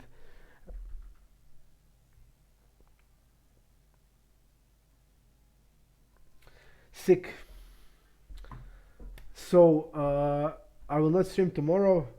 I will play. Scoop started Sunday. I'm gonna rest tomorrow then, and I see you in the scoop. Follow me, guys, on the scoop. Like I said, I will make givings of my winnings 10 to 15% to the guys that are with me on the stream, active and cheering and stuff like that. It was pretty fun stream because first 3 hours, a lot of crazy hands, a lot of bluffs. That I want to show mission accomplished, that bluff we made, to see what he thinks about it on the Poker Stars. I want to see. Just say, give me your opinion. Do you like it or not? Mission accomplished. This is for you. Just tell me what you think about it. You'll probably hate it, but I think it's good. I felt it's okay. Okay, uh, we're against Dick Kirk. Dick Kirk. I called on the button and he checks. His c betting out of position is pretty high, 47%, and he does it with the top of his range. So when he checks and folds 53%, I would say he divided his range on the top of the range and the middle of the range, and then that's the reason why I bet big. I mean, we need to bet stuff like that occasionally. He called and the ace come there and I'd go with an overbet. I know everybody will say no, don't do it on ace, but look at this. Check folds 53%. His check calling range is like medium strength range. We know that medium strength range. We are uncapped and I overbet and look at his fold versus overbet. He's folding 86% out of position. He's calling overbets with that hand, of course, on the turn. But look at this river fold, 85 in position, 86, and he calls, and I'm pretty sure he has ace x, and I know he's betting ace jack, he's betting ace queen, ace king, probably even ace 10. So he's stuck with the lower ace x, and I decided to jam. And he was thinking until like 5 seconds, and he decided to call. What do you think about the plays? Okay, that's it. That was really also fun hand. What was this? And what do you think about this? Uh, we go with the check raise here and he goes decide to jam. What do you think about his play? And I think it's terrible. I think his play is terrible.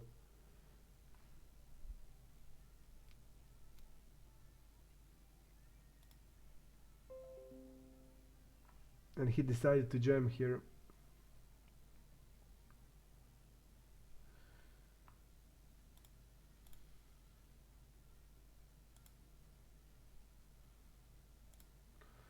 We got disconnected. I think it's okay now. Yes, it's okay. It's okay now. So just tell me what you think about this hand also. Uh, so we call the 4-bit with kings. We only have call range in this spot. We don't have 5-bit range. I decided to check raise because I'm uncapped. I also have kings, aces. He's gonna bet all range on this board, and I'm just gonna check raise it, and he decides to jam. What do you think about his play, and what do you think about my play? I mean, we are always calling, but what do you think about his play? I think it's pretty bad because if he's doing with aces, he's doing also with queens, jacks, tens, and then when he calls here a check raise, he's basically capped to a ace high. I think pretty bad play. Okay, guys, just go be on the forums 2+2 and Croatian forum. I will let you know when we are next on the stream. The scoop is starting and we're going to try to play best we can. See you on the scoop.